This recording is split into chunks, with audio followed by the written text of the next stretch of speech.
Nah, a lot of people fuck with this show. This show, y'all doing your thing. You know what I'm saying? And it's just a real show. Ain't no downplaying the nigga, ain't no none of that. It's just real. Like we ain't got no makeup artists. Yeah. Yeah. You know what, rushing in with the pack. This nigga right here, I'm gonna tell you something. The first time I seen your show, what got me on it, this nigga right here. This nigga was screaming, nigga, he went crazy. And they love him. They love him. They love him. Yo, I'm talking about, when you talking about the budgets, and he's right. Yeah. He was right. He was like, all them niggas paid. He right. Migos was paid for, and you loved them. And you loved them, yeah.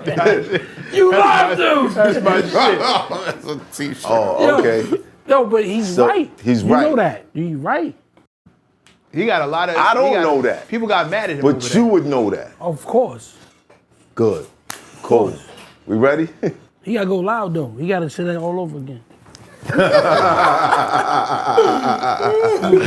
got the costume? You need some costume, nigga? Nah, I'm good. Sure? Nah, man, come on, Y'all had too many people, and they was with me, walk up on me having a heart attack about the truth, my nigga. Was annoying. Niggas offered, yo, we'll send you Migos, we'll send y'all Offset, whoever you want to sit in the chair. Just to calm the shit down. Just please don't do that no more, Ran. Multiple people. What? Nah, son. Speak the truth. On my phone, Speak walking up to me, friend. You know how that shit goes, Nah, man. you wanna know why? Because 21 came on, he was like, nah, I ain't pay for nothing. I ain't pay for nothing. Yo, look at Bim's face. Bim's face like, I couldn't believe it neither, but he said it. No, but you gotta see the... Just because he didn't pay, didn't mean somebody didn't pay on his behalf. I know that, but he don't know that. But he don't know that. I saw Remy walk up to Clue one day at Rock Nation brunch. And she didn't know me. She walked up to him and was like, yo, why you not playing my record? He was like, yo, just have your people call Randy. What the fuck does he gotta call Randy for? I'm standing right here in front of your face. You know what I'm saying? I said, and I walked away, I said, she don't know niggas pay? And he was like, nah, mad niggas don't know. I didn't know, Bim. A nigga had to pull me to the side at Rock Nation. Pay for marketing and promo. A nigga had to pull me to the side at Rock Nation and say, yo, the record's not going because they don't believe in him. So they're not gonna pay for him to blow up. And I was like, what do you mean?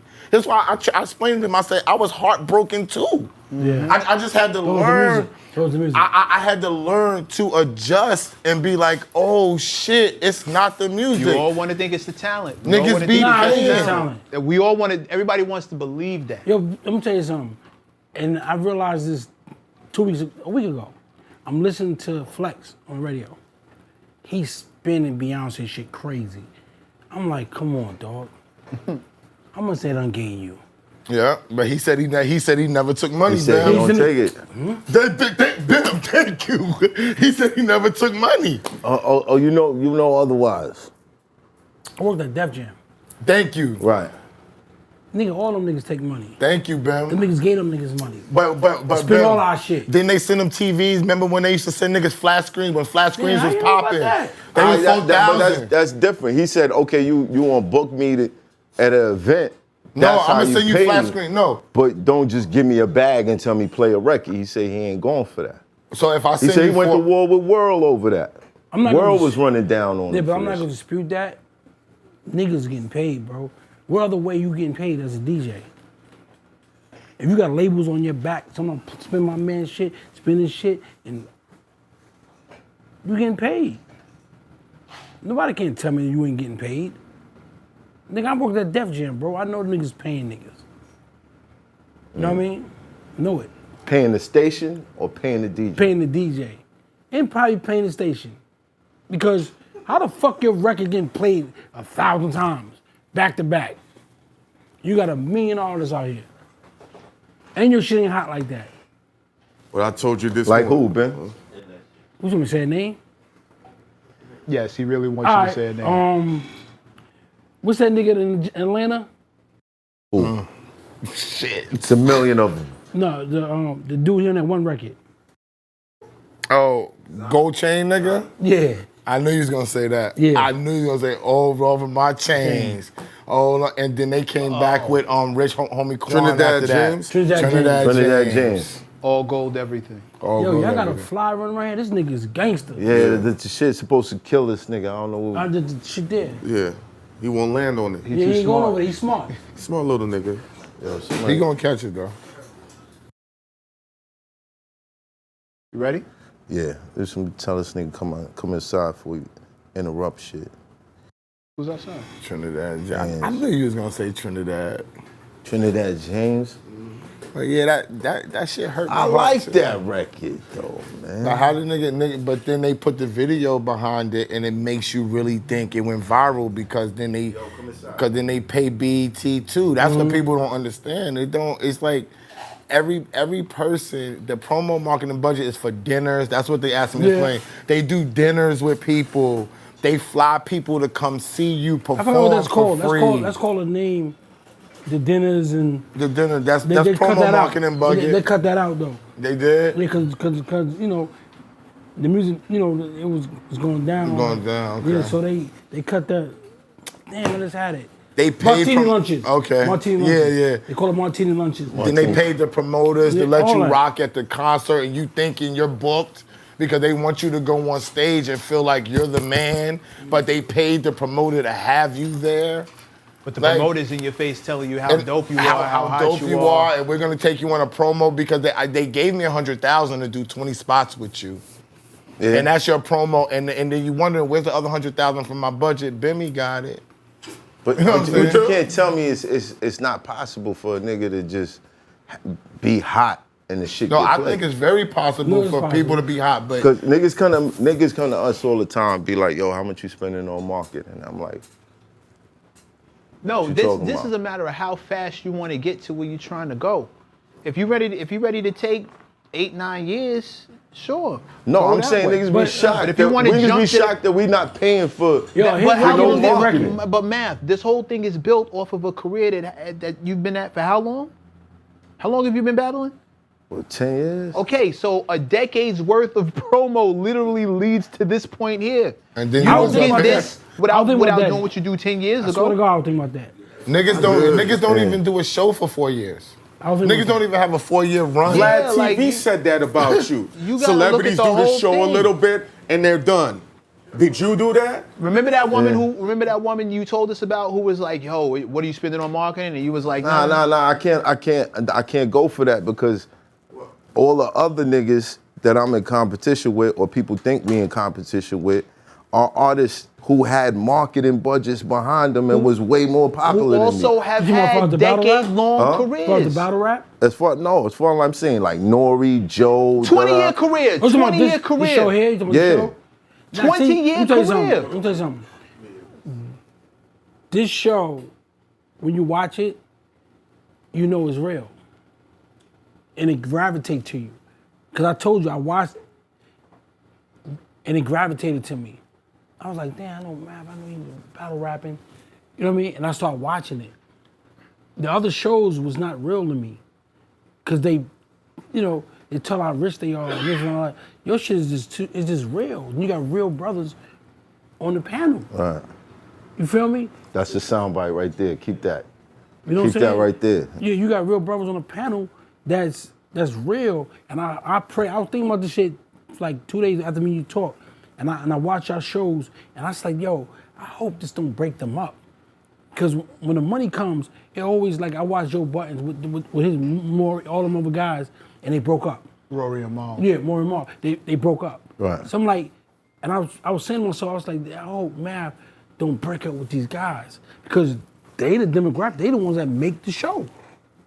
Well as yourself. Because you sit back like Simon and you come with that, you listen to everybody and you come. Right. You know what I'm saying? So it's a difference in shows. You watch these guys' shows, it don't be real. You know The what I'm saying? terminology is show chemistry.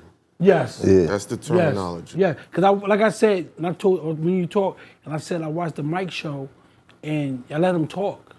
And I was sitting there watching. I was like watching how y'all move, and y'all let him talk. You butted in a few times and made it more lively. Then you butted in. Then you butted in, and you made it more like, you know what I mean. And that's what it's about. When you what's that? What they call that? Journalism. When you come in journalism, you gotta know when to pick up so it won't turn boring. Right. So it won't be a dull moment in segments where you go like, damn, you cut that out and put this in. You know what I mean? But when you keep going, like when me and Vlad were doing, Vlad knew that nigga, we gonna talk about whatever you want to talk about. I don't have no shame in my game. We can talk about whatever you want to talk about, whatever you heard, whatever you know. Let's talk about it. Cause I'm never gonna be like, oh no, me and Billy Bob was running around. No, I'm gonna keep it 100. And I don't have no other way because I got 8 brothers and sisters that will look at me like, nigga, you a liar. At Thanksgiving dinner, you a liar. We seen that show. Why did you say that? They're gonna call you out. Don't call me out. Right. So it's more than them. Not at Thanksgiving dinner. Yeah, there's more of them than the world. Right at the table. Yeah, it's more of them than in the world. So I'll be more embarrassed in front of them, say something or whatever, you know what I'm saying? And like for instance, when Walker, when I seen him with Tammy, I'm telling him like, yo, nigga, what the fuck wrong with you? What she talking about? She made her first million without you. What is she talking about? She raised you when you know where you come from. You know what I mean? So he looked at me like this. Like, yeah, nigga, it's real. Did you ever want to give him like uncle advice? Like I always just a gave him little uncle nephew? advice. Always gave it to him. You see, I don't know if you watched my show, but me and him broke up. I managed them. I remember. You know what I mean? I managed them. And, I guess my street shit, when I'm on stage, people like, yo, you know what I mean? And he got mad at that, like, he on the mic, but niggas is pointing at me in Toronto and in Canada and all that, and they like this, and he like, he on the mic. And I'm just like this, like, on, so they, yo, niggas patting their chest, all that crazy shit. I'm like, so he Saluting you from yeah, the... salute me, and he called his mother and said, yo, my uncle think he the star. You know what I mean? So I'm like, think I'm the star? I'm an old ass nigga. Nigga, you the nigga. I'm fucking with you. Right. You know what I mean? You called me. You the nigga. You know what I mean? So then the dude, what's the dude from Love Hip Hop? He was managing the girl with the big afro, Julian. He was managing the girl in From Florida? from Florida. Kamara? Yeah. Kamala Negra. Yeah. He managing her. So they had a prop house set up. A prop house in Miami. We met with them, and I forgot who the dude we met with that introduced us to Julian. And my business partner, she's Jewish, she said, she brought me in the bathroom, she said, this is not their house. So how you know this ain't their house? I said, there's no pictures and nothing in here of their families, nothing. Nothing of them. I'm like, and later on we found out it was a prop house. And Walker said to me, he said, listen, let Julian manage me with you. I said, let me tell you something, bro. I don't even know this nigga. I said, if you want that, you keep him. I'm out of here. And that's when I left him. You know what I'm saying? Because I just try to be real with everything I do. You know what I'm saying? Because I already know these dudes, and this is the girl saying what he's doing to her. I already know these niggas is thieves. These niggas ain't gonna wind up doing something to this thing anyway. How do you decide who you gonna manage? Right, because you can't pay him enough to manage nobody no more. That's a What a fact. low blow bow. That's a low fact. blow my ass. You say that shit That's a every fact. episode. He's done. I got messages on my phone right now. I know you get offers, but I also know how often you turn I mean, down. I start working with Clue like that to maintain the friendship. Aside from the management, how do you make the choice to keep the authenticity in an era where we see some of the most gangster niggas compromise their integrity for some money? Matter of fact, hold that thought. That's crazy. Let's rewind. Because I think I know where it comes from. Let's start from the beginning. We on tape? It's rolling.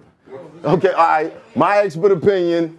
Hit the like this year. Let everybody know you in here. It don't cost you no paper unless you's a mother hater. You already know what it is. MECC was good. Salute, King. Sean BIGGA.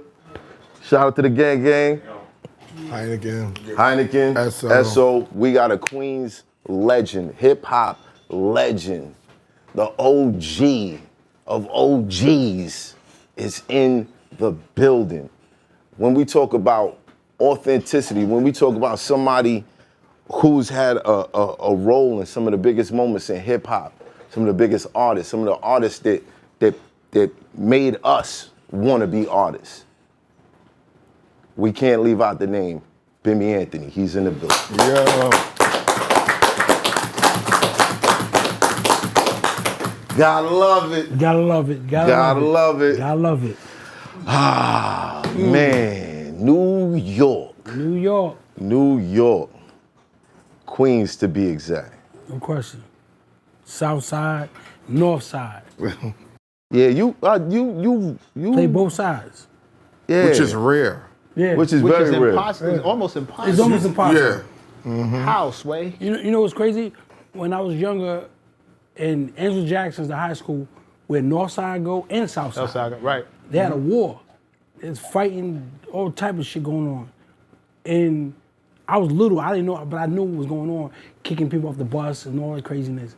And here I come along in the middle of all that. How did you not have to pick a side? Because I grew up on the south side first, on 111, 17, 168th Street. Okay. You know what I mean? That's my grandmother's house where we lived at. Right. My father, before he passed, he bought a house on Farmers. Right. That's the north side. So we moved over there. You know what I mean? So I grew up over there on Farmers. Right. And then as I got older, I went back to the south side. And Farmers goes from north side to south side, so you can take Farmers Street through, so Yeah. people don't know. Yeah, You know what I'm saying? Yeah. The lights? Oh shit. Go ahead, I'm listening. Yeah, take care of that. Now, tell me about the family. Because I got a feeling that some of this had to do with your family. Why you were able to do that and nobody bothered you. And that's true. My uncles was in the street. Mickey Payne, Charles Payne, Leonard Payne, and my Uncle Bobo, they was in the streets. They was in the street before all of us. You know what I'm saying? So when, even my father, you know what I'm saying? My Uncle Dennis, like all of them was in the streets on the south side. Right. You know what I'm saying? But my father was on the north side, so but he still was in the streets. Right. How old were you when you realized that? Shit, I didn't realize none of that. I was too young. You know what I'm saying? I was Right. too young. So they was in the streets, running the streets and playing basketball. So they had, both of the best worlds, like basketball and streets. You know what I mean? So, as I was coming up, people know I'm their nephew, you know what I mean, as I'm coming up. So, as I'm being raised by them, give me the jewels, give me the way to go, how to move. You know what I'm saying? So I guess that's how I be able to move in the streets, and what I did. Right. Now, your father, The fly is crazy. I'm gonna catch that nigga. I'm gonna catch him. Now, your father, unfortunately, was murdered. What was it like when you found that out? Well, I really didn't know him. You know what I'm saying? I really didn't know my father. So it was like, I went to the casket. It was a closed casket. And I wanted to see him, but it was burnt. They burnt him, you know what I mean? So I wanted to see him because, I think every man should see their father. Mm-hmm. You know what I mean? So I wanted to see this man at a young age. I was like 10 years old. 18 years old, and I want to see him. You know what I mean? I watched people cry, but I didn't cry. I didn't cry at all because I didn't know this man. Right. But when my grandmother passed, I cried because I knew her. Right. You know what I mean? She nurtured me. She nurtured me like, you know what I mean? So I knew her. But him, I didn't know him. You know what I mean? So I couldn't cry for something I didn't know. You know what I mean? So when he bought the house on north side, you didn't live with him or you lived with No, him? I lived there, but him and mom's, I don't know what went on with that. Okay. He was gone. Okay. He left. I never seen him in the bed. I never seen him eat dinner. I never seen nothing about him. You know what I'm saying? I was too young. I was like 4 years old. So I didn't know nothing about that man. Did people tell you stories about y'all two being together, him Nah. maybe walking you to being at your birth? Nothing. Nothing. You know what's crazy? And I was talking to my sister about this the other day, and I was like, I never seen a picture of this man, but one picture in an army suit. I'm like, this nigga don't take pictures? This nigga got one picture in an army suit with a hat. That's it. For the army. That's it. That's so I'm it. trying to say to myself, this nigga really exists? Right. Because, nigga, you got, how many pictures you got? Like, come on, dog. You got one picture in the army? Did Nah, man. he see combat? Yeah, he's a parachuter. He jumped. He just Oh, he was jumping into the action. So he was fine while the bullets was. Yeah. He jumped the plane, all that. How many? You know what wars he fought in, or? No, I don't know the wars. I know he's a parachuter. I know he fought in them wars though, but he's the parachuter. Yeah. But he was just a stranger in a box. Stranger in a box and a stranger that, you know, I can say today that he wasn't there for his kids. You know what I'm saying? Like, my mom's raised 8 kids. Was all 8 his? Yeah. But he got the house though. Yeah, he got the house.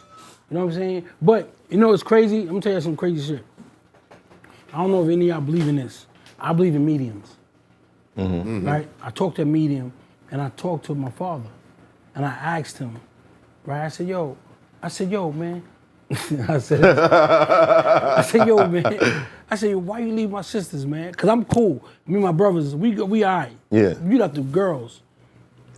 And he said, I try to come back home. Right? He said, I try to come back home, but your mother won't let me. Right? And I said, what? Right away, went in my car, called my mother. Mom, did my father try to come home? She said, Bimmy, I said, Mom, it's answered the question. She said, he put money in the bed, and I told him, get that money out of here and go. I said, the nigga did try to come home. Wow. You know what I'm saying? He was telling the truth. You know what I mean? But, you know, when I was shooting my show, Hip Hop Uncovered, I bought a pizza. And if the Dustin crew got mad because I was gonna give him a pizza, because you never gave me nothing to eat. Right. So I'm gonna give him something to eat. I'm like, yeah, I'm gonna feed you. You never fed me. You know what I mean? And they said, nah, don't do that. It's gonna be, I said, nah, I wanna give him something to eat. Because he never fed me. So I'm gonna feed him. Right. You know what I mean? I know he see it. Right. But they gave me flowers and shit and put on his grave and stuff. I was like, I want to give him that pizza.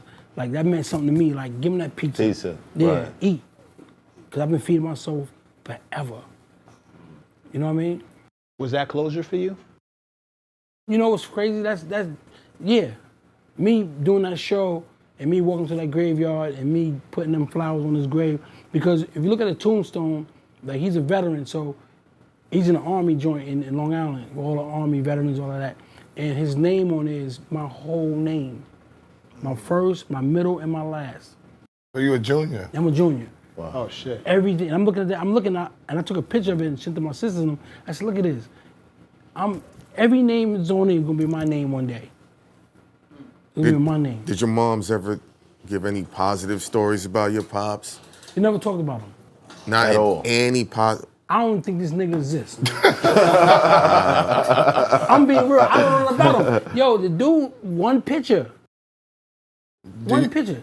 Do you think that him leaving you gave you the heart that you got? Because, you know, in the hood, we call you the toughest light-skinned nigga that we Ever. know. You know what I'm saying? Yo, you know what's that's your crazy? name. Yeah, Yo, facts. the toughest light-skinned nigga that You know we why? know. You know, I'm gonna tell you why. I'm gonna get to that. I've been told so many stories about jail. Light-skinned niggas get fucked. Light-skinned niggas get beat up. All type of shit in jail. So I said, you know what? I'm doing this gangster shit. I'm selling drugs. I'm going to jail. Right. Let me get my shit right. That's just not happening. You had to get right. Yeah, I gotta get right. That's not happening. You know what I'm saying? Light-skinned niggas, you know what I mean? So I'm saying a crazy story, right? When I went up north, right? First of all, when I got caught, my bail was $2 million, right? 2 million. $2 million, right?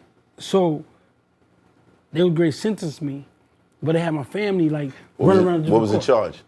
Criminal sale of a controlled substance. I sold. I'm gonna tell you the story. Like, I had a stash house on Merrick, and the female I was dealing with her, she had her house over there, but it wasn't a stash house where she lived at. So I stopped messing with her. I started messing with another girl. She got mad, whatever. So she had another nigga at her crib. So the nigga Benz was parked in her crib. So I rolled past and I seen the Benz. I said, oh, she got a car, a new car, whatever, you know. So I pulled up. I called her. I said, yo, come downstairs. She come downstairs. I said, yo, whose car is that in your driveway? She said, what's my friend? Oh, your friend. So you know what a friend means? That's a Yeah, nigga. exactly. I said, where your friend at? right? She said, he's inside. He's watching TV, right? I said, who's watching TV? Now, mind you, she only got one TV. That's in her room. Right? So I'm like, yeah, all right. Yeah, one TV. Your friend is in your room. Right now. I said, listen, I'm gonna go around the corner, tell him to leave by the time I come back. My two niggas in the car with me, came back around, his car was gone. I said, come here. I said, why would you have a nigga? She cut me off. Marry me, marry me. You not gonna marry me? I said, come here. The fuck out my face. And I pulled off. On some street shit, you know what I mean? What's the He was crazy. He was wild. That's some cold-blooded shit. In the words of Lloyd Banks, She outside niggas proposed to you. spitting coke at you. Hold on. She proposed to you. She said, marry me. She didn't say, you need to propose to me. She said, marry me. And you said, You spit in the face, pushed on some away. different shit. After you Yeah, made the dude leave, that's a terrible ending to that I story. was fucked up, bro. I mean, Mav, he had a couple chicks try to marry him. I know about the model that tried to marry you too. Yeah. You know what I'm saying? I could kind of relate to I the got cold-blooded shit because I thought that was what it was. What? No, back then, yo, we all was crazy. So Yeah, facts. I don't give a fuck when nobody talking about that era. I will never relive it because, you know, you won't be able to escape it. A lot of guys didn't escape it. A lot of guys ain't make it through it. You know what I mean? And you know, and I don't glorify it. I don't be like, I sit back, it's funny now or whatever. You know, when the police chasing me, it wasn't funny. You know what I'm saying? But when I go back to, we were talking off camera about Liberty Pool. No, I gotta ask you a question first. Why? I knew you was gonna bring that up. Don't bring my You probably shitting in the pool. That's so You much probably fun. shitting in the pool. But yeah. Because I know they shit in Liberty and Roy Wilkins back then. Wow. Stop. Wow. You know that, Ben. Stop. Yo, no, Y'all niggas just going to public pools, son. It was them niggas. No, these niggas. They was the older nigga. It was all them There was a niggas. little nigga shitting in there, pissing. Niggas are pissing in Son. there He was too. pissing. They Niggas didn't have used to be that. like, I'm going to the pool. I'm like, They would be like, oh, Yeah, they y'all put niggas drops bugging. in there. They cleaned Yo, it. dog, Niggas would be let me tell you like, something. You put your sneakers in them lockers, cause they make sure they say Finish. you gotta put the sneakers in the locker. You can't go in the pool with the sneakers. Finish. You finish. You Nigga, finish. I'm going home like this, bro. Yep, you I'm going home like finish. this. you finished. Niggas clean the lock out. No. I'm Facts. walking around like this now. My mom's beating me because those are the only sneakers she bought me. Right. So I'm like, she whipped my ass. Where your sneakers at? Put 'em in the locker. And left the locker wide open, Right. man. Yeah. They didn't even close it and surprise you. You walked up to the No. shit like, That can't be my shit. these niggas. niggas see it coming. No, but the ill shit, man, you be looking around like that ain't the lock. You be like, nah, Like, it must have been a different. it's a different lock. That ain't my shit. And then stand there for a couple minutes. They gonna bring it back. They gonna come back. Look, man, you They trying to gonna bring switch it the back. subject. I want to know, why did you do that? Why do what? Why'd you spit on her? She had that nigga in the crib. You know what I mean? I'm on some different shit. She Right. had the nigga in the crib. And I'm like, well, she got me back at the end.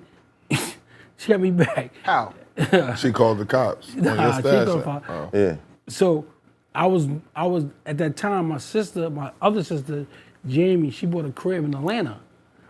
So I said, I'm coming into a crib. I'm going down to Atlanta.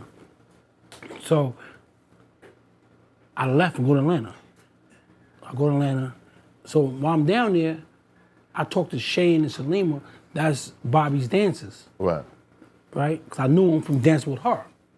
So I said, Bobby who? Bobby Brown. Oh, Bobby Brown. Okay. Bobby Brown. So I said, yo, you got girls down here, what's up? Boom, I'm down here, got niggas in, got my niggas. Boom. He said, yeah, we got a couple of girls. That's what girls I got. He said, we got Bobby's sister. How she look?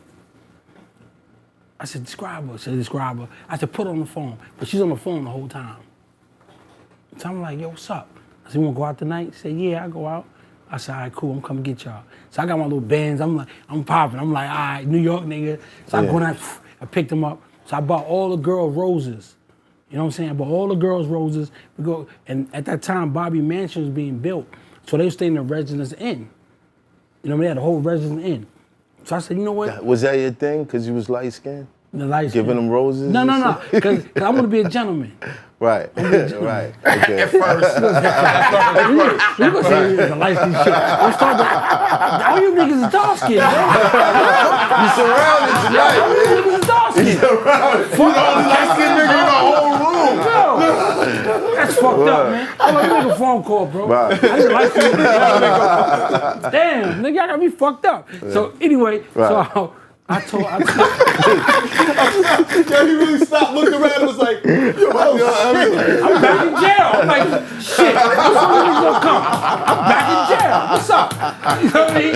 We're back against the wall. I'm like, what's up? I'm throwing the drink on this nigga frick. I know you hype. You know what I'm saying? Fuck that. You know what I'm saying?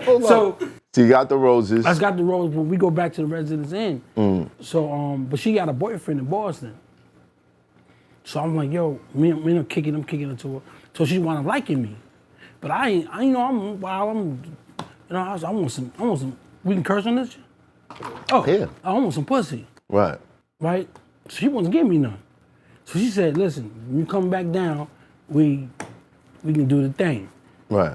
So I was like, all right, She got to see you again. yeah, see me again. But I wasn't planning on coming back. Right. I was down to have some fun, break out. Right. So I get back, so I go to projects, and I see Just. God bless his dad. I see Just, and he said, "Yo, nigga, what you do?" I said, "What the fuck you mean what I do?" He said, "The police, all the police looking for you." I said, "What? Police looking for me? You made a sale?" I'm thinking now I'm not trusting nobody. So I'm like, damn, they make a sale for I left, right? So now I'm gonna go back. I'm in the girl's crib. Same chick. Same chick. She called me. For my set, she said, call me. This Someone is gonna buy- after the spittage. Before. This is before After the the spit. After the spittage. She said, I want someone to buy something. I said, yo, go make some music. Go. And I was doing music then. I was in the straight up streets. So I said, yo, go do How some old are music. you at this time? About 28, 30. I said, yo, go do some music, right? So she looked at me. She said, I want to make a couple dollars. I said, I'll be down there. Go down there. So when I go down there, the niggas in the kitchen already. One nigga's in the booth, and one nigga's standing there. I knew the nigga that was standing there, his name was Godfather. He used to run around, I don't know if you've seen him, with Integra with Godfather on the side of his car. Corny shit. Yeah. So I'm like, I said, yo, I know you. I said, I don't know your man. So I'm gonna charge you such. Overcharge him, 10,000 over. Right. Nigga said, all right, let me get some more money. The nigga said, we got money. We start pulling out money. The agent, the police nigga. Yeah. So I'm like, so my greed kicked in. I'm like, put it on the table. I grabs it. I said, yo, you come with me. Leave him here. Go to projects. I go to projects. My joint on the first floor. Go in the closet. Pull a whole one out. Go outside. Give it to him. The field team is following us. I don't know the field team is following the whole time. So I give it to him. You hold that. You know what I mean? So we get back to her house. So now I'm outside. I'm playing with some kids. She comes down and said, yo, they want you upstairs. So I said, all right. So I go upstairs. They got the whole shit bust open. I'm like, these niggas ain't right. You knew it. I knew it. Niggas ain't right. They ain't right. Right? So I'm like, he said, yo. So the agent nigga said, yo, how can I get to you? I said, through him. I said, you know what I mean? He'll call me through him. Right? So now I get away. I call my brother. I said, Joe, I just made a sale. He said, how you know? I said, I know, I feel it. Now my brother, me and him twins, he on the highway in North Carolina. I didn't know it was a secret indictment on me. They pulls him over and grabs him up, thinking he's me. So he calls me like, yo, niggas got me, nigga, what you do, nigga? I said, I don't know what the fuck you talk about. And hung up on him. Right. You know what I mean? Yeah. So now, I'm like, damn, these niggas looking for me. He called you from jail? No. Oh. From his phone. Yeah. So I'm like, this nigga's looking for me, right? So I know I made a sale. So now the agent calls my phone and says, yo, Bimmy, we need more work. Bimmy, we need. I'm like, yo, this ain't Bimmy's phone. Not knowing I'm gonna throw the shit away, I still got the phone like an idiot. Right. You know what I'm saying? Right. Still got the phone. Because back Right. then you don't know about throwing shit away. And I pay for that phone. Nigga. That phone stayed with me. Keep it. I just ain't gonna answer the phone. I'm not Right. gonna answer it. Right. Right.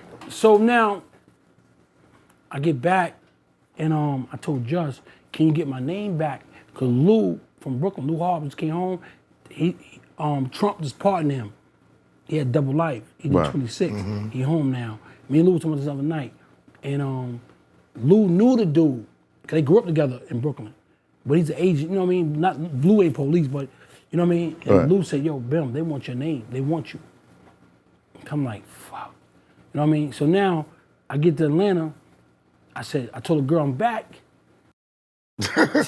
She looked at me like, yeah, nigga, yeah, I'm staying with you back. So I'm on a run. So Right. now, about months later, I said I'm going up north to buy me a car. Wait, hold on. Did she give it up? Yeah. Same night? No, not same night. Oh. Next night. You had to get another set of roses? And she'll make sure I was not. She had to make sure I was staying. Oh, okay, bet. Yeah. So I said, I'm gonna go buy a car. So she said, no, don't go up there. I said, no, I'm going up there. So I went up there. So now I'm on Farmers Boulevard. We all standing there on the corner. So now I'm standing on the corner of 109 and Farmers. And I look and I see the police to my side of me, just staring and looking at me, female and a male. Oh, you drove all the way back No, to... I flew. You flew to So buy a I'm- car. Yeah, no, I got a license in a dead man's name. Right?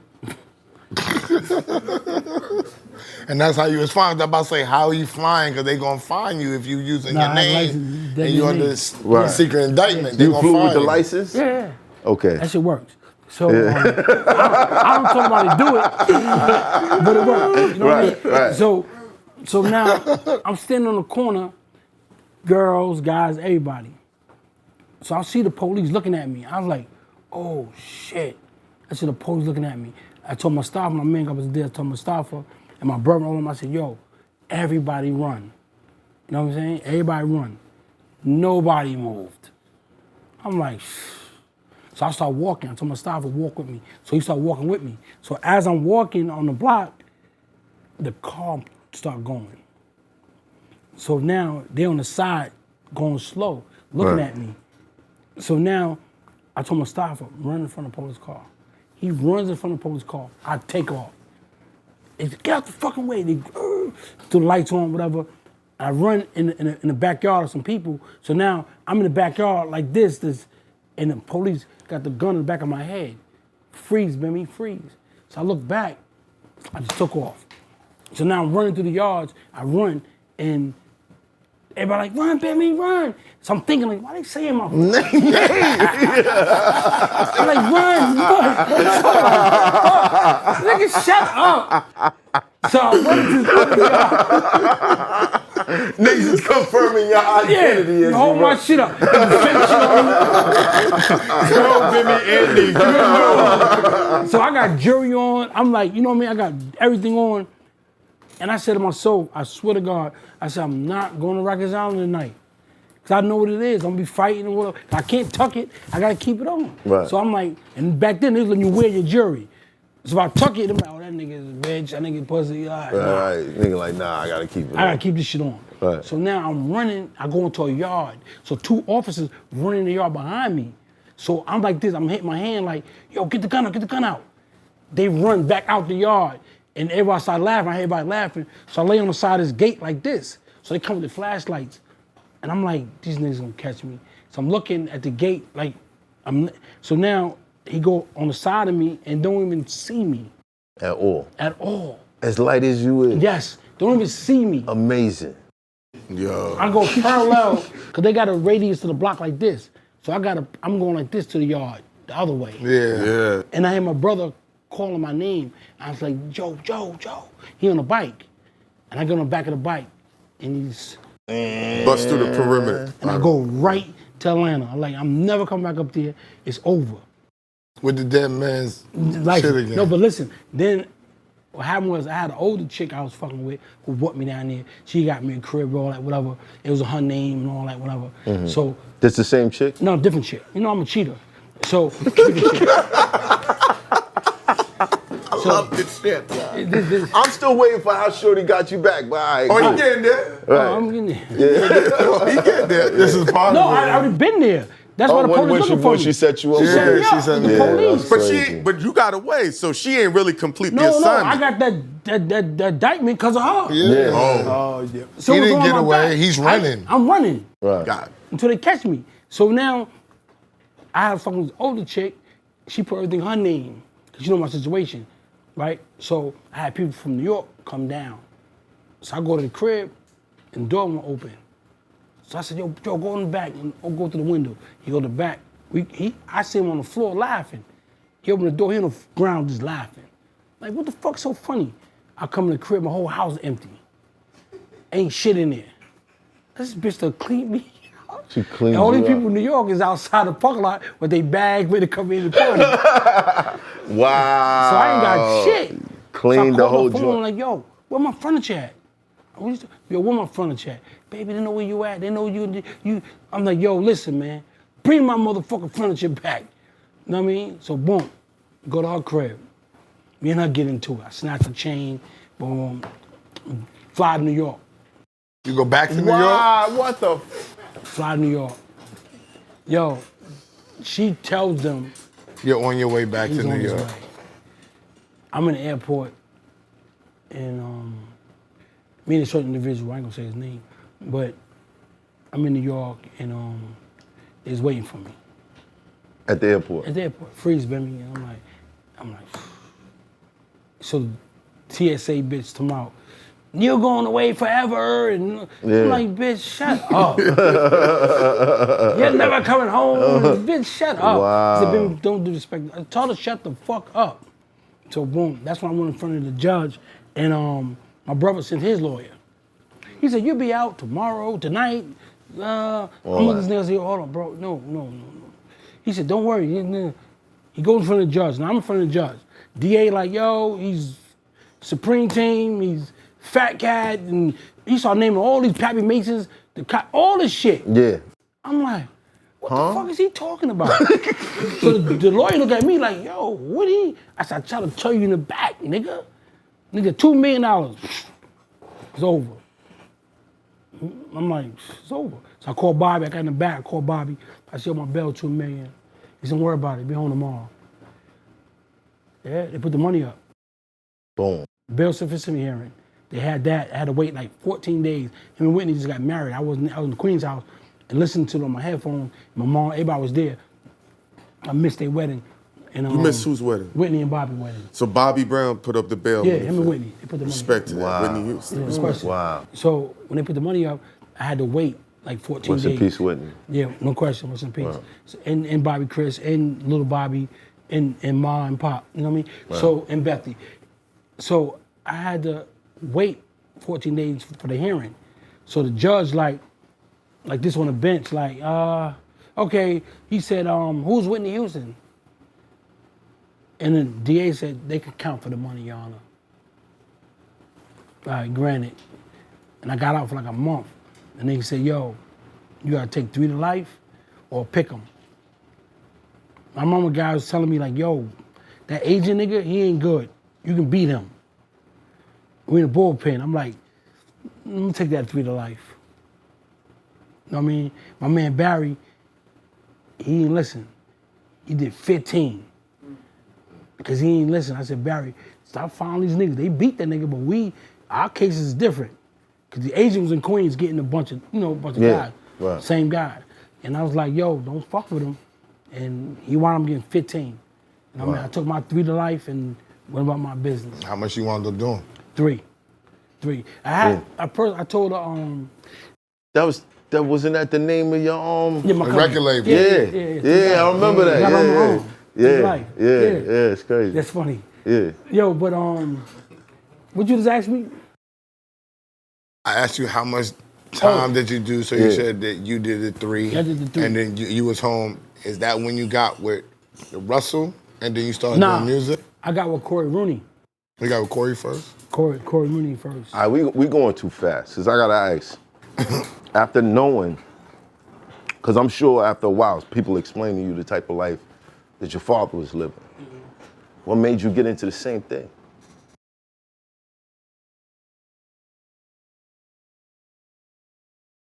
Coming home to an empty refrigerator, coming home to nothing, coming home, going to school with Chinese slippers. You know what I'm saying? Yeah, Chinese slippers? I had Chinese slippers. Nah, for real, you No, had dead Chinese serious, I had slippers. Chinese slippers.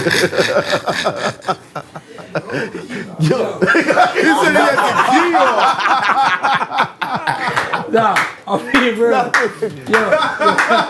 Yo, man. Cause I'm real talk. The reason I really like them Chinese slippers shit. Yeah. Cause they ain't from Queens, so you from Queens. They had a store on Jamaica Avenue, the Bruce Lee store. Yeah, I know exactly all what the you're martial talking arts about. He from Queens too. Oh, you know then. You Yeah. know. So all that shit in there, that's why I bought the Chinese slippers at. So my mom said, I to me, remember them niggas buying the Chinese I did slippers, the though. You bought them on purpose. no, it was $8.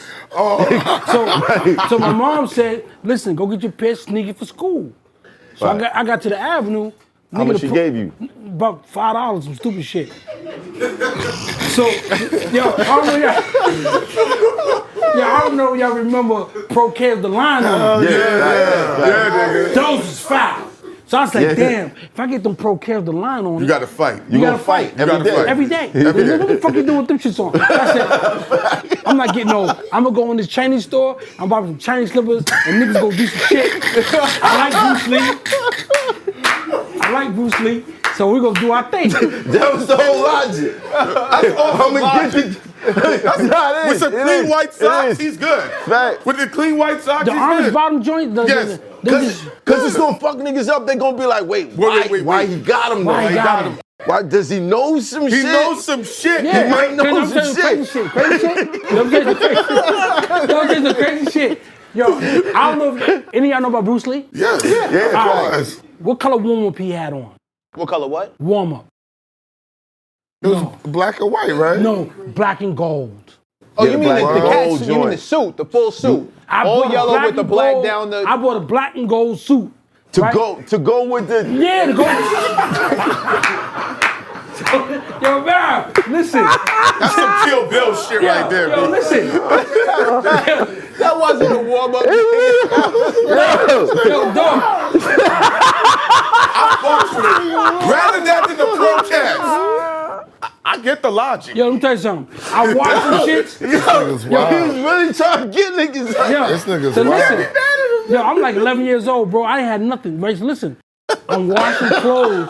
You know, my mom just had a washer. We ain't had no dryer. Right. You know what I mean? You hang know, it up. You hang that shit up. Right. So I hung the shit in the backyard. Next day, that shit was gone. Niggas stole my gold shoe. So I'm like, who the fuck stole that? Why you always leaving shit? Yo, Don't say you left your shoes in the lot. yo, that's the shit blown up. Did the Go to this. furniture, everything. Yo, so yo, That's so, the real problem. That's really the real problem. Why you always leaving shit? Every time you leave something, it's gone. I ain't expect niggas to be thieves like that, bro. Oh, man. Got shit off the line. Oh, you had the official Bruce Lee joint. You thought nobody was gonna take. Come Yo, on, man. It's you watch it- gold. It's waving in the wind, niggas. It's just like a flag. Yo, Facts. it don't even matter, nigga. Where I lived at, them niggas don't give a fuck if that was purple. They come to get it. Yeah, facts. You know what I mean? So Niggas used to stole throw my- rocks at the clothing when you used to hang your shit out, like from the window. Niggas used to throw rocks and knock your shit down and steal it.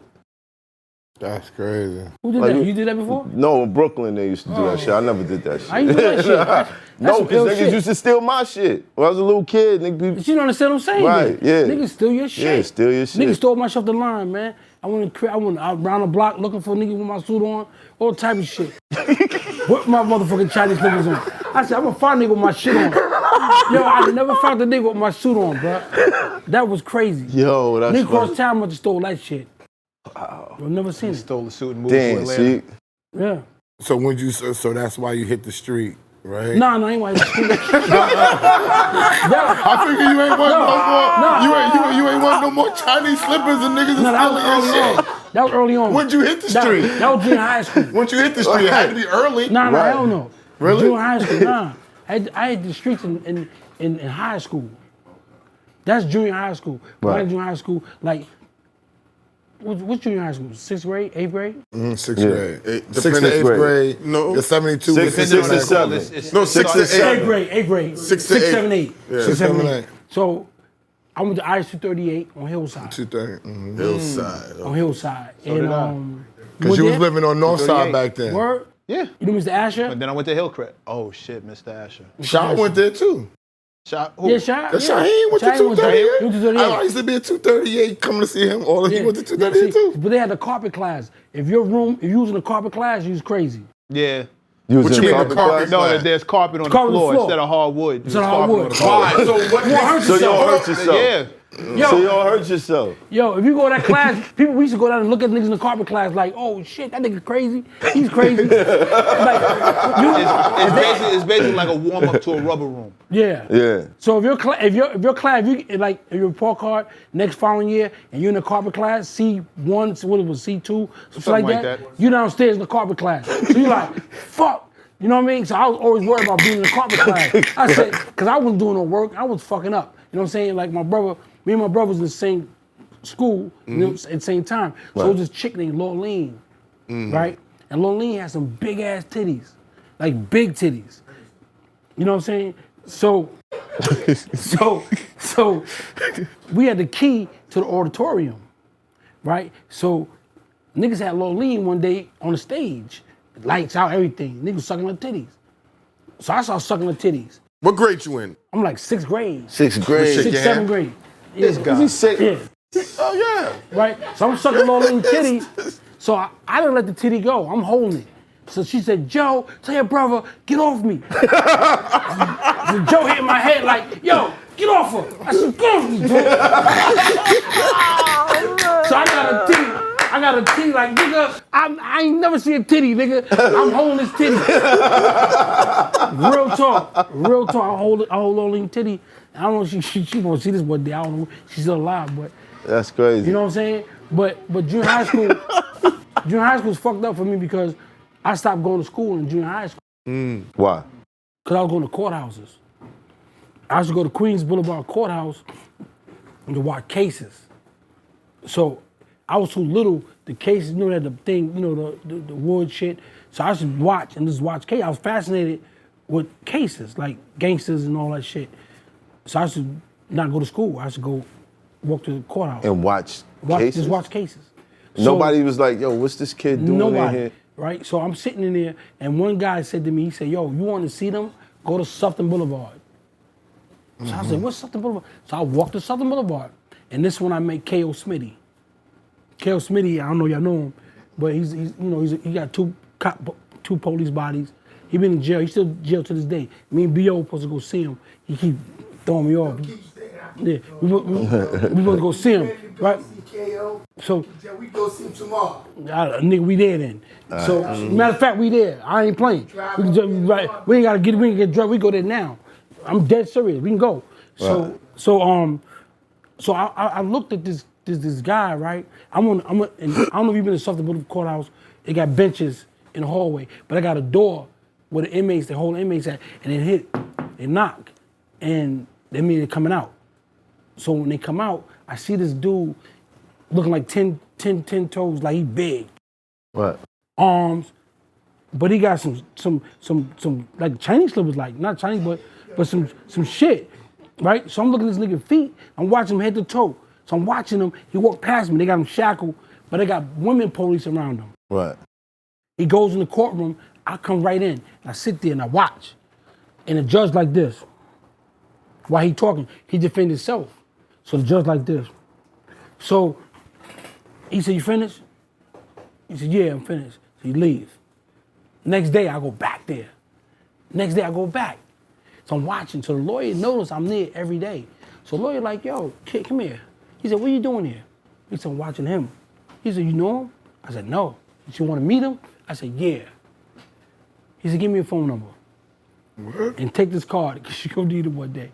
Gave me his card, and I gave him my mom's number. I went home, and K.O. called me. He called me. I said, yo, man, why you wearing shoes in court? He looked at me. He looked at me. He said, because. And I said, why you got women around you?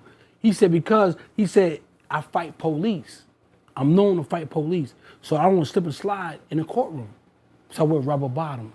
You know what I'm saying? Right. Then he said they had the police around me, the women, because I don't hate women.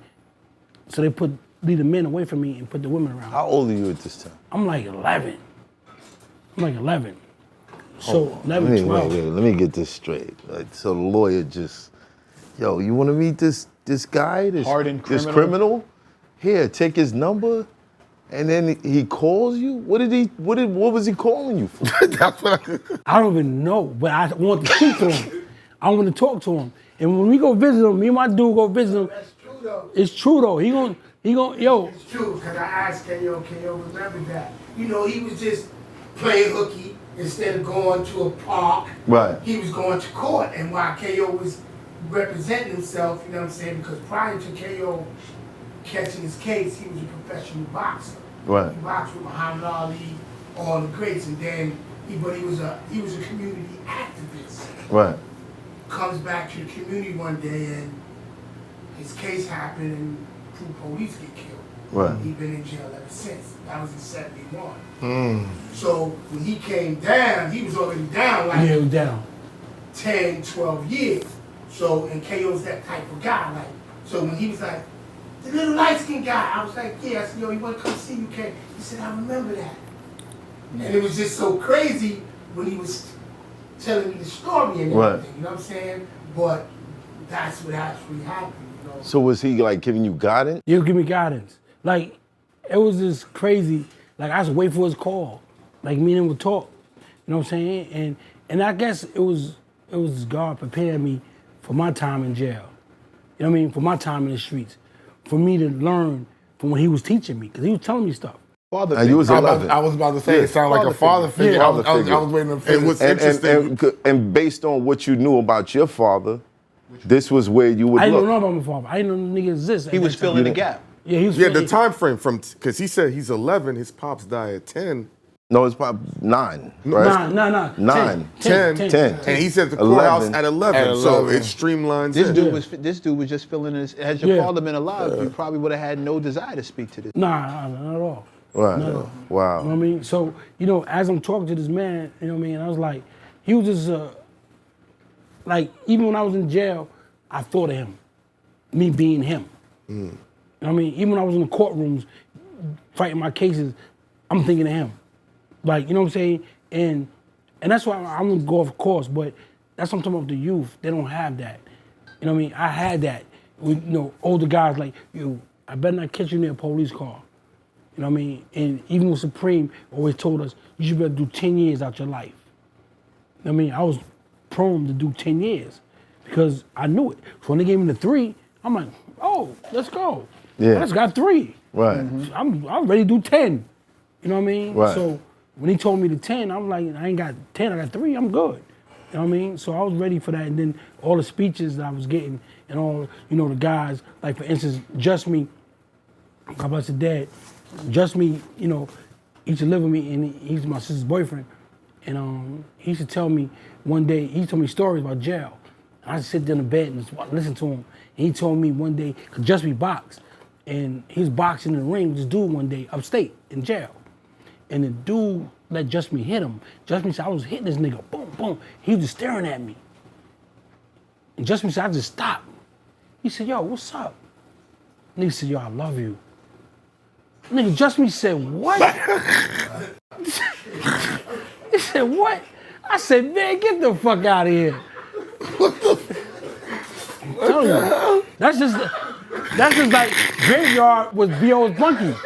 Wait. Graveyard was who, Monkey? B.O.'s Bunky.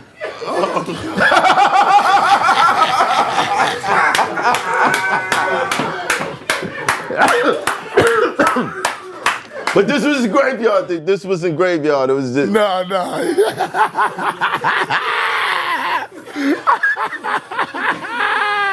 Jesus Christ, what is happening? He said, Yo, the niggas boxing. did he say I love you like? Like nigga like him. Like I love him. That's why he said it. The black Jesse's in it? None of the black Justin, just me. Just that got me. killed. Oh, okay, I got you. I thought Yo, kids, never listen to the jail stories, okay? Yo, never listen you to better, the jail. you know you Except gonna for get on the there. show, but other than that, don't listen to jail stories. Never know you're gonna get there.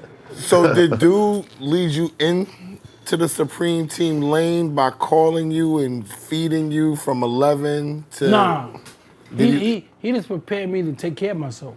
You know what I mean? The things he told me, you know what I mean? I already knew. The Supreme Team came in at when my mom threw me out. What age was that? I was like 16, 15. So Why'd 5 she years after throw you you out? talking to homie. Cause I was selling drugs on farmers first. And I just come on with all type of shit. When did you start? Shit, I was like 15. 15. And I was from the bodega. It wasn't a bodega back then. It was called a Puerto Corner Rican store. Puerto Rican store. Yeah. Right. So I bought me a radio. First little money I made, I bought me a radio. I sat there, I was playing my music 6, 7 in the morning, selling drugs like it was all right. You know what I mean? So my mom used to go to the bus, and he was like, yo, your mother come. I run, hide. She go on the block, watch her walk down the block. You know what I mean? And then she found out that I was selling drugs. She said, where you get all this stuff from? I said, Mom, clean up the super rack, clean up the store. You know. She said, if I find out you selling drugs, I'm gonna throw you out my house. I said, all right. I found my little stash. She waited for me to come home. She go to my room. She had a belt. I was still getting beatings. At 14, 15, I was still getting beatings. Yeah. You know what I mean? And but my mom was probably the hardest hitting motherfucker I ever met. Like she hit hard. Like her slaps was like pow, Pow. You going down. I don't care who you are. Right. Yo. So she found the drugs and she said, she had the belt. She said, I'm gonna whip your ass. I said, for what? Threw it on the bed. I said, I'm gonna jump out this window. You jumped out the window, didn't you? No, she told me to jump. Go ahead, jump. What floor was you on? Second floor. Second floor. I said, I ain't gonna make I can't make that shit. What did you have? Crack? Bullshit drugs. No, it wasn't crack bang. Crack wasn't out then. Okay. It was dope. Quarters. Like you rip it in half. Free rip. base? No, not free base. Quarters. Scramble. That's right. It was called scramble. And you rip it in half. Like a scramble, a half cost $25. Was they sniffing it? Sniffing and shooting. Shooting, okay. Right. You know what I mean? So I was doing that. So she found out, and I ran past her. I went to my grandmother's crib on the south side, my other grandmother. Not my mother's mother, my father's mother. So she lived on not Remington, we grew up in Remington, on Liberty over there. Remington my grandma lived on by Baisley, like 5 blocks from Baisley Projects. Them blocks, you know them houses? The back block. Yeah, the back block. My Aunt Tinky lived back there. So we back there. So I go to her crib. I go to her crib. She got a little boyfriend. My grandma would get drunk. Like she's an alcoholic. So she said, well, go downstairs, sleep on the couch. Now I'm in Jackson. I'm still in school. I'm in high school. She get drunk. My grandma get drunk and she pee on herself. You know what I mean? So I go on the couch. I lay on the couch. It smell like piss. Right. I'm like, I can't sleep on this fucking couch. So I sit up. For like 4 days, I'm sitting up. I'm not sleeping on the couch. I want to tell her, and she got stale food in her crib. She one of them It's orders. bad. It's bad. It's not. I got nothing to eat. So I met this chick. I met my baby mother, and matter of fact, yeah, I met this chick. I met my baby mother. And me and her got together. So I'm sitting in her living room one day. And Supreme come in. So I'm sitting in her living room. And I say, and I knew him. I know him, but I know who he is. Right. You know what I mean? From being on Farmers, he's come to see Ronnie Bump and seeing, everybody. Right. So I'm like, so I said, yo. So Clyde is one of my guys who I play ball with, but he was working for Supreme. So but Clyde had me working in the projects and wasn't paying me. He give me work. Let me see how fast it take you to move it. You know what I mean? So I'm going for that dumb shit. You know what I'm saying? I'm 16, 15, I'm 16. I don't, you know what I mean? Nigga, buy me a pair of sneakers, I'm good. I ain't got shit, Chinese slippers, so fuck that. Brand new pair of Nikes, I'm good. You know what I mean? So he playing me out. So after a while, like a month later, I said, this nigga playing me out. So when I'm in my baby mother house, I'm sitting there, Preem come in with the bags, helping her mother in the crib. So I was like, oh shit, that's a Preem. So I said, I'm gonna say something to this nigga. I said, yo, I said, I'm gonna talk to you. He said, hold on, put this back. All right, cool. Boom. He said, you know where I live at? I said, he said, yo, come to my crib tomorrow. I said, all right, cool, I'm gonna come. Nigga, wow. Go ahead. Nigga, wow. Like, Preem like come up here, nigga, like, I'm on my way. But I didn't live in that house. I lived on farm. I mean, at my grandma's house. So I walked back and I went to his crib. So when I knocked on his door, his sister answered the door, and then she called him. And when she called him, he said, "Oh, hold on." He came with like a thing of clothes to put in the cleaners. He said, "Put that in that car over there, right there." So I looked. It was 2 cars. It was a Benz and it was a 7. It was a BMW, 2 cars. He said to put in the Benz. He called it the human, because the shit was human. The shit was crazy. It was The blue, human? The human. Shit was blue with like white interior, but it was a coupe, Benz 500. Right. Shit was crazy, right? So I got the clothes. I open the door. I get in. I sit in it. I put the clothes in the back, and I'm like, damn, look at this car. And, I ain't, you know what I mean? So I'm like, I'm gonna get this shit, right? He got the trees, the air fresh, everything blowing. He gets in the car. He got a Fila warm-up on with a top 10 Adidas on. We go to the cleaners. He grab his clothes. He put in the cleaners. So now we going down Sufton. So we at the light. 2 niggas is fighting. Big nigga, little nigga. Big nigga pull a gun out and shoot the little nigga. And I said to Preem, I said, yo, you see that? He said, nah, I ain't see that, and you didn't either. I'm like,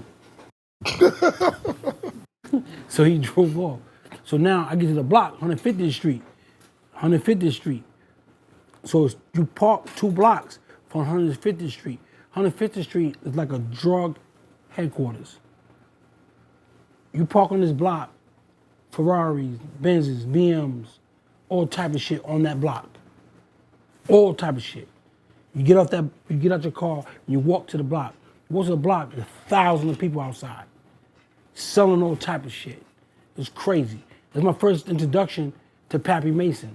You know what I'm saying? So he had the dreads, I'm looking at Pappy, you know what I'm saying?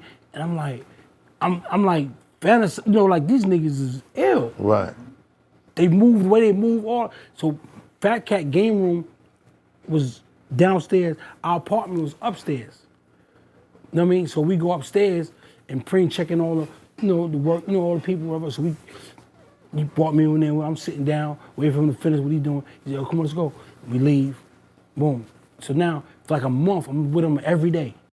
So you just said, I want to talk to you. You said, come to the crib, and you were just part of the operation. Part of operation. So I said, Because he knew who, if you ask him to come to the crib, he know what's up. Yeah. Right. In Queens, like if you going to fuck with Preem, you know what's up. And he already looking, I got a young nigga with me that know what's up. And this nigga really came to the crib and he's rolling out with me right now. So that's I'm gonna put him to the test. As long as you, that's Preem. As long as you gonna roll, I'm gonna see how long you gonna roll. Right. And it was crazy shit about it is, it was this nigga named Muscles. You know Muscles. Muscle had nails, like long nails. But Muscle was cooking up for everybody. He cooked for everybody in Queens. So Preem just send niggas to get shit cooked up. This niggas had shit in his nails. You didn't know about the oil back then. Whatever rocked up, that was it. But whatever was oil, that's the real shit, the oil. Right. So Preem caught on like, this nigga been beating me. So we get to the block one day. So Preem got this thing where he give you a signal. And I watched him give other dudes signals. He gave me a signal. He looked at me like, and I knew what it was. Now I ripped this nigga up. I went crazy on this nigga. Boom! Stomped him, went crazy on him. Right. You know what I mean? And leave him alone. Niggas try to, leave him alone. You know what I mean? I'm like, he looked at me. I'm like, I'm a part of the team. Let's go. You was in. I was in. Right. You know what I mean? So we was just every day. So he was going away with his girl to the Pocono. He said, you leaving for the weekend, whatever. I was like, cool. So now it was this nigga named Dog that was down with us. This nigga named Dog, Yo, right? I feel like you're about to be a funny. Right? So Dog is really a fucking dog. Like he smell fear. He's really, you know, he been in jail since he was a kid. He got one tooth missing. You know what I mean? Like he got a big bull head, and he's strong. Right. Right. So Kim was my girlfriend from high school that I was going to school with before I met my baby Right. mama. That's whose crib you was at? No, before that. Before that. Before my baby mama, I was with her. I can't keep up with you, No. bro. But go ahead. Because the other chick was later on. Because the other chick that set him up was at 28 to 30. Right Yeah. now he's 16. No, I'm talking about whose crib he was at when No, this is Cream in walked the in. projects. Right. No, that was my baby mother. Who crib he walked in. Right. I'm putting you ahead Now of that. you got a girl. No, ahead of that. Right. Before her. So now after that, matter of fact, I started messing with her. I ain't want to cheating. She was blowing me up. So now, Right. so now I'm down in here. So Preem said, yo, Dog gonna whip your ass when you come home. You fucking with. I'm like, nigga, no, he ain't. Whoa. So we going back and forth. For months, Preem been bothering me about Dog. So now Dog come home. We in the crib with 223 in Linden. You know what I mean? So the bell rang. I'm on the couch, just on the couch. So I get up, I go to the window. He got his bags. He just came home. Right. He looked up at me like this. He said, "You see who I was? He knew who I am." Right. Open the door, nigga. I went and sat down. Then Justin, yo, why you? Nigga, that's Dog. Nigga, you go. Right. Okay, all right. So Justin open the door. I said, "No, I ain't open nothing." Right. So niggas opened the door for him. So God was there, Smitty, all niggas home. Preem. So Dog come in. So he hugs Smitty, right? And as he hugging him, he's looking at me like this, like with a frown face, like. Yeah. So he's looking at me. I'm on the couch like this. He trying to fuck with you Crunch. right now. He trying to fuck with So I'm you. looking at this nigga like, right? So he's frowning, looking at me. Preem Yeah. come out the room. Yo, nigga. So I'm looking at this nigga. I'm like, all right. Boom. Boom. Me and Preem still rolling. We gone. So now, like 5 days later, I'm down the hill. Me and my girl, we down the hill. So we down the hill in the project, building 1. So we sitting there. He pulls up, one of the other lieutenants, right? So he pulls up. He said, come here, to the girl. So I'm waiting to see her. And shit, how she gonna move? Yeah, because I tell her when he come home, I know you're going to leave me, whoa, you know, all the bullshit. Hold on, brother, I ain't finished. So One down. So the nigga Dog, he looked at Kim, he said, come here. She ignored him, right? He said, bitch, I'm gonna make you and that nigga suck my dick. I said, what? I'm gonna suck your dick. You wanna tell her to suck your dick in front of me? I'm like, what? Yeah, nigga said, nigga, I'm gonna make you and that nigga suck my dick. I said, oh, whoa. So I called my man, one of the lieutenants. Right. I said, yo, come here now. Me and this nigga gotta fight. Nigga told me to suck his dick, and this girl, my girl, to suck his dick. Yo. I said, all right, nigga. Boom, my man came right away. Boom. They was gone already. We go to their stash house with one eye, in the back. Yo, open the door. So soon they open the door, he runs in. I runs in behind him. So the main lieutenant, he comes out. Yo, why you in my place? And he grabs him up. Boom. Yo, where that nigga Dog at? Ooh. So I goes right in. I'm like, where the dog at? They bagging up. With the dog. Where the dog at? So I'm like, where he at? Right? So now, so this nigga. Yeah. So this nigga, he come out of nowhere behind some curtains or something. Like he the wizard or something. So I'm like, this nigga pop out of He said, yo, what's up? You strapped? So he started searching me. He said, you strapped? So I said, you strapped? So when I said you strapped, he tried to swing on me. He tried to catch me. So I ducked it, called him. Boom. Dropped him. I said, this nigga dog is on the floor. I put my knee in his chest. Yo, I start rocking this nigga. Right? I start rocking him, right? Yo, now. So I start rocking this nigga. Right? So this nigga said, hold on. He said, hold on. Let's stop them from fighting. Right? So I'm looking at this nigga, and I remember what Preem said, the nigga's the dog. So I couldn't trust him. So I'm like, this nigga. So as I try to get him off him, he tried to grab my leg. Kicked him. Boom, get the fuck off me. So I run up the steps. So as I go up the steps, I go outside. He runs behind me. But now he got a gun on him. So now we going around the car. He chased me with the gun around the car. He said, stop running. I said, drop the gun. I said, drop the gun. You know what I mean? I stopped running, dropped the gun. Let's fight. You know what I mean? But this is my man, the lieutenant came out and said, I said, yo, this thing got a gun. He said, he talked to me like, I said, nigga, no, nigga, he said, yo, you got a gun? He said, nah. This nigga's lying, man. Nigga put a gun out on me. You know what I mean? So when Preem got home, my man got disciplined because he said, y'all fighting and they backing up, you know what I mean? Right. So I was mad about it because my man got disciplined. He can't help me. Right. And I'm like, this nigga right here is foul though. This nigga told me my girl to suck his dick. He said, I'm gonna make you In him. I'm like, you grab me. I'm like, you grab me, nigga. You gonna make me. But he play like that though. Yeah. He get down. So I'm like, so I know he's serious. Like when he say shit like that, this nigga dog is on the floor. I told He him said the dog is on the floor. yeah. I talked to the nigga on the phone. He in jail now. He been down 25. The dog? Right? Yeah, he's 25. So y'all cool now? Yeah, we been cool. Yeah. Even when he was home, like I ain't gonna say what happened to him, but shit happened, and I never touched him. He already knew I wasn't part of that. You know what I mean? Right. So he's like, but I fuck with him. You know, that's my dog. You know what I mean? He's good. Even though I sick with the nigga. Like we were in a club, like we were on a line, niggas on lines, and we in a club. And he see a girl he like.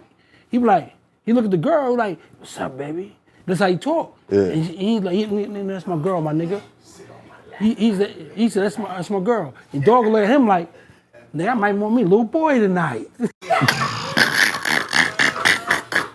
Yo, he's a little. If you ain't never been to the ghetto, Don't come to the ghetto. don't ever come to the ghetto. Stay 'cause out. you wouldn't understand the ghetto. Yo, the wild shit. Stay the fuck out the Yo, ghetto. I'm telling you something about this nigga. Was crazy. This nigga had a crib like 3 doors for me and Prince. This nigga used to tie niggas up in the radiator. So we'd be outside and getting scraps from the food from the restaurant. Everybody don't eat whatever, and get it and feed the nigga. You don't feed my dogs. Yeah, he'll kidnap you, like tie you up.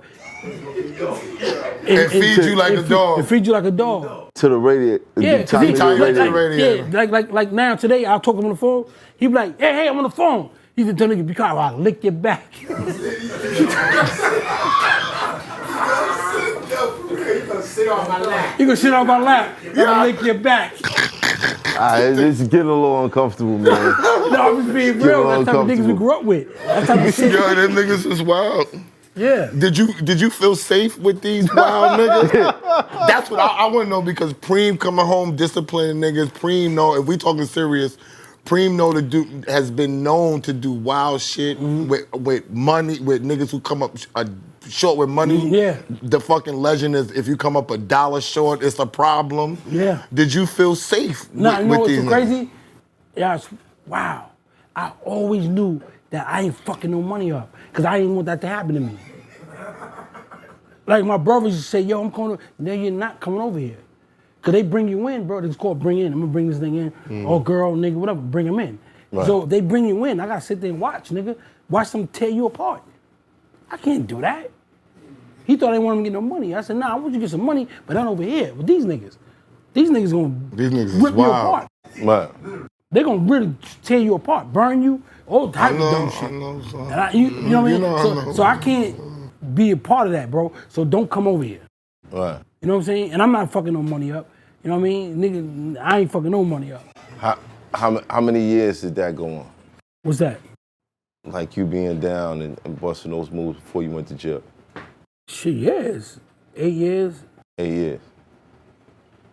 But you eventually went to jail. I eventually went to jail, you know what I mean? And jail ain't when they were telling these stories and all that type of shit, ain't really what is like boom, I went to like a max first. Right. I ain't stay there, but they put me in the mediums. But all my other comrades like, stay in the max, stay here, come here, stay. I'm like, I ain't hanging with y'all niggas. I remember Pap Macy told me a story. Pap only had like 7 to 15, something like that.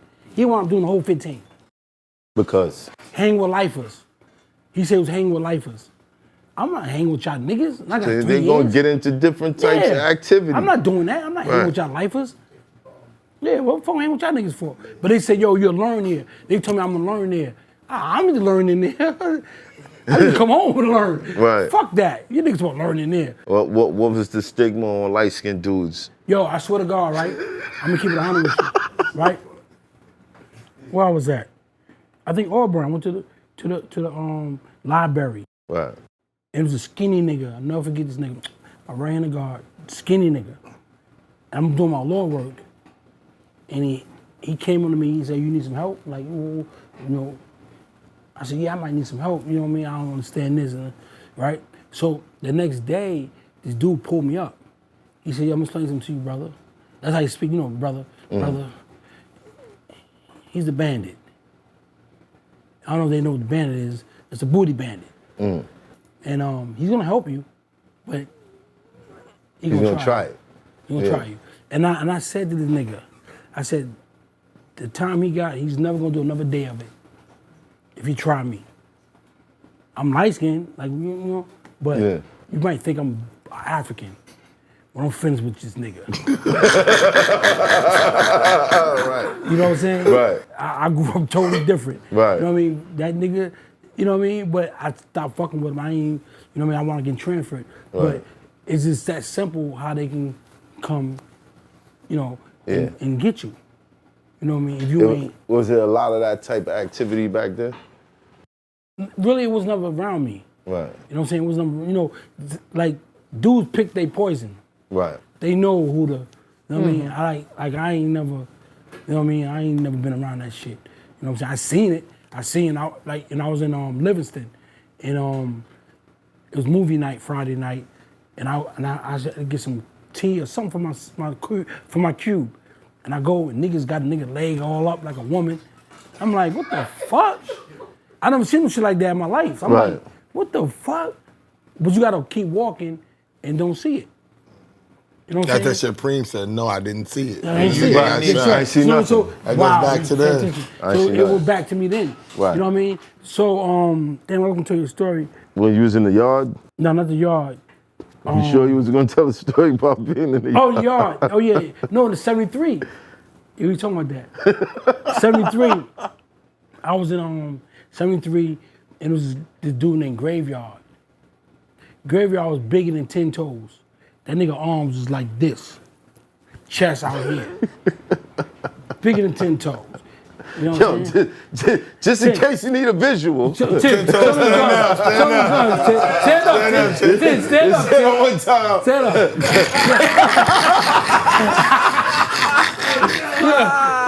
Yo, so, you know, he was bigger than 10. You know what I'm saying?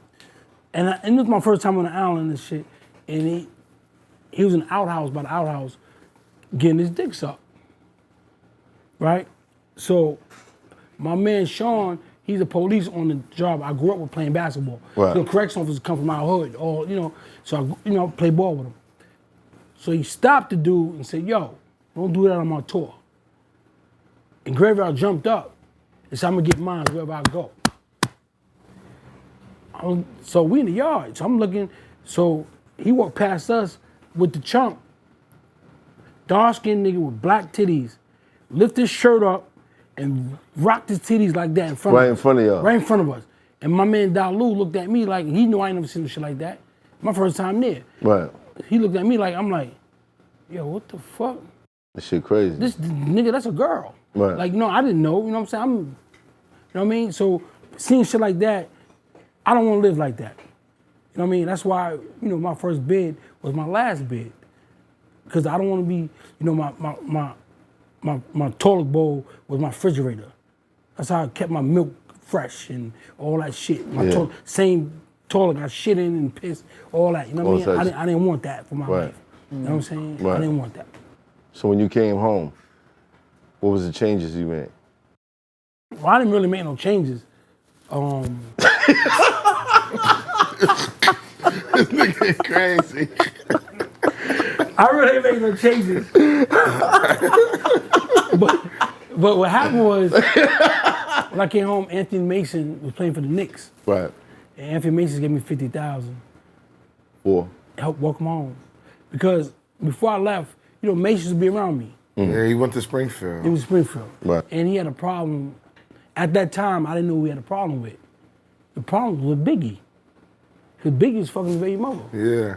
That's who the story is story about. is It's about Ed Mason. Wait. Yeah, you didn't know that? Hold on. Oh, God bless the dead because he got a family out here. God real bless him. talk. God bless him. Right. You're a real Yeah. nigga. Anthony Real and nigga. Biggie. Yeah, he's a cool Real ass nigga. nigga. So hold on, wait. Real He was nigga. today One of years the most old. sick nick ass One of them niggas. six, That's one of them about Ed 6'7" Mason. foot ass niggas. Yeah, that's Ed Mason. Ski mask over the, remember? I thought you would know that. I thought you would know that. You could He shoot was his today story. years old when he Yeah, found I that heard out. it, but nobody never confirmed that. Like, Fat Joe spoke about told it. everybody.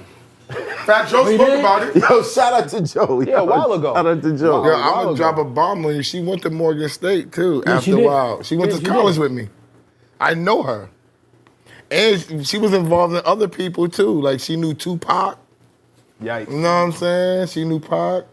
She was there the night that Pac supposedly did all that stuff and got arrested for. She was in the mix of that too. So She hold went on. to after all of that was said and done. She was in Morgan State with me. Facts. Facts. I thought everybody knew about that. So what was the I didn't know the who problem? she was. I knew the situation. What was the Well, problem? he wanted a gun. And I said, nah, I ain't give you no gun. Was he playing for the Knicks at the time? Yeah. Yeah. She was with the I Knicks. said, nah, bro, go play ball. I said, nah, we'll do it. Who is it? He never got a chance to tell me. Why? I don't know what happened, because he He wanted the gun. didn't want to tell you. He didn't want to tell me. But I was like saying to myself, who are you talking about? But then when the record came out, I really ain't remember then. And then as I go into it, I'm like, You were listening to the I record. was listening and to you the was like, record. I said, this nigga talking about my man. Cause me and Mason was like this. Like, Yeah. They loved him and Queen. yeah, we used to go through the tunnel. The minute we go to this game, I'll be with him, and he'll go through the tunnel. He'll take his teeth out his mouth and cut the lights out. And like, I'm like, yo, man, come on, Mason, come on. He would take his teeth out his mouth. Teeth, His front teeth. his front teeth. Right. You know, it's forced. Right. They're forced. Right. And he take them out his mouth. And he like a be vampire. driving. Yeah, he's driving, and he be like, come on, man. You know what I'm saying? God bless my boy, man. Yo, you know what I that's mean? crazy. So He gave you 50,000. So he gave me 50,000 when I came home, and said, welcome home. Because that's usually what brothers do, you know what I mean, to good comrades. Like, Right. you come home, like I always tell dudes, get them something to eat, get them some clothes, and, give them some money, or, and take care of them, and that's it. Right. You know what I mean? So when he gave it to me, I put it back in the game. But I made a promise to God that if you let me out early, I won't sell drugs. You know what I mean? So when I made that promise, I broke that promise. So I gave it to one of my peoples in the FO. I gave it to him down the south. Matter of fact, he went to Broadway to buy the stuff. They gave him some bullshit. So he was trying to get it back, but it was fucked up. So now he telling my other little man, like, yo, we gotta do something to Bim because his money's fucked up. So my other little man, he calling me on the phone, telling me about him. So we back and forth on the phones. I don't know this until me and this nigga finally meet face to face. He's like, yo, I got your enemy on the phone. Click over, yo, I got your enemy on the phone. So he's playing both middles. Right. So I'm like, but I didn't know it at that time. And then when me and him got together, we talked about it. And I'm like, wow. You know what I mean? But another brother, well known, gave me the money back. You feel me? Right. So, but I lost the money. I had lost it. And I went back to jail. I was on work release. They put me on the 4th floor. I think it was the 4th floor, Queensboro. Bill, what is the 4th floor? 4th floor, they give me a red tag. So when I came in, they put me on the 4th floor because the PO called me, went to my job, fake job, then went to my house, counselor, all them, whatever. And they found I was lying, you know what I mean? So put me on the 4th floor. So when I got to the 4th floor, they said, yo, do you got a job? I said, yeah, I got a job. He said, call your job right now. So I called Corey Rooney. And Corey's responsible for Jennifer Lopez, Mariah Carey, he did a lot of shit, right? Father MC, everybody, right? So I said, Corey, I need a job. He said, what can I pay you? Like, you know what I mean? You know, I said, Corey, it can be $1. I said, I'm on the 4th floor, they're gonna put me back up north. He said, put the counselor on the phone. She said, yeah, you know, he's good. You know what I mean? I'm hire him, he gonna work. So boom, he hired me. So I'm in the studio every day, Soul Convention, with Marky. With Marky. I'm Prince Marky D, God bless the dead. Right. So I'm in there every day. So I said, you know what? Let me learn this shit. Let me know how to produce. Let me go through, you know what I mean? For me being Run DMC, before that, I said, I want to learn this shit anyway. So I learned it, and Coogee Rap, he came across with a remix, wanted Soul Convention to do, called It's a Shame. Yeah. It's a shame. So Corey said, listen, this is your first record. Do this remix. And me and Corey did it. And I bought my first GS, my Lexus, right, off that check from that car, right? That's a different story. First Lexus. First legit car in my life. Ever. Right. The buggy, Oh, no. No, the GS. No, I'm thinking about when you had Champagne the CLK. color? No, it was black. I like black cars. So I met this church girl, and I lied to her. You know, I lied to her. I just want to fuck. So I'm like, yo. So I said, yo. So she said, yo.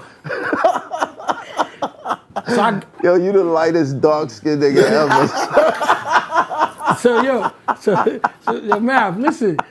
So I told my man Rome, I said, Rome, take me to this girl house and take my car. I'm gonna call you to come back and get me. Then I'm gonna knock her down, and I go to her crib. No, I knocked her down. Right. But God knew I wasn't really fucking with her like that. I was lying to her. I'm gonna be your man. I'm fucking with you. You know what I'm saying? You got a rose too? I lied to her. Now I get her a rose. Okay. I lied to her. Right. Boom. My mom's called me. Said, where you at? Said, the police called her, your car's in an accident. Oh, damn. My car was in somebody's house. This nigga ain't got one scratch. I'm like, I fucking play with this church girl. Look at my shit. God got you right God back. got me right back. back. So I learned when I steal, because I stole when I was in public school. Right. I mean, jump, but I stole, I'll never forget this. I'm in 5th grade, and I went to the meat market on Jamaica Avenue, meat market across from my school, and I stole Crocodile, Twinkies. I stole so much shit. My whole bag was filled up with mad shit, right?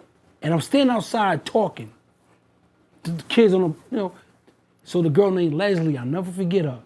Leslie, and I seen her pointing like this. They said it was you. She told the meat market man he stole all that shit out your store. So I got my knapsack on, I got my coat on, I'm like this. The meat market man came out with his cleaver. He got the meat market shit on with the blood on. Blood on it, yeah. So I see the nigga said, let me see your bag. I'm in 5th grade. I said, you want to see my bag for? He grabbed it. I swung the outlet, ran home. I go home. My mom said, yo, where your jacket at? I said, I left it at school, my locker. She said, bring it back home tomorrow. All right, Mom. Back to school. Come back. Your shit. I get in my bed real quick so you won't see me get in the bed. And I go to sleep early. Early, like 6 o'clock, I'm in the bed. Next day, I go to school. The meat market, matter of fact, the principal, they call me the loudspeaker. Back then, they call you loudspeaker. Yeah. Call your name out. Such, James Antney, Yeah, come to come the to main the principal office main right now. Yeah, right Yeah. now. So I said, oh, shit. So I don't know what it was. So I go to the main office. I see my bag and my jacket on the floor, in the middle of the floor. And the meat market man right there.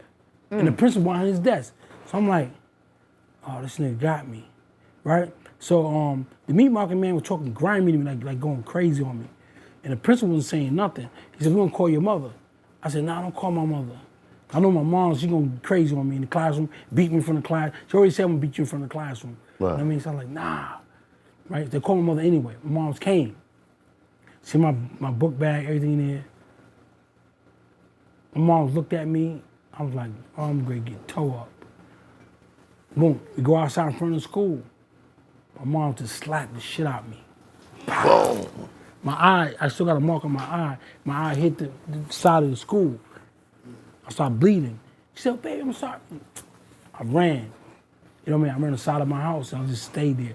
She got home and shit, you know. So we always had a neighborhood, I don't know if y'all had, but we had a neighborhood doctor. They ain't a real doctor, but Yeah, you but they know how to do stuff. They know shit. Right. You know, go see Miss, you know what I mean? Right. She patching me up, you know what I mean? When I got hit in my nuts, I was fighting. Go see Mama. Pull my pants down, let the lady see my shit. You know what I mean? All that dumb shit. You know what I mean? Neighborhood, you know, doctor. You know what I mean? But yeah, but You learned that anytime you stole. yeah, every time I stole, nothing comes out of it. You know what I'm saying? Nothing comes out of it. I don't know how it would happen. Like I can go on and on with stories about me stealing certain things. Like, cause I got a problem. I steal sometimes. I ain't gonna front. You know what an African told me when it comes to stealing? He said, never be greedy for something that was never yours. Meaning, like, if you robbing a bank and you got 10 minutes, whatever you take, you walk out. The moment you go past that 10 minutes, that's when you get jammed up. It was never yours to begin with. Whatever you got was already more than what you were supposed to have. I think there was a verse, I remember hearing a verse in the Bible that said when you steal something, you gotta repay it 7 times. Yes. Yes. Minimum. You steal one thing, you have to repay it 7-fold. Minimum. Yeah.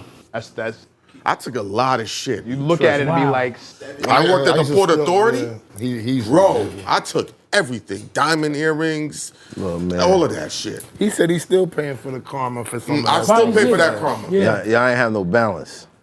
Huh? When I was doing my dirt, I used to go hit off the homeless niggas.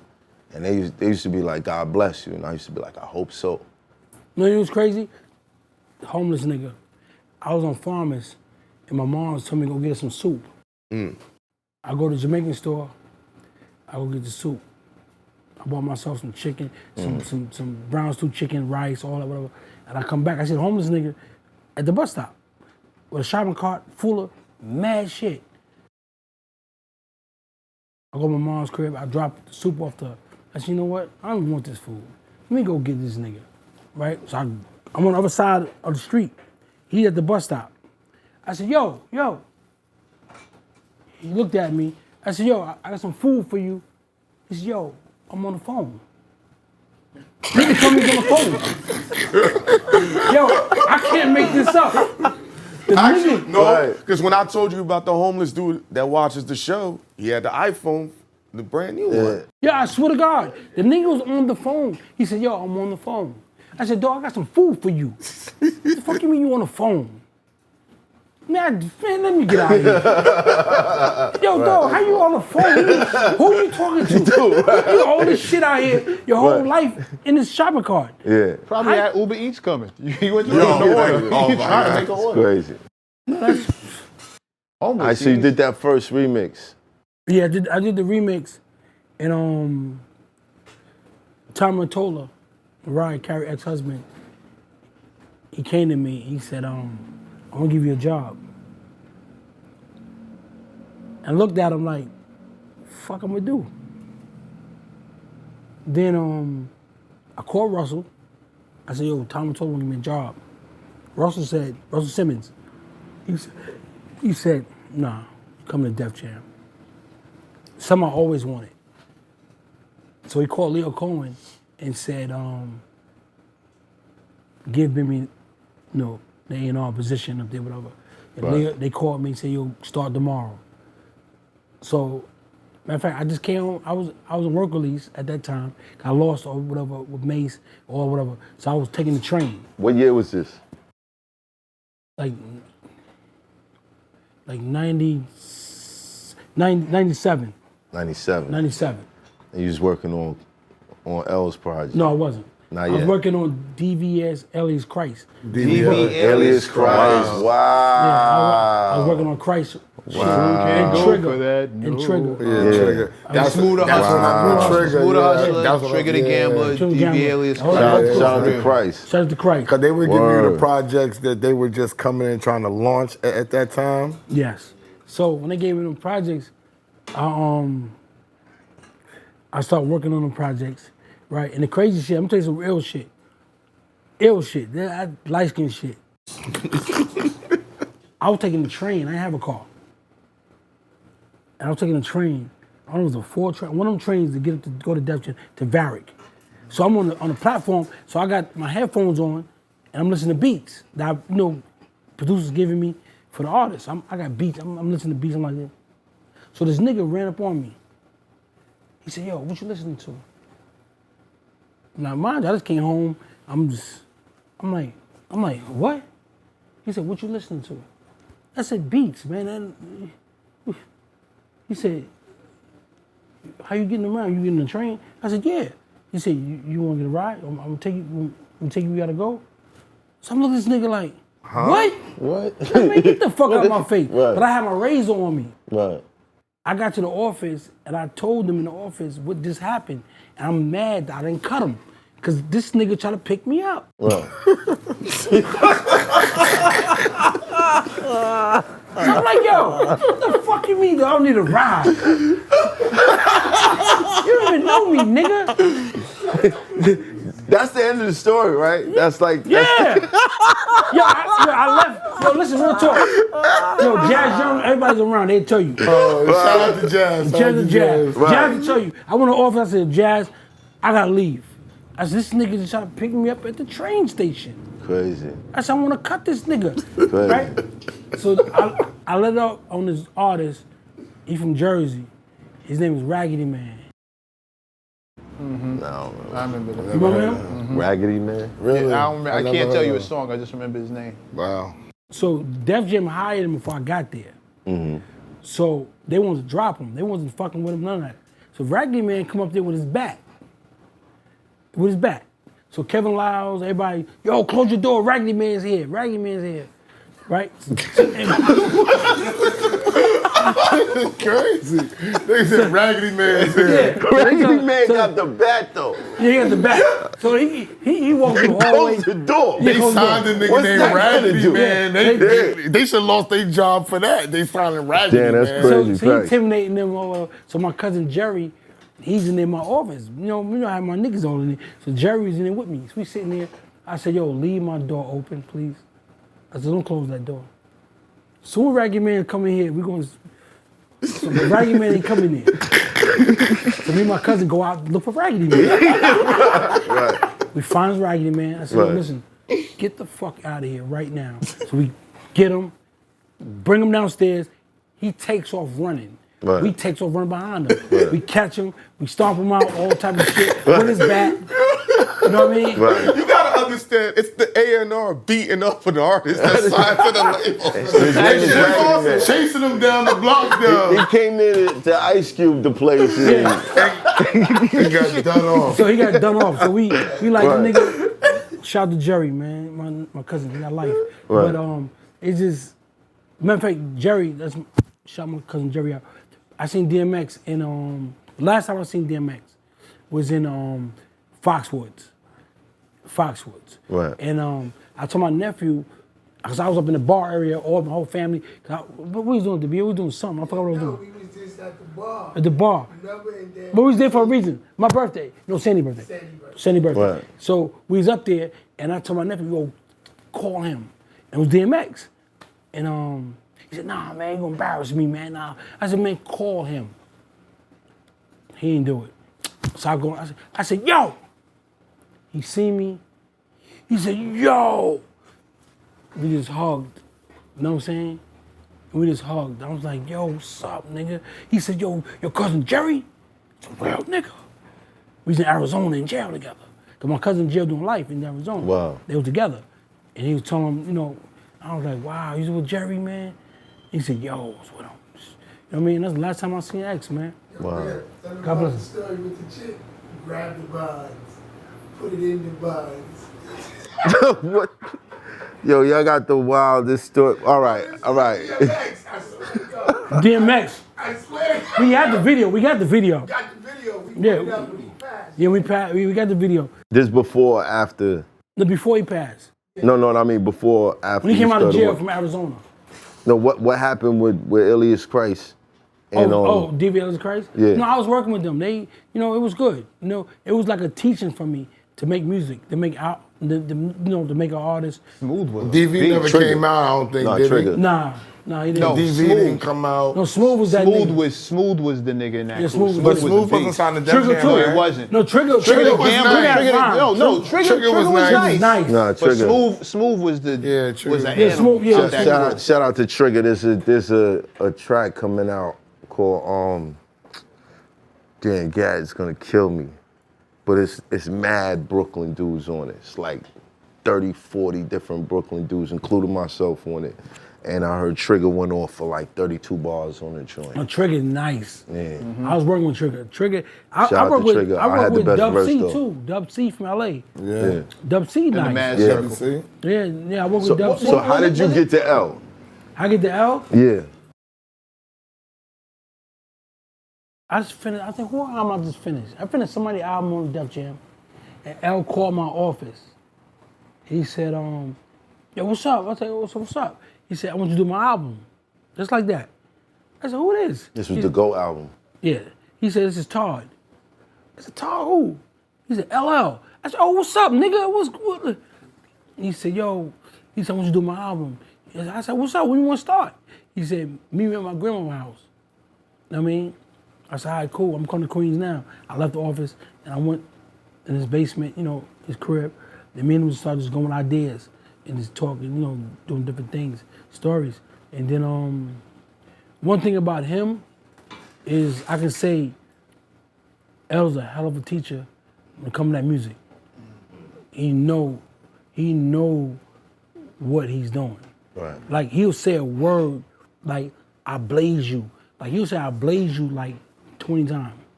I blaze you. I blaze you. Like he'll say I blaze you. Like he'll until it's the right until it's one. that right sound. Right. And I'm like, and I'm sitting there watching him do it.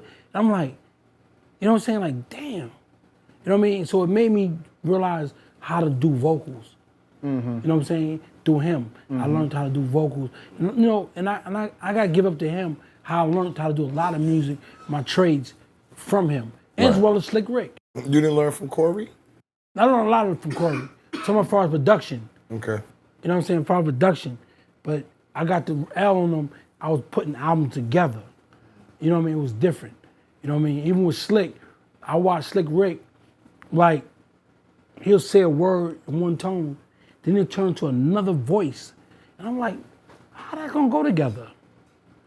But as it merges, you be like, well, this nigga telling a story. Right. And he's making him her, and her him. him, and all that. Took it Yeah. from two separate Yeah. So I learned how to do that. So I'm like, wow. You know what I mean? So then they put me in Bearsville, and that's in upstate New York, to make albums. You know what I mean? Like Nas made his album up there, or 50. Everybody go to Bearsville. They had mad money back then. Yeah. So you stay up there, you got cottages. You just stay there. One question. How did you transition from street life into corporate music life? You go from not answering to anybody, doing what you want to do, flying here, flying there, whenever, just out of nowhere, and then you come home and there is a job. There's an office. It's a great job. It's a great office, surrounded by great people, but it's. I gotta imagine that life was totally different. Totally Yeah. different. Yeah, it was. But he decided. That was your last bid. I say to myself, like, one thing I tell the youth is like, you can't say I'm gonna stop next week I'm gonna stop today. I'm gonna stop next month. You just gotta stop. Stop. No matter Right how there. the cards is dealt, how it goes, you just gotta stop. Did you get the itch? Never got the itch. He was making money. Yeah, I never got Fucking the with models, traveling the world. Yeah. Like, that's the itch. He was nigga. doing that. He was doing that anyway. But it's legally Illegally. now. Yeah. That's my You don't have to look over your shoulder. Yeah. You're traveling with the You celebrities. know how many people don't get No, that? I Like, agree. No, I'm with you. I I'm know just drug saying dealers this who side. don't go get jobs because in their head they're already living the life of the You're not celebrity living that the they life, could be though. working with. Hold on. In their minds they are. But you said they're not living the life. No, you know, because let me tell you something. I got this thing where I tell you, all right, you're a drug dealer, right? Give you 3 summers, give you 4 summers, give you 5 summers. You can make millions of dollars. That 6th summer, that 3rd, 4th summer, that 5th summer, your life is over. You're going to fed the rest of your life. So you can live good for that moment. You can live Right. good. And I knew this at a younger age. You can live good for a moment. Right. But you're gonna pay dearly with your life. And you're gonna be out of here. Death Note. You're gonna be out of here. That's Death Note. As you working with LL, he does a video for a song off the Any Given Sunday soundtrack. Shut him down. Right. So I show up to this video. Black bandana, black hoodie, all black. And I get in this cipher. Now there's mad people in the cipher. Ammo unlimited though. So after a while, it was just me and a dude named Tiki Dama. Tiki Diamonds. Before he was Diamonds, he was Dama, right? A word? Yeah. You telling me something I ain't know. Yeah, he was Tiki Dama when I met him. Okay, good. Right? Classy cat. So me Yeah. and him just going back and forth now. Everybody else done tapped out. I get a tap on my shoulder. I turn around. It's the lightest dark-skinned nigga ever. Tap me on my shoulder. I'm like, yo, hold on, because I'm focused. Tiki's like, yo, you need to go talk to him. It's Bimmy Antney. He the head of A&R Def Jam right now. I said, oh shit, say word. I go talk to you, we chop it up, take your number, hit you up. You said, come to Def Jam right now. I left from Utica Avenue, took the 4 train up to Same train I wherever, was telling you switched about. over. I was on that nigga trying to pick me up. Go ahead. Right, switched over, I came to 50th and 8th. Came upstairs, played the demo for you. You gave me one of the best compliments in the world. You was like, yo, this nigga remind me of Biggie, but he more lyrical. I'm sitting there like, oh shit, good looking. He was like, yo, I'm gonna try to get you a deal. So I would come up there, me and Too Much. We'd be rhyming in your office. Every now and then, Lady Luck would pop her head in. We had like a little Shout out, cipher. Luck, that's my girl. Right. But I was roasting everybody. So one day, this kid, this cocky kid, calls you up like, yo, I know you working on the Go album. Let me get a 16 on that. He was like, I don't know. I said, come on, I ain't gonna kill him too crazy. You let me have it. He was like, you talking about a legend. You ain't did shit yet. You ain't did nothing. You talking about what? It's LL Cool J we talking about. I was like, oh shit. I was like, damn. Yo, I called back a couple times, never got another answer. I was like, yo, it's over. It's over. It's over. That was it. Nigga, wow. That was it. You remember that call, Bim? Yeah. Yo, I told you 2 days, me and Mav talked, and I Right. thought about Mav. Yeah. And I was like, I had Tiki already, and I said, I'm gonna have Mav. But he was just too cocky. Yeah. He was Facts. just too, that New York shit. Yeah. You know what I mean? Yo, nigga, where you going? Oh, you're the jack. He just got home 3 months ago. You gotta cut him some slack, Yeah, man. right. You know what I'm saying? You know what I'm saying? We gotta cut because niggas don't even get to leave out. But Mav looked at him. He just got home 3 months ago. Cut the nigga Right. some slack. Usually yo. I'll be like, lock the door. yeah. Checking order. But nah, you know, Yeah. as a young boy, I felt like I needed that though. You know what I'm saying?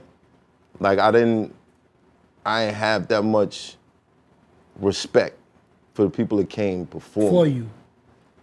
And now I'm sitting here giving respect Yeah. to everybody that came before For me. you. You know what I'm saying? But you know, God have a way of humbling us. You know what I'm saying? And my guy B.O. always told me, we had a humble beginnings. Right. And he's gonna show you. He's gonna humble you. Like no matter how lyrical you was, and you was nice, I wouldn't have told you to come if you wasn't nice. Right. You wasn't that nigga. I wouldn't say, you ain't come to my office. But you was just your chest out. You know what I mean? You was like, nigga, fuck him. I'm that nigga. I'm that nigga. You know what I mean? What you supposed to be. Right.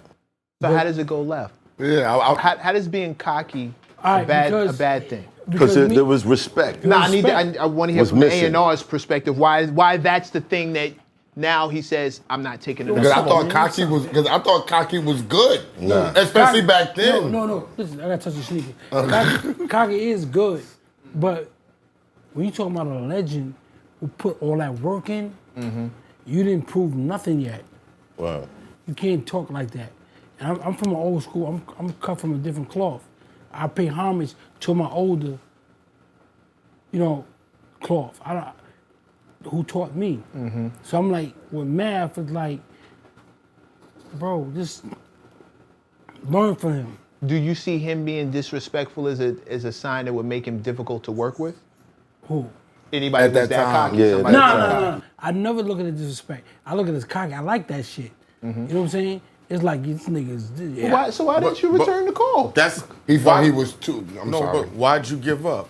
If you see, It's why not a not- question. No, listen. I heard what you said. It's not Yeah. a question that I gave up. all It's right, that I'm working with big dogs. Right. He's a pup. but he has the potentiality He has to the be potential, but these niggas keep the lights on. but Okay. the eventuality, those guys might not be able to keep the lights on, right? Not true. I mean, At that time, who's keeping them lights on? That's who you fucking with. got you. Right. I don't know if he can keep the lights on. Because they haven't been proven. That right there is fair. And he would have to take time to cultivate Cultivate him. him. And that's the other thing. That's- It's the other that's thing. fair. to But- cultivate. But to add more fuel to the fire, LL I'm Bad was the first rap song that I learned, that I fell in love with. Wow.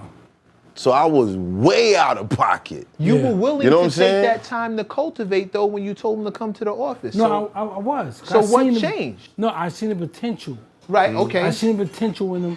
I seen the, but he must have said something crazy to me. Yeah, I did. He did. He must have said something crazy to me that made me like, I ain't fuck with this nigga.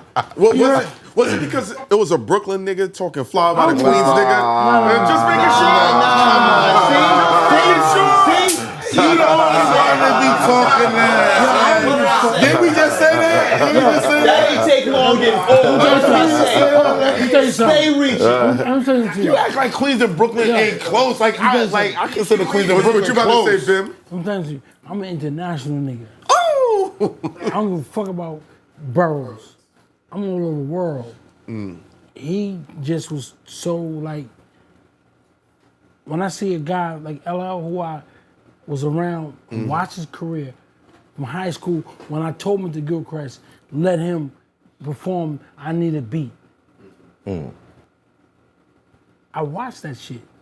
And I said, yo, L, why you didn't come back to school? You know what L told me? I made $5,000 that weekend, and I had it in the top drawer, and I just stare at it. I just look at it.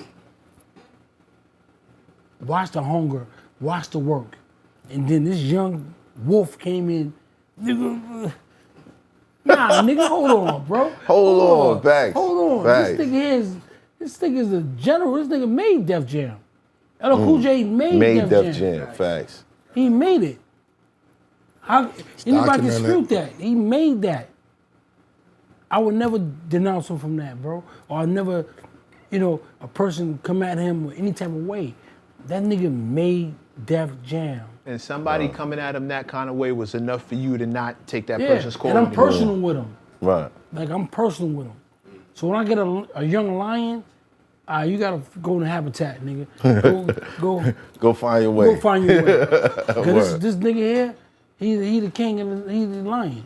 Man, let me tell you, I'm gonna share another Brooklyn dude, Lucky Don.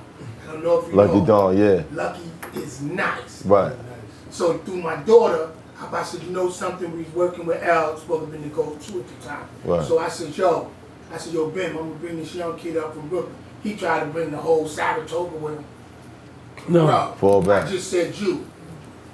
But Al's a good dude, so Al liked it, the kid. Boom, on the joint he did, he even insisted, because Al's a very competitive, he's a guru. Right. I didn't watch him, he's a guru. But Lucky, Bim tells him, it's all Bim tells him in the studio doing.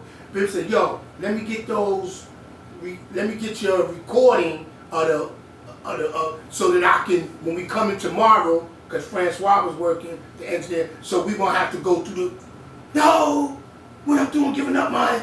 So Bim said, something, man, we ain't even.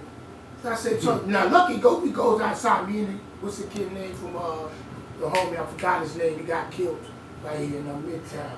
I says, yo, I bring you up here with my people, bro.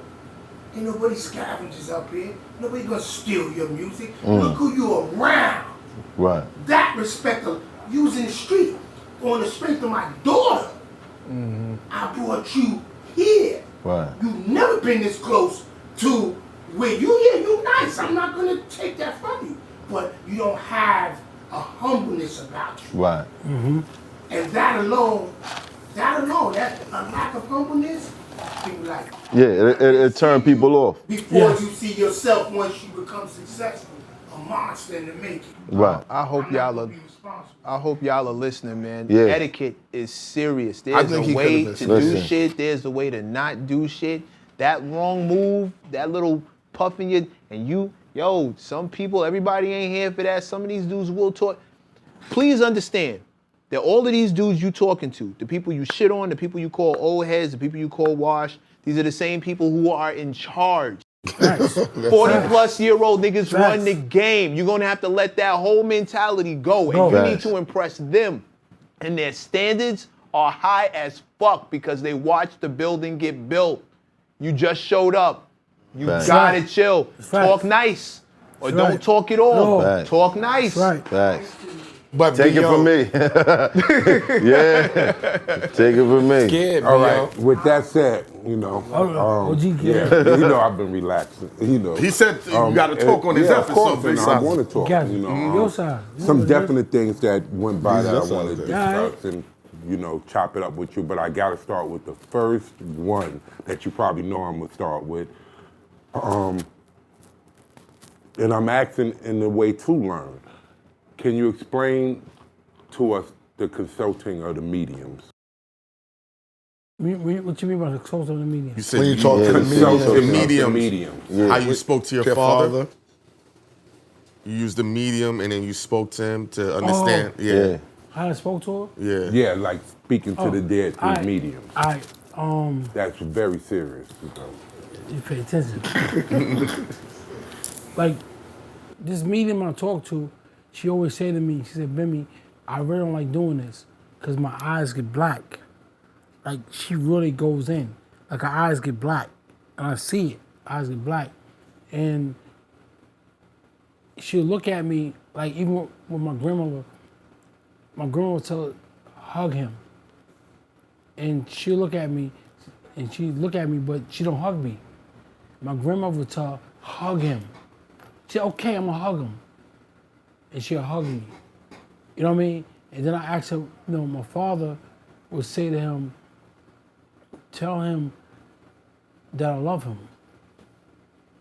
I didn't mean to leave. When she said it to me, I look at it and I'm like, and it touches me, it tears me up. I'm like, damn, I never met this man in my life. But I'm talking to him in the spirit. And most people don't believe in spirits. And you look at it, the truth of a spirit is, you watch dudes, I'm smoking this dude, I'm doing this, and they leave here within 3 months, they out of this world. Yeah. Shit happened to them. Because that spirit, and I asked the medium, I said, why they don't come back? Or why? And she told me, they're more powerful there than here. So that's letting me know, when you talk about the dead and you disrespecting them, they listening. And they gonna get you one way or the other. They listening. What I find powerful with that too is that it goes back to your father, you know. So it tells me that it's a hole there, you know what I'm saying? And that is what is going on with all the black young men that is in society. And all of you guys need to listen to this, because this is all very serious when we sitting here talking about the fornication and the nonsense we talking about. This is what happens. Black men end up growing up without fathers, and they become men that live lives that might have not lived that life, might have not ended up in the criminal justice system if it wasn't for their father, you know? So that's something that we have to really think about, because that's what he's really expressing. It's a hole still right now in there for his father, Right. you know? Now, what I would like to say on that, from what I heard, because this is what, and we spoke about this on the show, with my own father, you know, I've had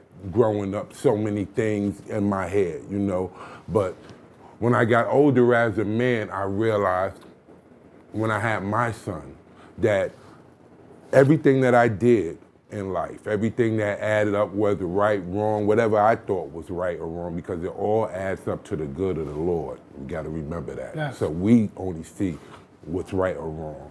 But when I had him, I realized if one thing, just one little small piece was changed, he wouldn't have been born. And then I realized that alone made me look back at my father's life and everything like that, and realize he was a part of, he was on something. And what triggered me, what you said, is that your father bought the house, you know, and then you said he was in the war, he was in the army. We, being in wars ourselves, we know how that messed with your mind. Why did So- buying the house trigger you though? Because that let him know that he established that. That's what every I father, understand what you're every saying. foundation want to do. Yeah. Every man wants to take care of their family. He had Fact. 8 children with his mother. So that tells me that he wasn't no flimsy dude. Yeah. It was you know love what I'm there. saying? It was love Something went wrong. Left. And if you went left, he already said enough to let you know what went left. If he was jumping out of planes in a damn war. You could imagine where he his saw. mental state was. He said his mom wouldn't let him back home. Why wouldn't the mother let him back home? Because his mental state wasn't right to be around the kids. children. Around the children. What do they call The that? fact. Mental health. PTSD. PTSD. That's Shell- why I shell wanted to shock. speak, because I watched the show and I watch him, Yeah. and he observes Everything. everything.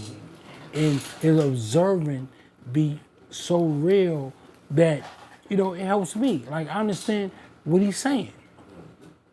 You know what I'm saying? I understand what he's saying. And most kids don't have that father to guide them, to teach them. Right. You know what I'm saying? They don't have that. And I always say to myself, you know, I told God, you my father. Absolutely. I said, I never trust in man. I always trust in him. Right. You know what I mean? And I tell my kids that all the time. yeah, Yeah. he's my father. Like he, and you said something that it triggered me to say, like, I survived in the streets. For something you said, I don't know what you said, but something you said, I remember it, but I survived in the streets because he watches me. My grandmother watches me.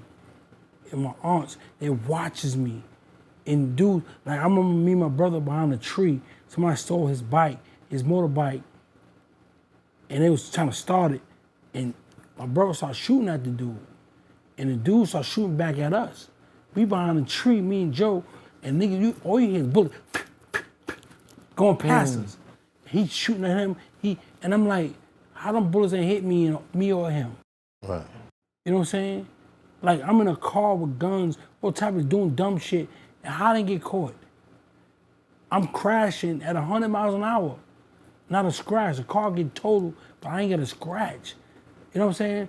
And when I talk to the medium, every car I ever owned, I drove past my grandmother's house and I showed her. I said, Grandma, look at my car.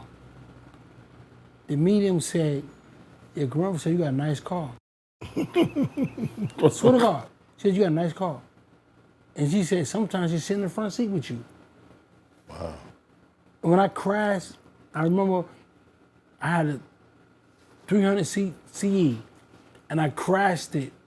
Racing this nigga named Ty from 40. I'm racing him. He had the same car I had. How my car gonna be faster than your car? It's We the had same car, right, exactly. But my mental was like, I got rims on it, my shit gonna be better. You know what I'm saying? Right. So racing this nigga, my back fishtail, and I wanna crash in my car. I got out, Justin Prince is screaming on me. And I was probably drunk, but they looking at me like, nigga, we hustle for our cars. That nigga mother bought that. His mother bought his car. His mother really bought his car. Nigga, I'm in the streets. I hustled to get this car. And I'm standing looking at this nigga like I'm numb. And then justice is going crazy on me. And my car, I'm looking at my car is total. Not a scratch on me, not a scratch on two niggas in the car with me. And I'm thinking about my grandmother like, damn, she just protected us. One day, I'm in Springfield, me, Bobby Brown, Just, and another guy, I don't know who it was. We was in a club on Springfield in the corner in Hempstead. I took Bobby there. We in there, and that night was over. We was drunk as fuck. Just had a Q45. Bobby said, he drunk. He said, yo, I want to drive that car. So Just said, yeah, drive. I'm looking at Just like, yo, Just, he drunk. And, you know, Bobby get in that car. Yo, dog, this nigga in the car going down the van, going down the Grand Central. I don't know if y'all know the park over there to the right. Flushing Meadow. Flushing Meadow. He said, 120, y'all, 130, 140. I'm like this. I'm looking at this nigga like, I'm in the back seat though. I'm in the back. Yeah. I'm like, Josh, I'm looking at this nigga is wild. Like, 130, y'all, 140. You know that shit go whoop like this? Yeah. That nigga hit that, near the car said, went that way. I'm like in the back shit, oh shit. That nigga tore that Q45 up. I said, yo, the car ended up in the grass and we didn't end up in the water. Thank we ended God. up in the grass. I'm looking at it. I jump out, cause it's just smoking. I jump right out. Who was back with me? He jumps right out. Bobby, he lays on the floor. He lays on the grass. Just in the front seat like this. Oh man, well fucking. So I'm like, so Bobby says, take me to my money. I'm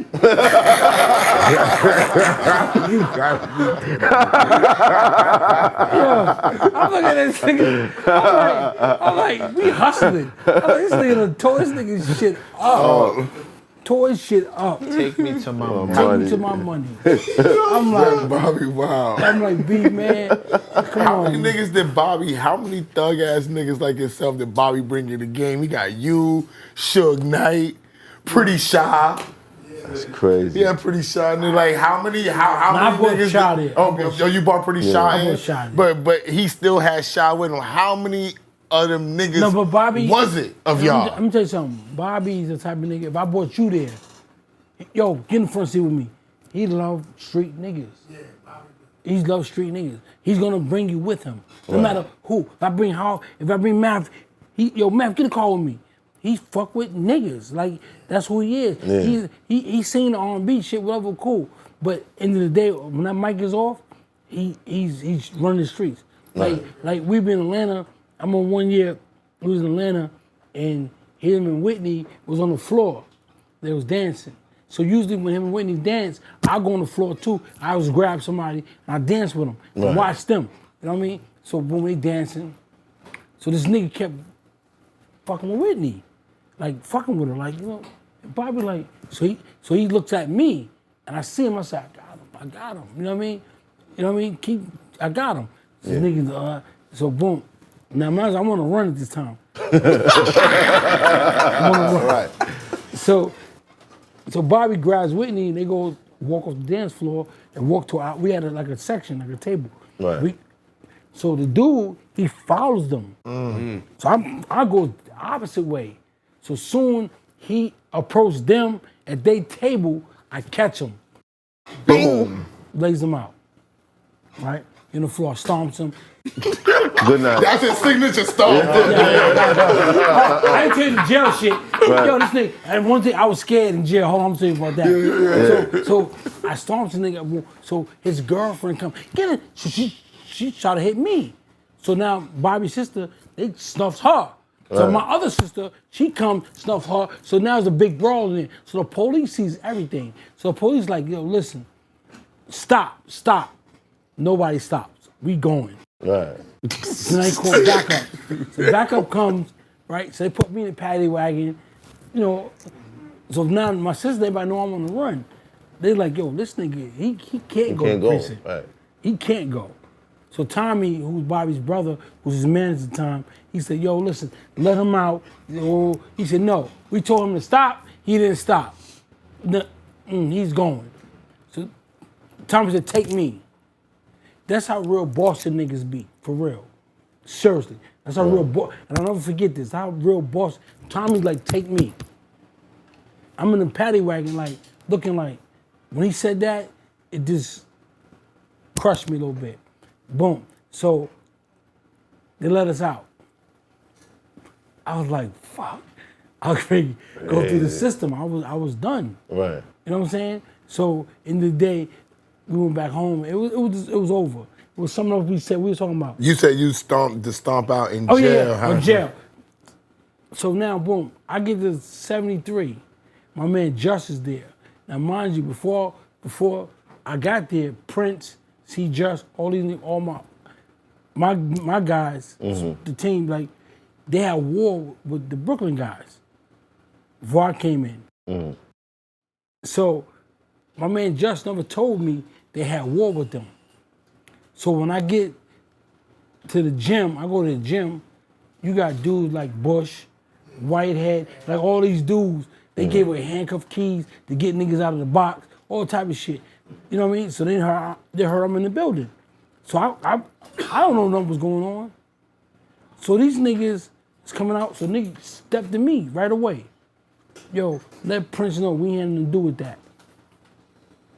Cause they tried to stab one of our guys, and he almost lost his life. Right. You know what I mean? But our guys stabbed their guys, chased him around, stabbed him. You know what I mean? So it was so much big shit going on that I didn't know about. You know what I'm saying? So when I got there, I had to really like navigate through it.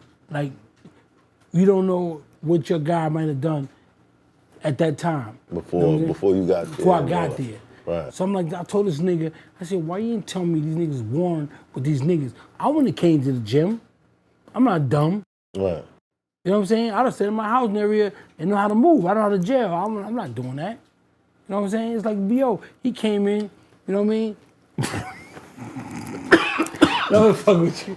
I'm gonna fuck with it. You know what I mean? But B.O. is writing my book right now. You know what I mean? Playing both sides. You know what I mean? Playing for two teams. Playing for two Where did the teams. stomp out come from? Because you said the stomp out. Oh, the stomp out. Stomp was out. in jail. My man Just, right, before the jail shit, before the gym shit, with all them niggas. So the Spanish guy, you know, we had a treaty where no blacks can touch the Spanish and no Spanish can touch the black. Right.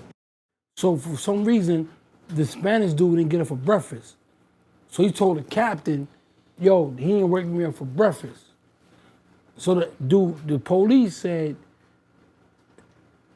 this funny shit. I told a story, and the police wrote me and DM me like, "Yo, I'm suing you." All right, cool. So I said, I ain't gonna say his name, but the nigga said, "Yo, nigga ain't waiting for breakfast. Yo, gotta get the nigga out the house."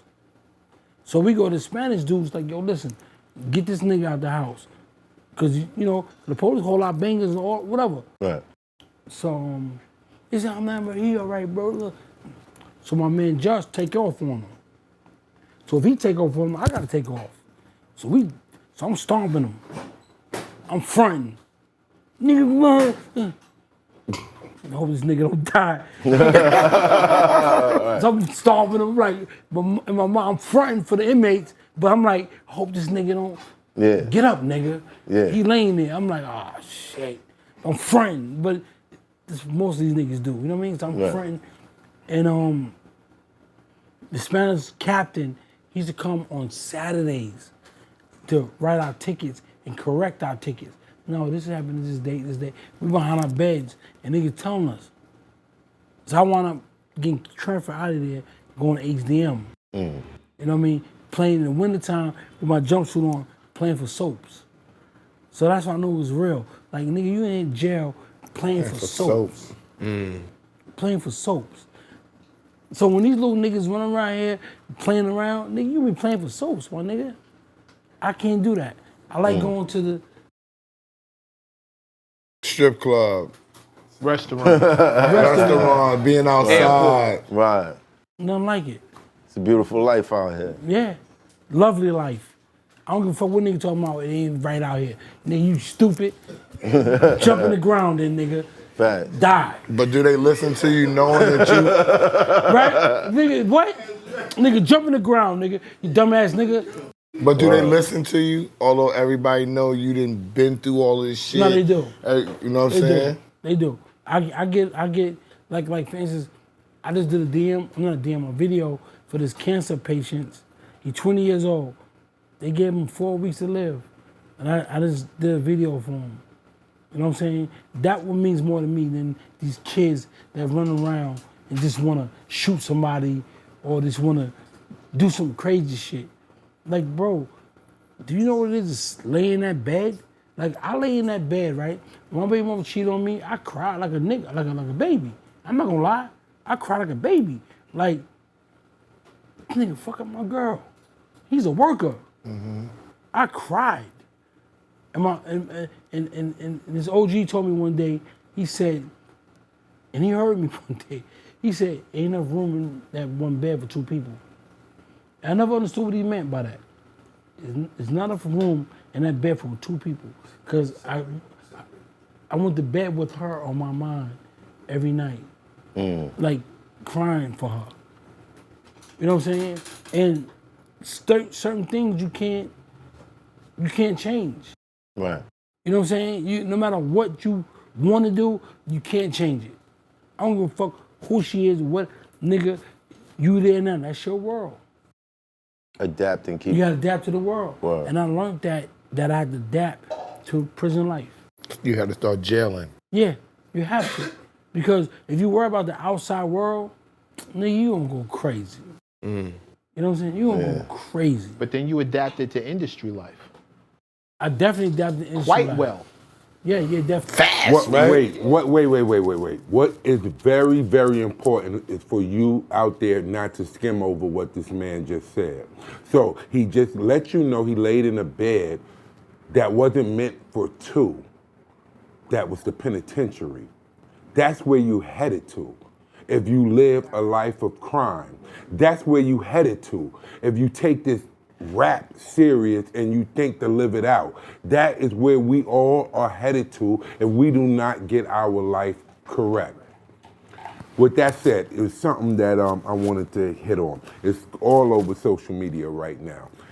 You're one of the originators. Again, if we not getting that out, this man is one of the originators of hip hop. I grew up on Run DMC. They was probably like one of the first rap groups I've ever listened to. He was like in pictures with them. So this is such an honor thanks to Math Hoffa.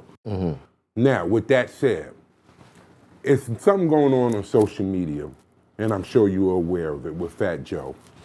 And you would be one of the best people to answer this in the room because you were one of the people that was there.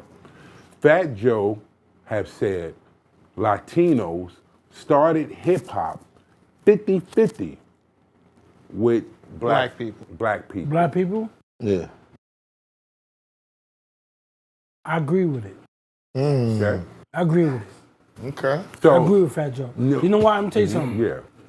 My sister, Bimmy Antney, she will birth me to the streets. And she's a part of a gang. And it was the Lady Nomads. They had the 7 Crowns, Savage Nomads, and there was just Lady Nomads. Thank you, Bill. And them gangs was Spanish dudes. Absolutely. My sister's boyfriend was Spanish. Frankie Cantry. That's his name. Frankie Cantry. Spanish people have been in our life forever. Did they help create hip hop though? Yes. Of course. Of So course. they was rapping because when I grew up, when I DJing grew up, and this is only said because it. You you just gotta said understand, I might have first heard my first rap record was Public Enemy. You know what I'm saying? So I'm in the whole. that's your first record. Yeah. I'm only 45 years old. You know what I'm saying? I'm 45. No. Yeah, I heard my first. But he knows my history. Yeah, exactly. He knows history. I did not see Hispanics in the Grandmaster Flash, the Cool Hercs and them. But they were what I DJing. saw them what I saw them as a part, definitely, of the hip hop culture. I would never say they wasn't a part of hip hop culture. 50-50, absolutely not. I didn't see that. I would say more like 2010. That's what my generation saw. They was not rapping. mean 80, they did 20. not get Can I ask you a popular. question, Bigga? They did not get popular and rap to the 90s. What about the breakdancing and the DJing? That's hip hop Because- culture. Okay, but you're specifically saying about Rap. rapping. Okay. That's something totally different. I'm gonna tell you. Yeah. I'ma tell you. Okay, when I was coming up in the 70s, it's like about late 70s, 78, 79. You had Grandmaster Theodore, right? Who was a DJ. He had the romantic, fantastic five. Flash had the Furious Five. Theodore had the romantic, fantastic five. You had Ruby D. He was a rapper. Spanish. They got Spanish. You had Whip, Kevy Cab, Master Raw, and Grandmaster Cass, who's a black Latino. I got a perfect question for you, brother. Did they refer to themselves as Latino or did they refer to themselves as black? Well, you know that Afro-Latino. It's a yes or no. Well, Did I they? don't It's know. a yes or no. At that time, At that They were time. black. yes. Ruby D was straight out Grandmaster Cass. Yes, they did refer to, but I'm just showing you. All right. that When in I Brianna's state, when I grew up, again, you I didn't talking know a that. generation I don't know. You asked me for- When of course, Black children. of course. And When that's I the grew core. up, That's the and core. that's how we share That's the it. core. There it That's is. how we share it. When I grew up, the Latinos I grew up with that was a part of hip hop identified themselves as being black. I couldn't tell my homeboys that that wasn't Latino, that they wasn't black. Well, as long Let me tell you something. What's his name? What's his name, man? Bigger. Sean Bigger. Yeah. Bigger. Let me tell you something. On our team, right? They had I'm talking about Supreme team. Puerto Rican Righteous. See Justice. I know See about Just. Righteous. See Just. Yeah. Straight up Puerto Rican. Yeah, I know about the whole crew on Rock Him album. I know about the guy standing right next to him. You know what So I'm saying? they've been with us forever. Day one. So I agree with that. So you can't say who So with what. white guys. I never been Not around in the white same guys. way. No, you Not can't in say the that. same See, way. that's where Not the in the trickery same way. flip comes No, in. no, at. not in the Because same- white not in the guys same was way.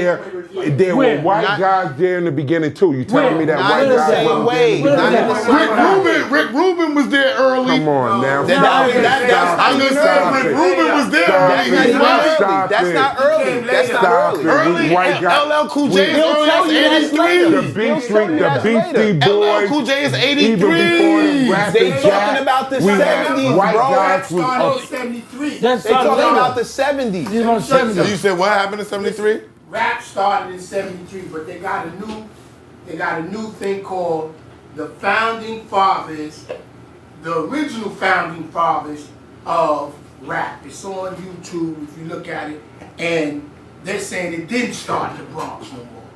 It started I in heard Brooklyn. that. Now they saying Brooklyn. I can believe that. Yeah, that makes I can sense. believe that. That makes I sense. can believe that. You know I why? can believe that. That makes sense. I can believe that. Brooklyn, ain't it? I think that's You know true. from Brooklyn? Yes. You know it's from Brooklyn. I think that's a fact. I think that's a fact. Let me tell you Yes. something. I think that's the truth. Listen, the reason they're saying this. Let's leave it there. Okay, no, I'm explaining the reason they're saying That's this. also similar. Who put you in that No, skyscraper? listen. Oh, cut it out! Cut it out! Cut it out. The reason they're saying this Bimmy, Right. get your is man. because Chuck D narrated it. Chuck D narrated this new thing. If they were saying because prior to they was giving it to Kool Herc with the system, so they did agree that there was a Caribbean influence because of the sound systems. That Jamaica in the Caribbean, they were actually the chanters and Yes. The Clash. system. The Clash. That's So- what Bigga Clash. said. Yeah, Barbados. The Yeah. biggest So, you know, the Caribbean. Grandmaster Flash. What they were saying was that because of the sound system, if any of y'all, well, y'all, a lot of y'all are young, under 50 right there. But you had DJs like Fantasia, who had systems out of the world. DJ Flowers. All of these were heard of Brooklyn Flowers. DJs. Right. Right, that has Caribbean backgrounds. Right. So Clark when they Kent was said like this, Kool too. Herc took it did? along with no, because Flowers in there were before him. This Facts. goes back to like Wow. 60, Facts. 68. Facts. Listen to it. Wow. Listen Nah, to it. facts. It gives you a history that you don't know. I remember Clark was bigging up Flowers, crazy. Yeah, he You was. feel me? And so was DJ Red Alert. Red Alert. Where was Yeah. No, Flowers they DJ? No, but they was they were- bigging up Flowers Yeah, when they they came on the know show. all of them. Flowers, Yeah. Fantasia, What was- Word. What was the spot Flowers was in? Because he said it was a major spot Flowers That was was a in. club, Hotel Diplomat. Was it Nah, Diplomat? it was Red something. Red Zone. Was it Red Zone he was On, in? in the Zone. 20s. He said On he the said 20th because he said Flowers had something and it was Yeah. crazy. But what with they it. did when hip hop started to get real popular, corporate America, they needed to. So they said because of Flash, who became very popular, they forgot the DJs who were DJ. Because remember, it was about the DJs, first. not Facts. MCs. I remember that. So when Flash added that, remember all the DJs talked about Flash. I remember that. But Fat Joe was correct when he said it was 50-50 because you had a lot of Latino MCs at the embryonic state who doesn't get the props. Right. Well, Crazy Legs just came Facts. back and Facts. gave Jimmy Lee. Yeah, Jimmy Lee. Jimmy Lee. Facts. That's my boy. Shout out to Jimmy Lee. Yeah. Got 80 years. He's been in already 40 since 1981. Wow. He was the original B-boy. Crazy Leg learned from him. Then they turned Stick Up Crew. Was he Of course, Spanish? Was Jimmy yeah, Lee Jimmy Lee was Spanish? Spanish, yes. Okay. Original B-boy. Original Jimmy B-boy. Aponte. Who was playing the breaks first? The break beats, the DJ. No, which DJ? Was it Flowers? Flowers. Flowers was Yeah, spinning to breaks. keep the Flowers. record. Were the dancers dancing over the breaks when Flowers was doing this thing? Yes. Yeah. This is me getting the Yes. timeline. Yes. Well, we were doing in Brooklyn Up Rock. See, I know what that Up Rock started, is. I know what Up Rock but is. it- Right. We was Up Rock. I know what Up Rock is. That's Okay, crazy. so that was This happening nigga's with Flowers. ill. Flowers, yeah. Right? This nigga's ill. Where was Flowers? Where was Flowers when in Sedgwick and Cedar when they threw that jam? When they Well, threw, Flowers was still DJing in Brooklyn and all over. He was a universal. what the reason I'm asking these questions is because what's credited as the first hip hop jam was the joint in Sedgwick and Cedar thrown by Herc. Cool Herc. See, but okay, that was from that perspective because at that point, remember, Kool Herc and the Herculoids. Right. DJ Flowers and who? Nobody. Flowers was a part of the other crew. You You said know, right? Flowers was No, just Flowers the was DJ. solo. Yeah, Flowers I was got by you. himself. So So Wow. Flowers have an MC with him? Wow. Yeah, you had dudes that but You it know, wasn't right. like when hip hop started to take the form that it did in the Bronx with the MC crews, Kool Herc and the Herculoids. African, Bambaataa, Soul, Sonic. But this is still what he's doing. I'm only asking. I'm not challenging you. Yeah. I'm trying to get the timeline in my head because I know what they credit hip hop Herc with. started. Yeah, Herc with break beats, b-boys dancing over the break, specifically, And MCing over and the music. MCing over the music. Those are the three things. They credit him That's for one that. of the main three things as to why Herc gets credit for being the godfather of hip hop. I thought it was the If Park you're- Jam. That was Started In the park One jam. of the biggest sound He systems started in the Sound park system, yeah. jam, and people came from all over New York. But that was to that the was park. that was the party. That's how they partied in New Queens, York. But everywhere. don't they They build came to that the Bronx to hear him. But don't they build the party as like the beginning of hip hop? Sedgwick and Cedar is seen That's as what they the say, first- and that was 73, right? But that's why I'm asking, was Flowers doing these things beforehand? Because that's Yeah. what I needed to When hear. Flowers brought out his system, there's no, you see them big long block tractor trailers? Yeah. That's how, like, really, because in Brooklyn at that time, you had to be really gangster to even play in park. Oh, we got Alright, educated well, on alright. Flowers when Clark showed up. Kent. Yeah. Clark put us Yeah, on Clark- to Flowers. Clark and Red And then Alert. Red Alert backed them up. We had talking about Red Alert. Flowers? We had Red Alert sit talking about right Flowers? there. Yeah. Clark credited Flowers. he credited his drive to get better after watching Flowers. Flowers do his thing. And Red Alert. And then Red Alert said the exact same shit. Because you know, Red all of that Alert from said Caribbean. Cool Right. And Clark. No, this is education. I'm not I'm not That's crazy. challenging you. I'm That's crazy. getting the That's crazy. elements. Yeah. together. I'm young, you need to know. Never We can't heard. figure this out. You know? Right. Yeah, we Flowers, Yeah. I remember personally going to park jams. They had another guy who was Fantasia, So- which was another humongous DJ with speakers bigger than his like. Yo, this is the third time Started in Brooklyn. in that many shows that we've heard about Flowers. Yes. This is A lot the of third people time don't he's know. come up. So they gave it to, these guys still was in the clubs. So when these guys begin to emerge into a culture that was already and build on it. Was Flowers disco? No, Flowers was just disco records that started hip hop. Oh, Bang, bang. so Red Right. Alert, But he was playing the breaks. Red Alert told us in that chair right there that Kool Herc came to the States and he started going to listen to the disco. And that's how he created what he created. And I'm not But he saying heard the Flowers. disco. He credited Flowers Yes, though. the foundation was already set Red for Alert her credit. to build on. Yeah, from Flowers. And so Flowers never really involved. He stayed in the club with a DJ and what he was doing. But that foundation, you see, because to come out to the parks was like something you just did for the love of the music. You didn't just stay in the club. Right. So when Herc came, this was like 68, 69, 70, 71, 72. Herc didn't come over here to 73. That's why I wasn't talking about Rick Rubin. No, Rick Rubin wasn't None of even us rap. was. He came organized. No, we were talking. I'm We more talking about the white interested in the people, pre-Rick Oh, Rubin. yeah, I'm interested in what you're talking about. Right. Black. and They're always around, but it wasn't around. Nah, but if we was They talking didn't about even invest in foundational hip-hop shit, yet.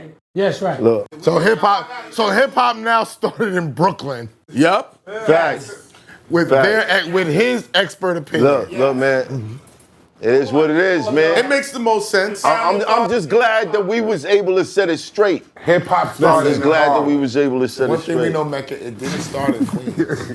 No, but they spoke argue about. that. Hold Hold on. They spoke about a lot of the original Queens DJs who were. Like I said, I was listening to it when I heard it because it was a brother from. He helped put it together. He did the recordings, and I was doing it on S Media, Grind TV. Shout out to my man World Drama. But he was the dude. He was interviewing the dude, and I'm sitting up there listening because my son had an interview, and I was like, yo, shout out to Too Fly too. But I'm like, yo, hold on. I was there. I remember that. Flowers. That was crazy. I remember those. why does it sound so familiar? Yeah. Right, and it surprised me because I was That's giving crazy. it to the Bronx. But you see how they just mix it up. But there was already a foundation that Flash and Earth and all of them built upon. Yeah, all right. Queens least it's niggas started. run you niggas ask That Russell is. Simmons. Listen, at least it started in New York. Listen. At least it started in New York City. Yo, listen, Oh listen. yeah, thank God. That's a fact. At least we know that to be fact. Thank God. Hip hop started in the hood. One And, last thing I just want to ask.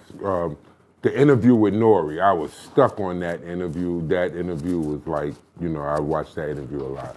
I was kind of upset about the representation of New York. What happened there? Is anything you want to talk about? I didn't like how. Yeah, we kind of started with that conversation. I didn't like how Big U was, talking and how y'all was just sitting there.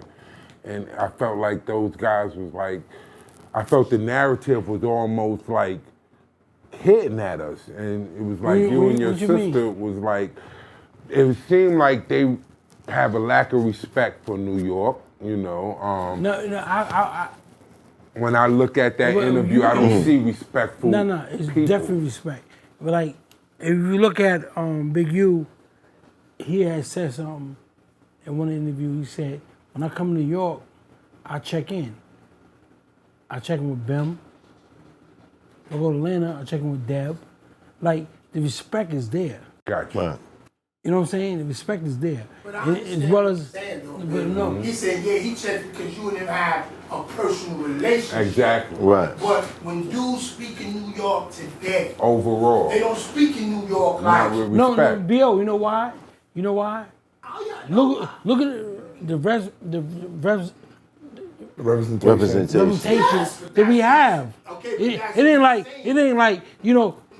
it ain't none of this. No, but we understand that, but that's what he's saying. I know and what they're he's using saying. that now, yeah, like No, New York is, But- and I just gotta be honest, like New York, yeah, we, like y'all not, and that's how everybody, every That's other how they hip-hop doing us. Like, yeah, feel like- I ain't it, no, Yeah, Yeah, like but look we, who's in like front we of in the us. way, like we the herbs. but look, I I mean- understand what you're saying. Look who's in front of us. You gotta look at that. Like them dudes, like they not gonna call you and say, "Yo, B.O., come." They're not gonna do that. They gonna, I'm here, nigga. You a fucking goofy. But They B.O., don't- maybe, they don't call only thing- math. but- Say math.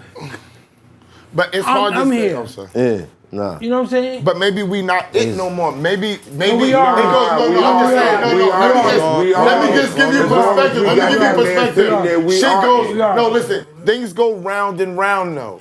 Everybody, when I say it, meaning that everybody has their time to shine. No. I respect that. You follow what I'm saying? Listen.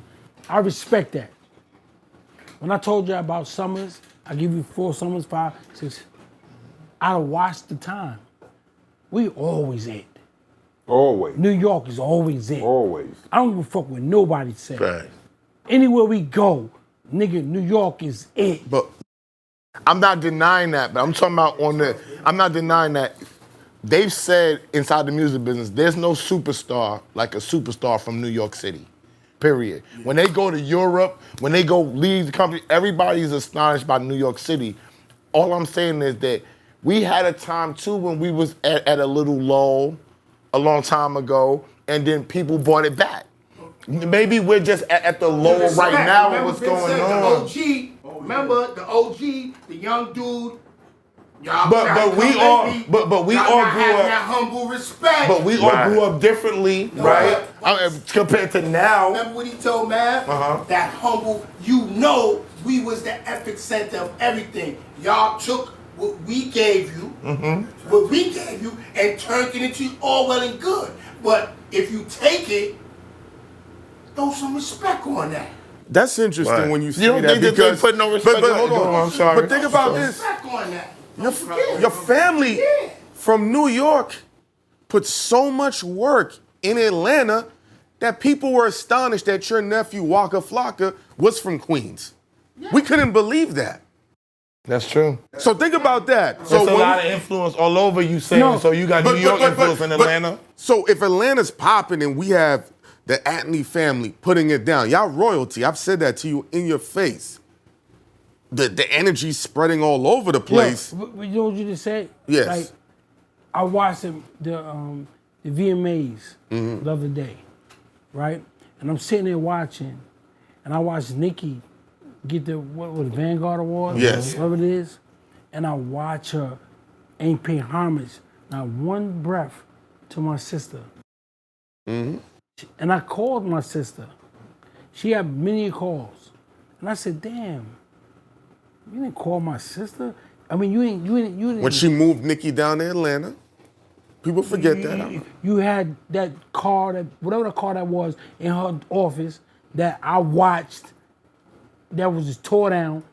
You know what I'm saying? I watched her make Gucci fuck with you. I watched Waka fuck with you, and you ain't paying homage to that. Put some respect on Put some respect on that. So my thing is, and I told Deb, is that I'm not gonna jump out the window. First of all, I don't give a flying fuck, because none of you niggas gonna fuck with what I'm gonna bring. But what I'm saying is that, how you not gonna respect my sister and say, nobody was fucking with you, love? But I mean, she probably thinking that's old. Did you? Hear me out. I know you're right though. Supreme raised me. I don't feel that's old. I'm a grown ass man that did platinum records, all type of, but I still pay homage to him. To this day. How'd you feel when she put that lyric out like you and Joe owe her money and shit like that? That's my girl. I fuck with her. It's nothing against her, but sometimes we all need to check in. I need to check in sometimes. You feel me? You know what I mean? My brother right there, B.O. We had a humble beginnings, bro. He let me know. We had humble beginnings. We all need that. So I don't look at it like this generation, you say something, I'm hating. Or you, nigga, what the fuck you talking about? No. Yo, this girl, you remember you had that raggedy ass car in my sister's studio, sitting there, and that woman took you and did what she had to do with you. Made these niggas do what she had to do. French Montana, same thing. Yeah. Y'all sat in my house, you and this white girl, I want to meet your sister. I called my sister, put you with them. You want to tour with them, Remember, he went on tour with Waka. With Waka. Like, how you not gonna do right, bro? But y'all claim she's whatever. But how you not gonna do right by her? Did you hear the Nicki speech and think maybe it was just a brain fart, or do you think it was intentional? I would never get on a award show and I'll forget Russell, I'll forget Corey, I'll forget the people that Supreme, Prince. I'm not gonna forget none of them. You feel me? So it's not about a brain freeze or I'm forget this one. No, I know what I'm doing. Right. Give me my phone. Nah, I don't need no phone. It should come from here. Right. Humble beginnings. It's right, come from here. When I first met, the first time I interviewed Nicki Minaj was 2009. And Deb definitely was the one who brought her to the office. Like there's no getting around that for me. Everybody knows knew that. who She was, ran her but through she the whole was- circuit. Yep. Cause she even shouted out Fendi, I think, She at was the in the award Source show. I heard magazine. something Yeah, like yeah. that. Fendi wasn't there. Deb was there. It was not Fendi. Yeah. It wasn't Yeah. anybody Deb else. was It there. was Deb. You know what I mean? But not because you're my sister, but I tell her, like my sister, she got 5 sons. She always wanted a daughter. She kept making boys. When she got Nikki, that's like her daughter. She looked at her like, that's my daughter, I love her. She's not gonna harm her, she's gonna take her to where she gotta go. You know what I mean? Then she lost 2 sons. Now she got 3 sons now, 3 sons left. You feel me? So I look at her, I'm like, damn, my sister been through a lot. Like, you know she been through a lot. Facts. You know, as a woman, you know she been through a lot. Lost 2 sons to death. Not no niggas dying to sleep, niggas death. Right. Like, how you not gonna, like, just give her that? Well, she paid you like you was her daughter. How? You know what I'm saying? We all can say this nigga did this, this one did that one did this. You know what I mean? But what did you do? Motherfucker put you on a platform. What did you do? You feel me? So when I watched the MMA, VMAs the other day, and I sat there, and I was, you know, her performance was great. I love her performance. And I was like, when she got this talking, I'm like, I'm from the South Side, yo.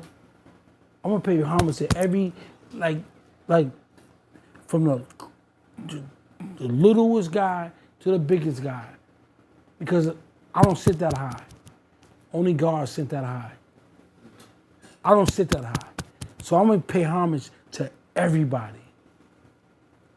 You know what I'm saying? And when she didn't pay homage to her, and she paid homage to Eminem and this one and that one, and when they wouldn't touch you, when she was touching you, that's like me, for instance, I always told Russell, thank you. He said, no, why you think you did it? Nah, Russell, thank you. Cause you didn't have to touch me. Right. You helped me, hello. Yo, thank you, bro. You gotta touch me. I'm gonna always pay, cause of where I come from.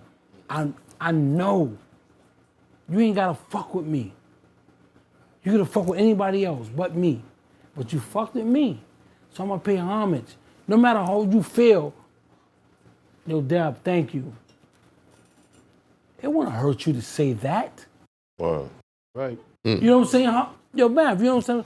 It's not gonna hurt you to say, Deb, thank you.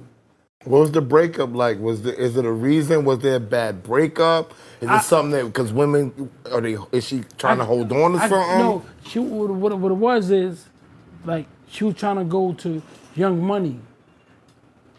And I ain't gonna front. Me and Nikki used to talk, and I used to talk to her. You feel me? Like, she'd tell me, like, yo, Dad was holding me back. I want to, you know. Like I tell her, it's your career. You feel me? Did she give examples how Deb was holding her back? Like, No, she never said, no, she loved Deb. of course. I would No, never I know say, that. I would never say she don't love her.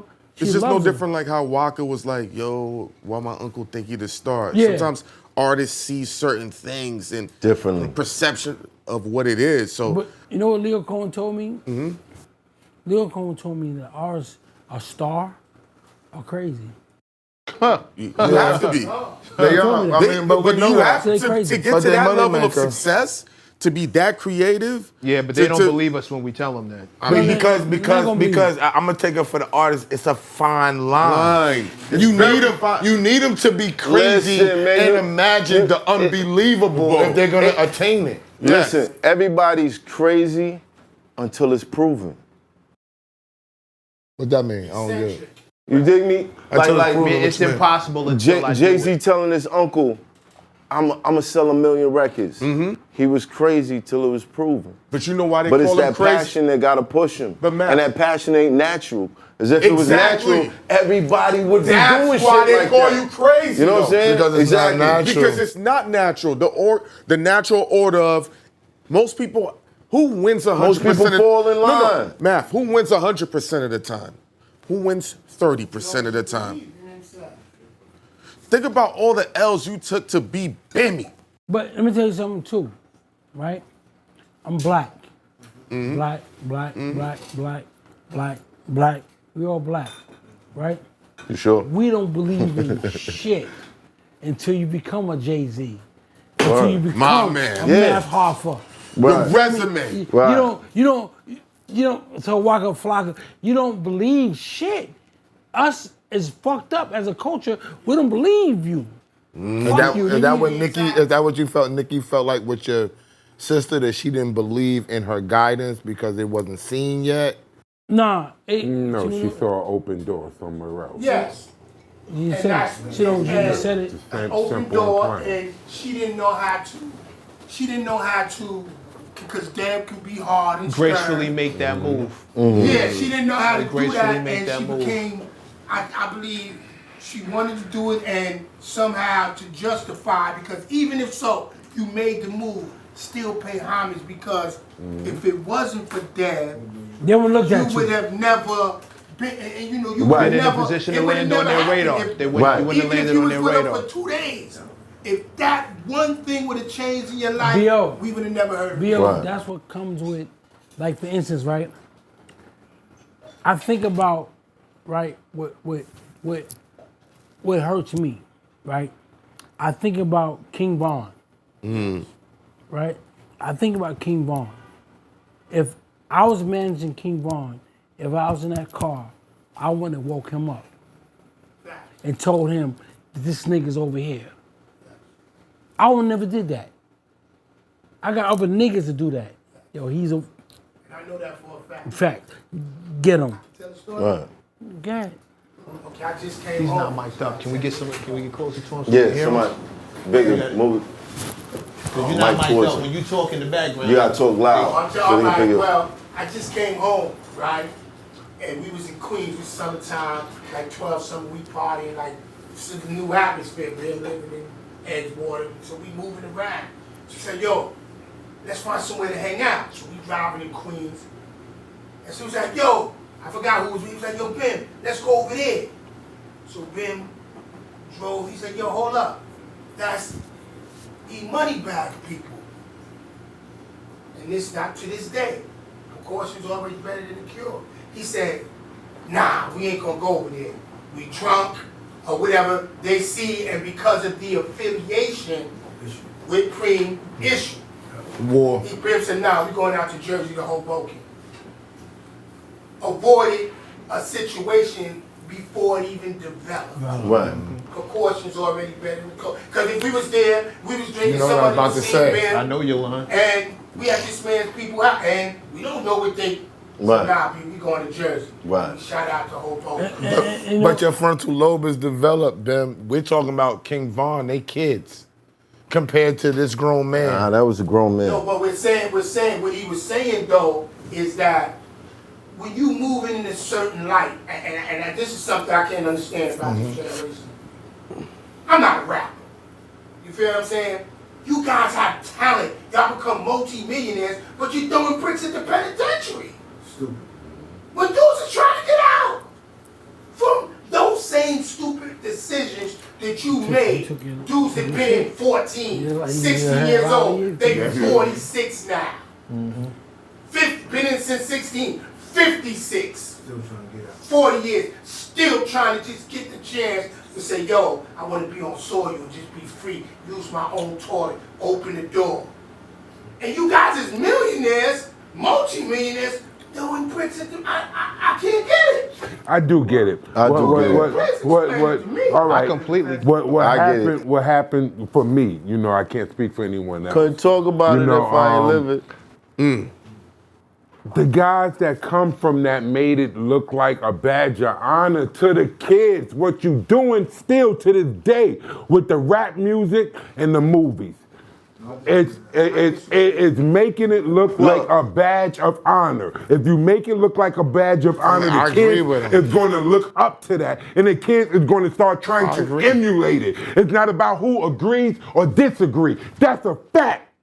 The kids look at us. Right. If you want to be a leader, you lead by example. If you are giving them the example of thuggery, that is what they are going to follow. Understand. got my guy talking. Hip Go. Hip hop was a land of fatherless children. Yeah. Yes. And as a fatherless, well, you know, my pops, he exists, but he wasn't around. I was little. I emulated what I saw outside. Okay, but Matt, how old is So you saw guys having mad women and having the money and all Facts. that and not caring how they treated the women. So you went through mad shit because you was treating chicks fucked up, but you Yeah, thought facts. that was how you were supposed to be. Facts. But how many generations are we going to continue what Until you just said? It's gonna until we keep stop. going, B.O. Until because they they further stop. along in the Like, development. we It don't takes have time to for them to fathers learn. step up and play our positions and teach these kids and take responsibility of where they're at. Where they're at is on us. Let me tell you something. And you know what's crazy? 21 Savage said this shit. And I appreciated it. He said, what would you rather? Somebody telling a story to get out the hood or just staying in it and living it out? See, but okay, but this is what we fail to realize. There's one in every four. No one speaks about those four that grew up in the same projects as you, Right. went through the same struggles as you, and never took the choice to follow that 1% Okay, guy. and I'll answer to that. As one of the 4 who didn't take that chance, I'll tell you exactly why the situation is happening the way it is. Because we spoke about it earlier. Somebody come home, they get money, the block loves them. All the chicks run to them. They go to the club. Make it a badge The of rappers honor. love DJ 'em. Make it a shouts badge them of out. honor. The MCs put them in their rap. Make it a They go to badge of Def honor. Jam and walk out with a job. Yeah. Almost like going to the real military. job. Yeah, real. Meanwhile, me, who has never dealt the drug, only had fist Don't even fights, drink no liquor. never drank, never smoked. Hey, you having a tough time? I'm getting there. A&R now, but I've watched it, and no disrespect, no, not mad at nothing, because I had to walk my path. I'm not mad at somebody else's, but if you want to know why it looks good, if I was ever tempted to commit a crime, look at the reward these dudes get when they come home. Like I come home, you can come home from college, nobody gives a shit. You come home from jail, 50,000. the whole You ain't hood snitch. loves you. You ain't snitch. 50 You real grand nigga. from fucking Anthony Mason. If I'm a Knicks fan, I'm like, Jesus Christ, I could have went to jail and Anthony Mason would have gave me 50 bands. Like, look, just you think served about your that. time? When you let that shit sink in, if you want to know why the kids move the way they move, it's because we still really, No. we make it No. look I can't agree real with that. I good. can't agree. The world is in love with survivors. Yeah. Period. They don't love gangsters. Period. Yeah, no, it ain't about The world loves gangsters. It gangsters ain't about too. gangsters. Yeah. Why we like James Bond? The world loves Because the gangsters. nigga gets in the illest situations No, and he James make it Bond out. is totally Why we different. like fucking James Bond is different Bruce now. Lee movies? Cause the nigga be against all odds and he makes it out. It's the same story. Bruce Lee is a gangster. The world loves survivors. Period. It's the difference The world between loves the survivors, streets. son. Crazy. That's Not it. the same. No, that's man. not They it. love Not the same. survivors. That's not Because it. That's not Because, it. hold on, no. Because without the survivors, my nigga, we don't carry on. Without the people that say, oh, you went through all that shit That's and you not still it. went. That's not it. That's not Son, it. the Wait, world wait, loves wait. survivors. No, wait, That's You're it. right, though. That's Yo, it. Bimmy, You're right. The world, I'll tell the you why world you're loves right. I'll survivors. tell you why you're right, because how would you go? Yeah, what you said 30, 40 minutes ago when you were talking about losing your girl, the one thing that hit me in the mark, he's like, I lost my bitch to a working Worker. nigga. You're working, nigga? That's what you said to No, a worker. A worker. He said a Like, worker. hold on, a nigga with a job or a nigga that was working under you? No, nigga, he's a worker. He was a a worker. Selling drugs. So, Yeah, he was a But worker. he was a smart. He's a worker. He's not. That's- He's that's why- not. He's not that guy though. No, listen. Oh, I understand the angle. That's why. That's why. I look at you in my eyes. I know you telling the truth. No, I know he's telling the truth about you. You bad about the No, go ahead, man. Go ahead.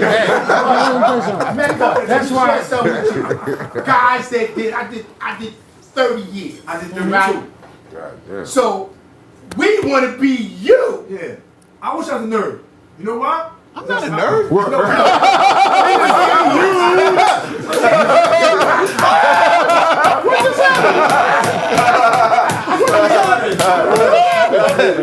And he might be the most street dude out of everybody. That's What just happened? Yeah, always. Hold on, these block blue light, bro. That's what I mean by that. I mean that way. Nah, Listen, I'm fucking with you. I'm you not fucking a with nerd. choice, right? Nah, I used to say a long time ago, I was part of my own environment. No, I made these choices in my environment. Right. Whether I did right or wrong is my choice. Same dude I used to watch every day, going back from the store, going to work, he's still doing it. But my ass doing bids. So guess what? That choice I made, my actions. Every action is a reaction. So you didn't make choices I made. No, I made different choices. And guess what? I made wish different your choices. choices. And I paid- Why? I- I'm 37 years old and 32 years of my life in prison, bro. No, salute. I paid. Guess what? No. He said salute. But look, No, wait, you just said salute. He said, I don't need no. You just said salute. You gonna let me finish this sentence? You just said salute. He said, I don't need You know what I'm saying? He just said salute. I know he's talking about. He said, salute to your 30th. That nigga said, I don't need no. No. That's not what I'm saluting. That's not what I'm We saluting. just fucking with you. Yeah, but no, but people are watching this shit. That's why I'm stopping it. Hold on, What you salute that he made it? Look, 10 toes. Guns is out. Guns is out. Let me get one. Check it out. Look, Guns is look. out. This is psychological. face him so you We get the suffer mic. from two things. We suffer from peer pressure. Everybody. Right. From Jesus to the president, right? Right. And this is why the neighborhood the way it is today. Right. And from years ago, from slavery, peer Right. pressure. You got different forms. You got positive and you got negative. You got direct and indirect. Right. You probably was affected more by the direct peer pressures. Go to school, do the right thing. But then you got the negative when you come out, you see dudes with jewelry and all that. Nobody telling you to do it, but it's indirect. You just seeing it. Nobody, but then you got the niggas on your indirect, block. negative. It's all those four forms, right? He had a dad. Okay, no, Yeah. dad didn't mean nothing. I didn't Dad have still that. got peer But he had a dad. My father was there too in the peer pressure shit. I never had it. I didn't have peer pressure. You know what I'm saying? Niggas knew, like- And that, you had peer pressure. No, I didn't. You know From why his you got dad. listen. No, you know why you got my father wasn't my peer. No, my father was my father. Listen. No. He provided No. pressure. He did When my I father say peer, did. I'm saying you didn't feel when I the say peer pressure. peer, I don't mean You had we're in your the same idol. age bracket. Exactly. Nothing. Right. Peer, Exactly. Peer pressure don't mean we're in the same age bracket. That's not your peer. Your peer pressures come from the different forms of peer pressure of what you see, Your what you're told, environment. what you're not told. Your And then environmental your pressure. impulse control. A lot of us got poor impulse control. We see something and we jump want at it. it. With Yeah. you, somebody, yo, this happened on the block. Yeah. What? Boom, boom, Yeah, let's go. We have poor impulse control. We had to gain control of that now. Him, me. I did 21 years. Now we wish we was in your shoes after the fact. But before that, we had poor impulse control. We was dehumanized. We was desensitized, and we had no care concern for human life. We looked at people as ops, as problems, That's as it, you niggas, did. That's as it. that. We didn't see you as human beings. So me being desensitized, I didn't know how to recognize you as a human being. If I seen you with someone, Ben went to jail, or he got a chain, they don't see him as Right. a man, Bang, bang. a father, a Bang. husband. Chain. They see that chain. Chain. Fuck who got it. I want that chain. Chain. And I'm gonna do anything to get it. Get it. So that's our problem today as adults and as children. Right. So first we gotta get into the psychological effect of the criminal thinking. You gotta change your criminal thinking. Fuck all the teaching in school, math, science, and all that. No. What about the criminal thinking? They need to add that into the curriculum of school and black children on how we're able to desensitize ourselves. But here's where it starts. A grown man in the house saying, "Hey, stop that shit." No. That's where it start at. That's not how you talk to them. That's where it start at. No, that's where it start at. No, I'm not saying that's a, but that's where it start at. Yes, yes. When you don't have that, as for every one of us that grew up without our pops around, we started thinking we was equals to our moms. Yeah. We started arguing with them. We was the men of the house. We had to make manly decisions. Who's around? When the dentist get money, he lead the hood. When the doctor get money, he lead the hood. What are we seeing outside? Drugs That's and the cars. cycle. That was by design because we Right. Yeah. That's But the yo, cycle. they didn't want to live in the neighborhood. No, absolutely. You was peeking through the courthouse windows. But you right. I was watching Will Sarge and these niggas on the corner. You had your pops telling you that shit is dumb. We watched the exact Yeah. same Right. shit, but my father was like, I just asked. that ain't I just it. asked Right. my father That some ain't shit it. and today, he was man. cool for because being there. here's how it's gonna end up. Cause my cousin You can died. do that. Cause my cousin died, right? So I'm supposed to have to go somewhere the same time she's getting buried. I'm trying to figure it out. Outside, I called my father. I said, yo, my nigga, I'm supposed to do this. What the hell should I, and I'm 40. And I know, and I said, yo, what the hell should I do? He said, just go to work. And I hung the phone up and said, bang, that's what I'm gonna do. Going to work. And in that moment, just when Mav said, I had my father many days like, yo, what the fuck you doing, nigga? Just like I just told you, yo, if I come down the boulevard and you there, I'm jumping out on your ass. So you know what's up. I had that every single day, and he's a big black nigga. You know what I'm saying? He's huge. You already Pause. said. You already said. Did you have that? No. Yeah. He did. Half and half year I had them. I had it. Like, I say, the majority of us didn't have that. You don't feel me? Yeah. And I watched a certain person talk on the shit we talk on. and your mother and father still together. Yeah. Like, I never seen my mother and father together. You know what I'm saying? Like, my life was different. I didn't have the luxury to be able to call my father and say, you know, when I went to visit him in the graveyard, I talked to him through the group dirt. And I talked to him. I'm like really, I really have conversations with him.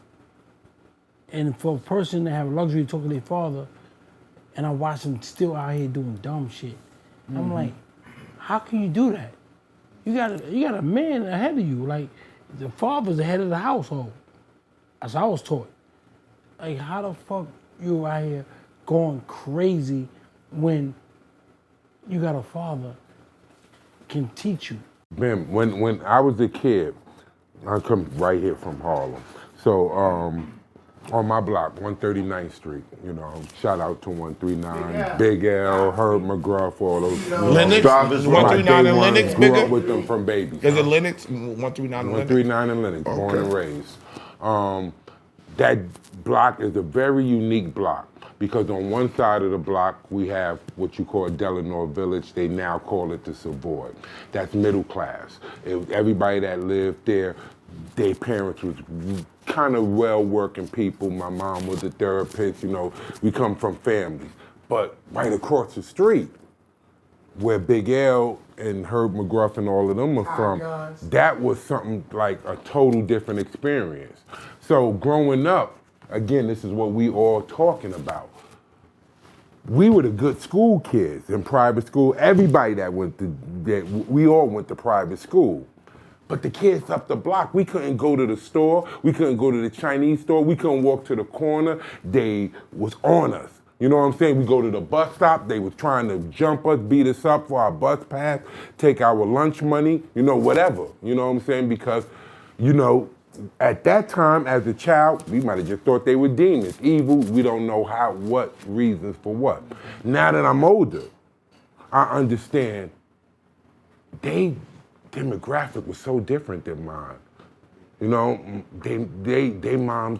Home life was crazy. Was smoking on crack. drugs. They were surviving. Maybe turning tricks in front of them. You know what I'm saying? They didn't never know their father. I'm complaining about a father that comes around, you know, on occasions, and he's making sure I'm in private school and they was clothes. outside late. They don't even know their father. Right. You know what I'm saying? So it turned into the pain that they was experiencing, which they was going through. They turned it on us, you know? So again, that shows what we were speaking about earlier, that the influence that the street have, because now us kids that's coming from, you know, the middle class living, we looking up to these guys like, you know, we want to be like them. We want to, you know, we want to show them. We want to prove to them, you know, that we just as tough as y'all. You know, we could get into it in the mix with y'all. And that's where what you was just speaking about happens then, because now that good kid that you said that come from the home with the mother and father is trying to prove to this thug kid, you know what I'm saying, that Young I Bird. could get in the mix with you. Young Bird. You know what I'm saying? I could get in the mix with you. You know what I'm saying? You know, I could, you Peer know, pressure. you know what I'm saying? Right. You know, Indirect. like, you That know, was indirect. But Tim just explained that. Like, no, I agree with when I grew I up, think he agreed with me. I don't know if you know about free lunches. Of course, I didn't get I grew it. up Chicken in- sandwich and the crinkle french fries, the crinkle I couldn't fries. get it. And a little Mayonnaise and plastic. ketchup. And a little plastic. Yeah, I And a was little one of the kids. Mayonnaise Bro, and ketchup. Ketchup. I was one of the bologna kids when we sandwich. went to the lunch. Nah, certain not kids bologna. had to pay. Yeah. Certain bologny. kids got it for The free. chicken sandwich. I had to pay. I had a friend named Mark, God bless his dad, and Mark's mother was charged of the church, and the church get all the free lunches. So she had a refrigerator in their garage with all the free lunches. So I found out they had all the free lunches. Now mind you, in my crib we had nothing. They had a store in Queens, not Queens, it's in not Long Island, you know, called Gals. Oh, gals, yeah. We used to get all our milk on. and juice and everything. We talking about big ass shit from gals. So when moms, when she get a little welfare, whatever she get from welfare, we should hold refrigerator full of With gals gals. with juices. So I opened the refrigerator. I'm like, oh shit, we was shopping. It's lit. Mad shit. And the nasty burger patties. So my man Mark, his mother, they used to get all the free lunches. So I said, yo, I found out they had in the garage. I said, yo, Mark, you got chicken sandwiches? He said, yeah. He said, I'm gonna give you 3. I said, nah, Mark, I need like 5. I need like 6. Right? Or the chicken patties, the joint. Yeah. I put cheese on it. We get some welfare, the cheese that don't even melt. It don't Yeah, matter. And she don't melt. So I said, yo, I need like you know, a couple of them sandwiches. So nigga wasn't giving to me. I go in the refrigerator and I took like a whole thing of sandwiches. Next you know, me and this nigga outside just fighting for the free lunches. We fighting. For the free lunches. I grabbed a bunch of them and I ran home with all the free lunches. And I go in my refrigerator and I set them in my refrigerator. I come downstairs, 2 of them missing. So I sit everybody down. Like, He called a meeting. He called who a ate my meeting. free lunches? Walking around the table with the dog. Who did it? Who ate my chicken sandwiches? Dog, them joints was everything. Everything. Right? With the French fries, the crinkle I fries. had that. That was good. Yo, You Bimmy, younger than him. Bimmy, Still. you can't steal. Every time you take get something caught, from right? anybody, Yeah, it don't just work goes out. left. You just said that. You can't steal.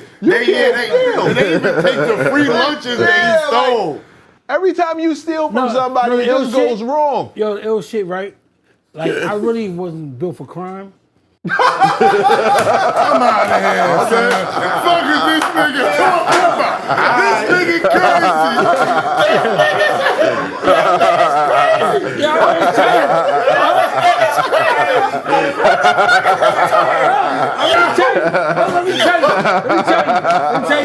Why was I doing It's over. It's over. No, listen. Nah, y'all not listen. listening. I really wasn't built for crime. No, we stole a car, right? Me and my brother. Me and my brother, the other 2 niggas, right? We stole a car. So the niggas like, yo, listen, we want the engine. I said, I want the tires. Right? You can't even finish the story. Do it.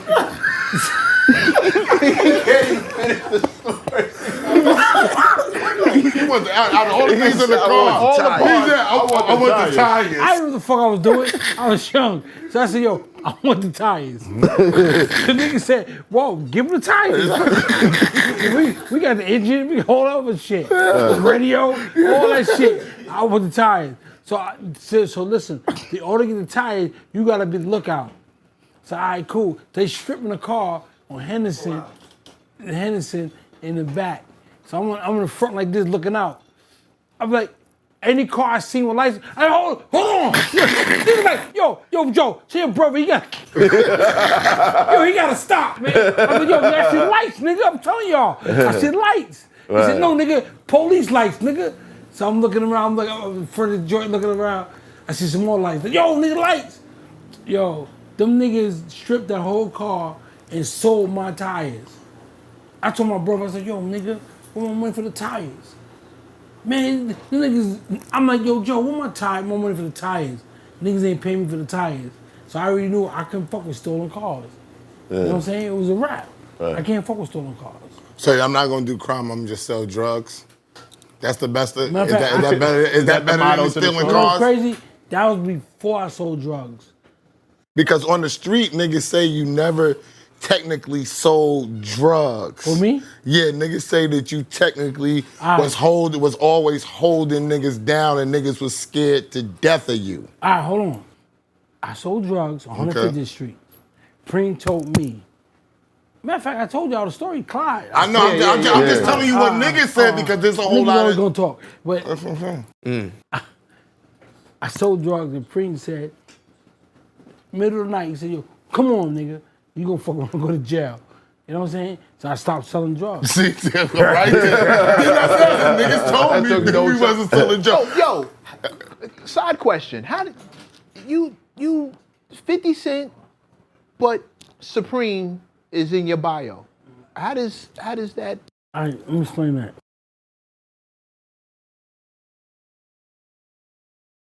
$50 was raised by my boy Just. It's my brother. Just. Black Just. I got killed. Right. Just took care of 50. Yeah, Just took care of 50. But for the boxing glove, all that. With AU. First, his man. So, as, you know, Just my brother. So, as he raised him, you know, I'm like, I'll fuck with him. You right there. To this day, my cousin Leak is his right-hand man. Frenchie, who's got locked up, all of them was with him. Mm-hmm. I can't go against my family. It was my cousins. So how did you handle? No, it's not about handle. Yeah. I'm a man first. Mm-hmm. You know what I'm saying? And it had nothing to do with my cousins. Nothing to do with Leak and nothing to do with them. Mm-hmm. I knew him. Right. I watch him come up. I watch him. So me, the teaching I got from y'all, raising, I'm gonna go against that. Mm-hmm. I can't go against that. You know what I'm saying? No matter what. If you watch the way he moved like us. He moved like the team. Mm-hmm. Mm-hmm. Did you ever think to try and get him to chill when he was going at Preem like that? I can't, like, I'm gonna keep it real. I see a lot of Fifth in you. The mannerism, Yeah. the talking, the crime. I spent a lot of years with Fifth, so there's just a lot of this shit he does. It's all in the same tree and branch. Did you try to get him to?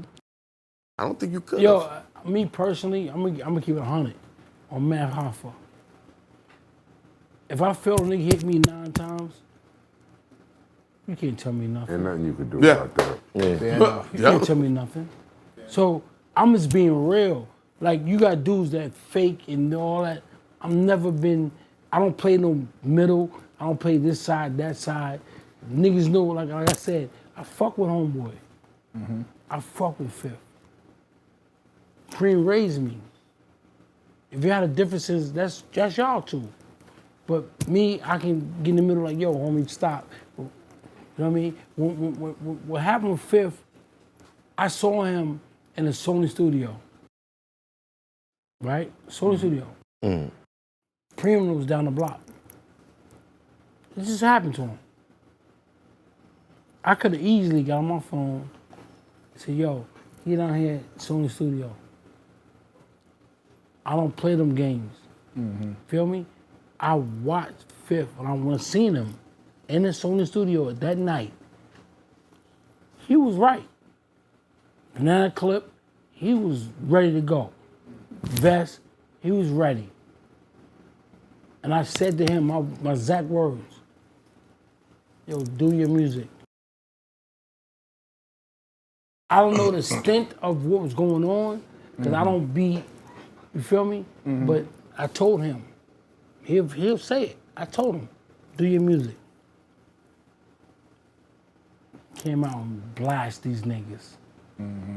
He came out and blast these niggas. Ben, let me ask you a question though, and this in turn, it's like the same thing you were saying to Matt, right?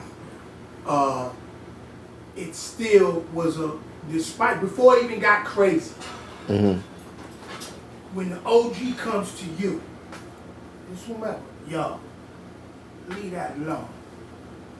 Whatever the issue was, remember that humbleness, that respect was gone because it could have been alleviated from the door. But the lack of humbleness, and I say this, I don't know 50%, I know it should be, but I'm saying, I'm speaking from a Preem perspective because you don't kick a man when you're down. There's certain things that you have to be held accountable for. Right. Point blank, period. You gangster, but when you step outside that realm, celebs, we gotta hold you accountable if we're gonna give you, and I had this argument a lot of times, if we're gonna give you was a street dude, there's difference, you was in the house, then rap, make you became gangster or whatever, but now if you got street cred, the do's and the don'ts, you have to be held accountable for. And that's the only issue I have with that, because I know how I live, the decisions I made, certain things I would not do, you know what I'm saying, under no circumstances, because that's what I committed to.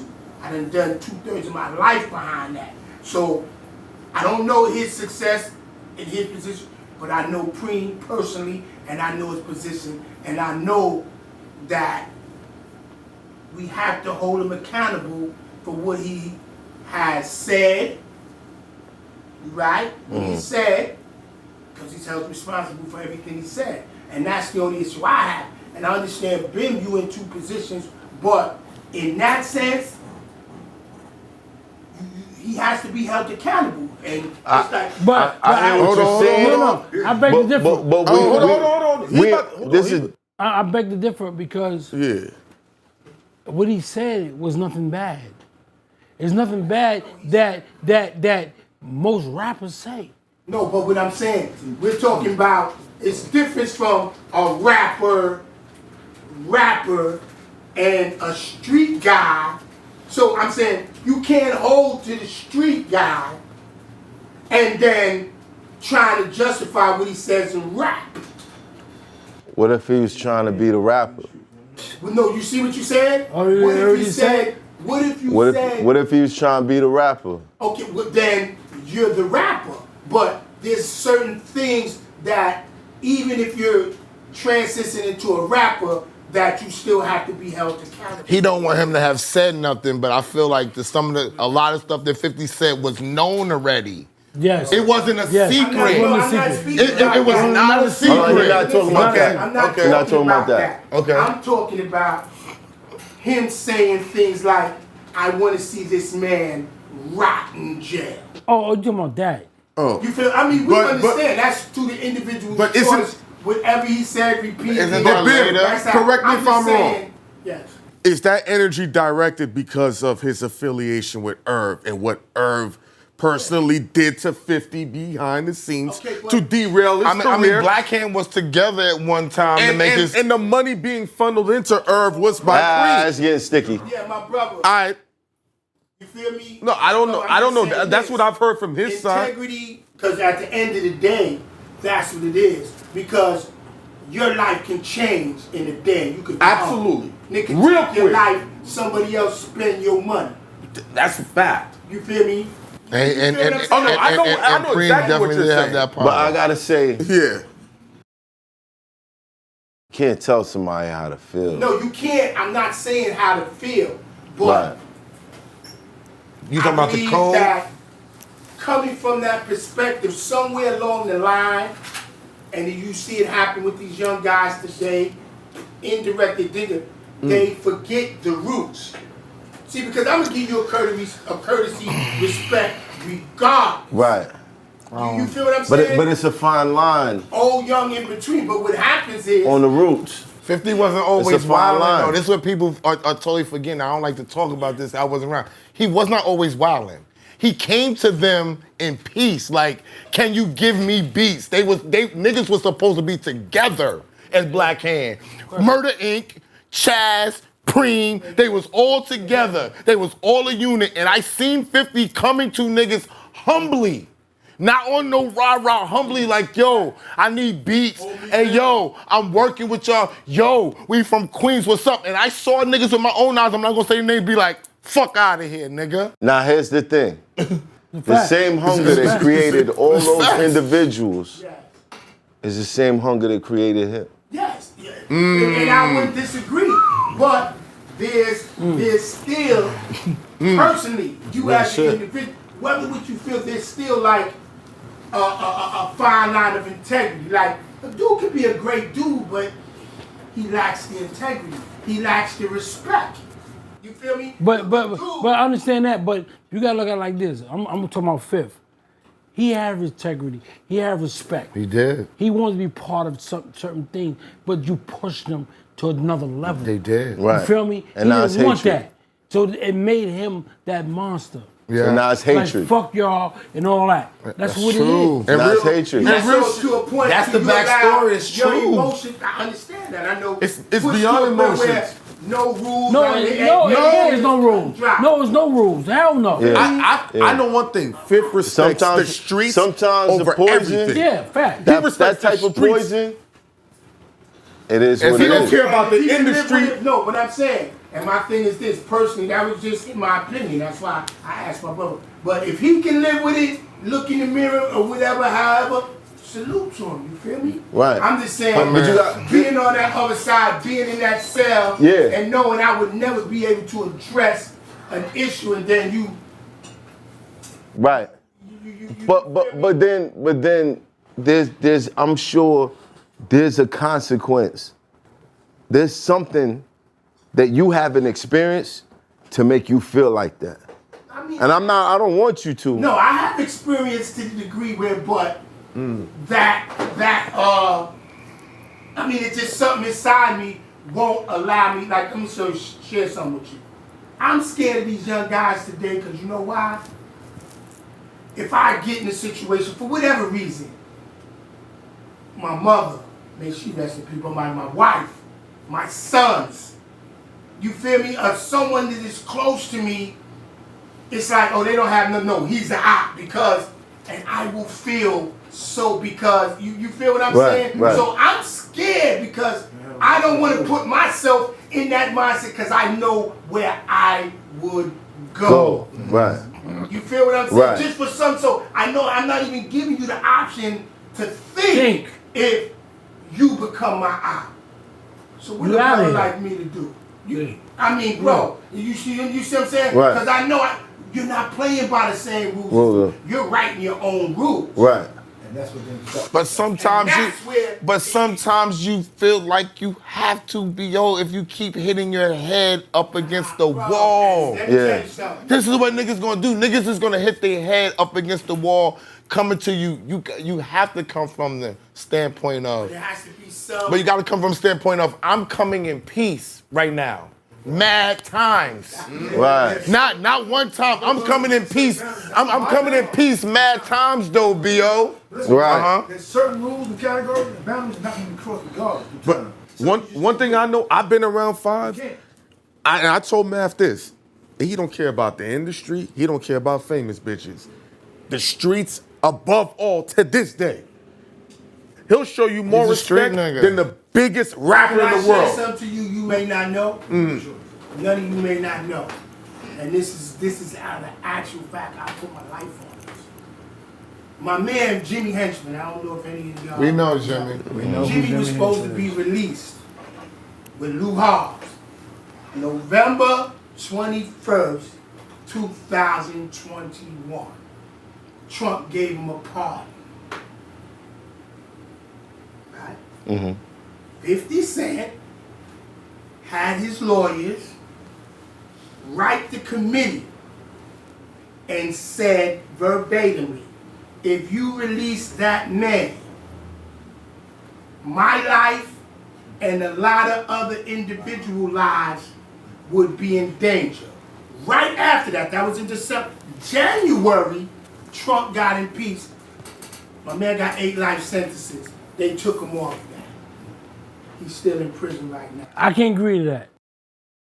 Yeah, I can't agree I with can't that agree with either. You can't agree with what? We don't know if 50 Yeah, he Cent wrote- really wrote yeah, that. You know I what I'm can't saying? I can't agree with that. I mean, the other documentation, yeah, the we- other documentation they said they had was At the fake. bottom It of the wasn't black- real. Yeah, There's gotta be The other documentation. there's gotta be some sort His of. lawyer Yeah, is different. I can't His agree with lawyer that. is You gotta not show different. somebody. Yeah, You lawyers. gotta show me Lawyers. his They gotta show you handwriting. Yeah. His handwriting. Beyond the other paperwork they I had don't agree was with that. fake. I don't agree with The that. other paperwork that they said that he told on Nah, I niggas can't was buy found to be fake. No, let me tell you something. See That's what what you I'm just saying. said? It's because paperwork uses doctorate, paperwork this stuff. I know the founders. No, but the lawyer could write something on your Yo, behalf. but listen. I remember I was told, I know who told me this, but I ain't gonna say it. I was told that they was in court with Jimmy, and it said, the judge said, you can't keep playing both sides. Remember that? Yeah. Okay. You can't keep playing both sides. That's what the judge said to Jimmy.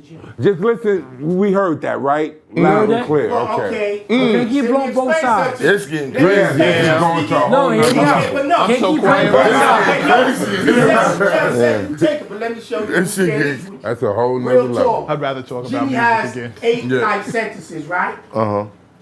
I know for a fact that Jimmy, if he wanted to get, because he was playing in the streets at both levels. Name one person Jimmy told on. One. He was playing at the level. If he really Tony's wanted still to walking get around. out Man, of niggas prison, still walking around. you feel me? If he Tony's really, and I know situations, dudes from, I could say from 1980. You see the other Jimmy, he's out.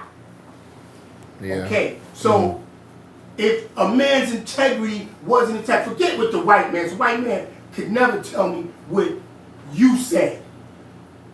Facts. Could never tell me what you said. Right. But if my man tells me to be, and this is right now they're fighting it.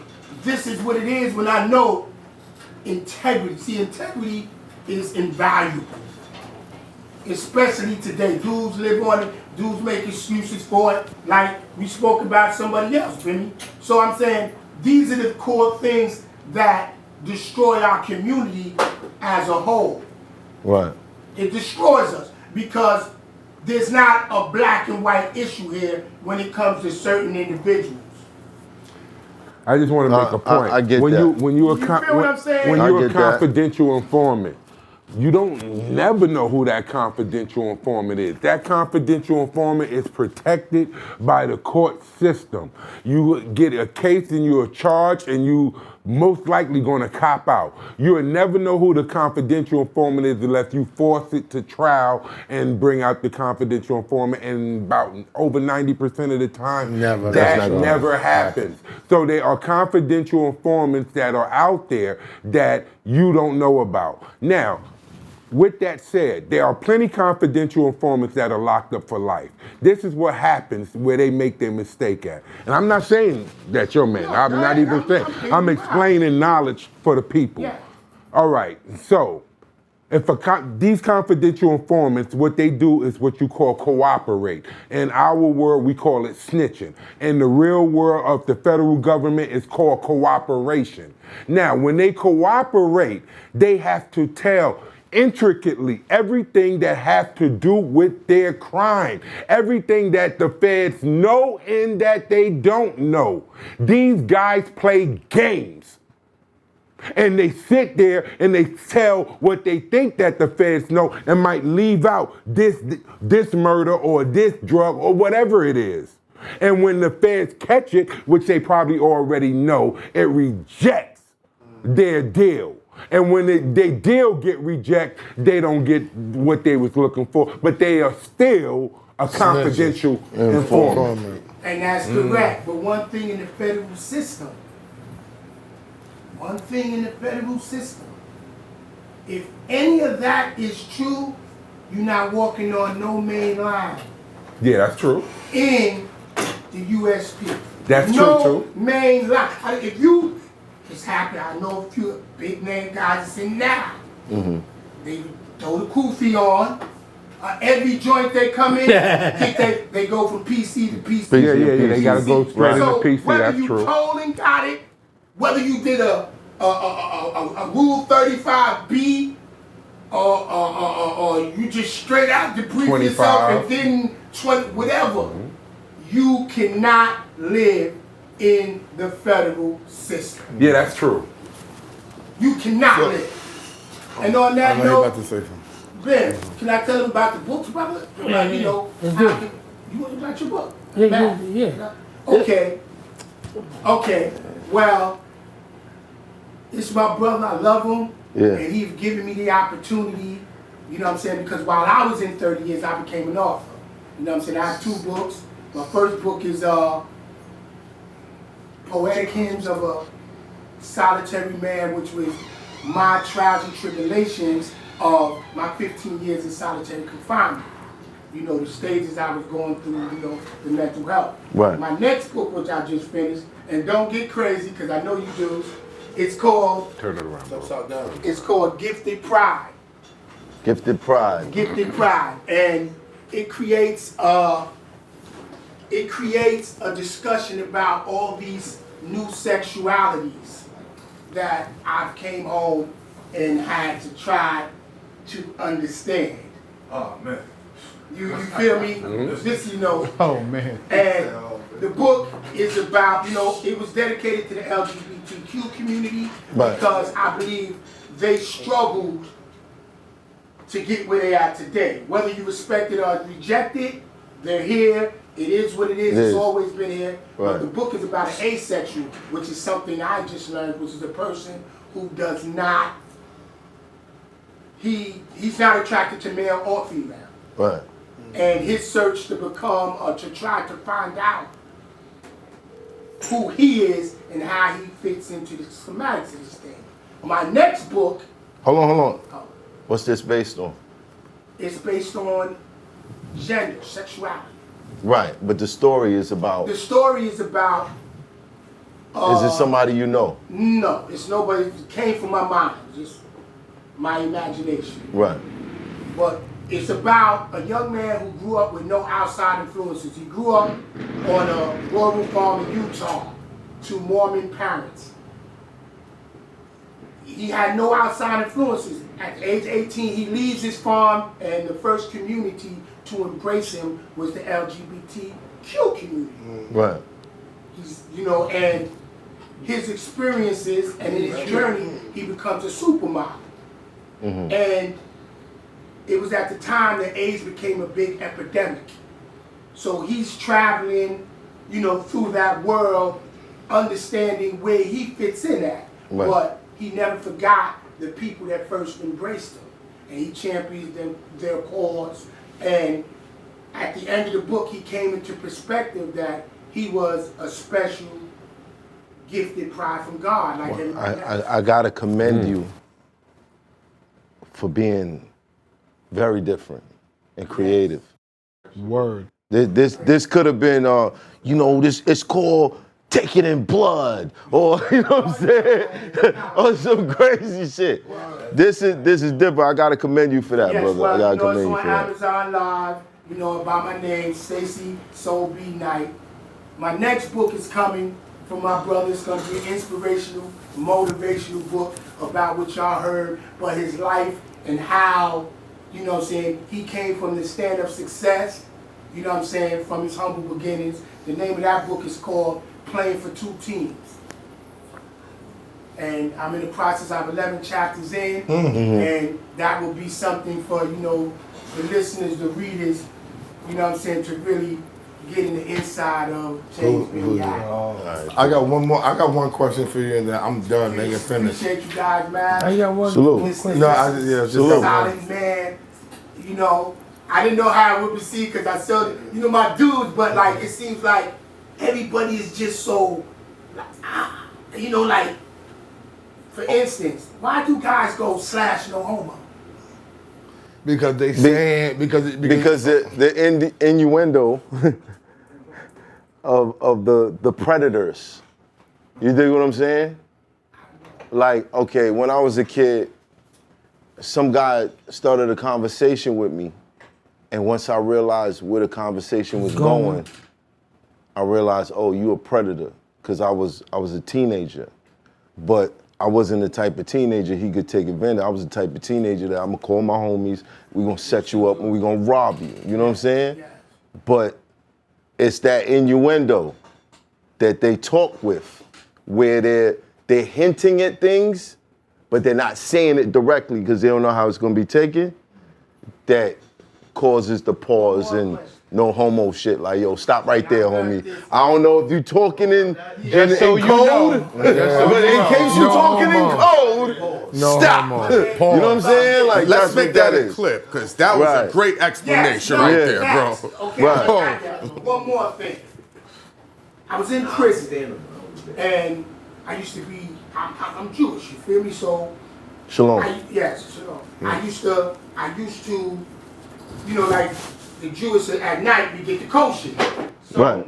The good food, by the way. The good food. Good Yes, food. the If you're smart, you say you're Jewish. That's right. Every If you say time that. I You say you're want to Jewish. trade my food, I say, yo, y'all got my salami on the market. Oh, yo.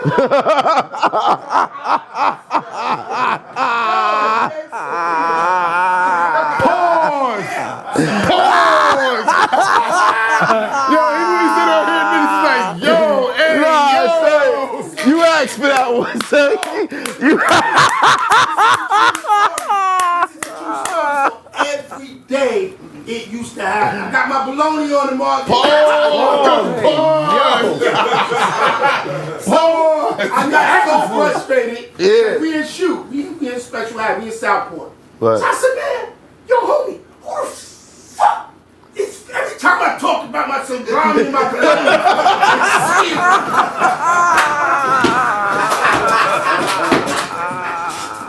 yo. The homie was like, nah, big homie. Your mouth is kind of crazy. Pause, slash, on game. And I'm like, how did you get here?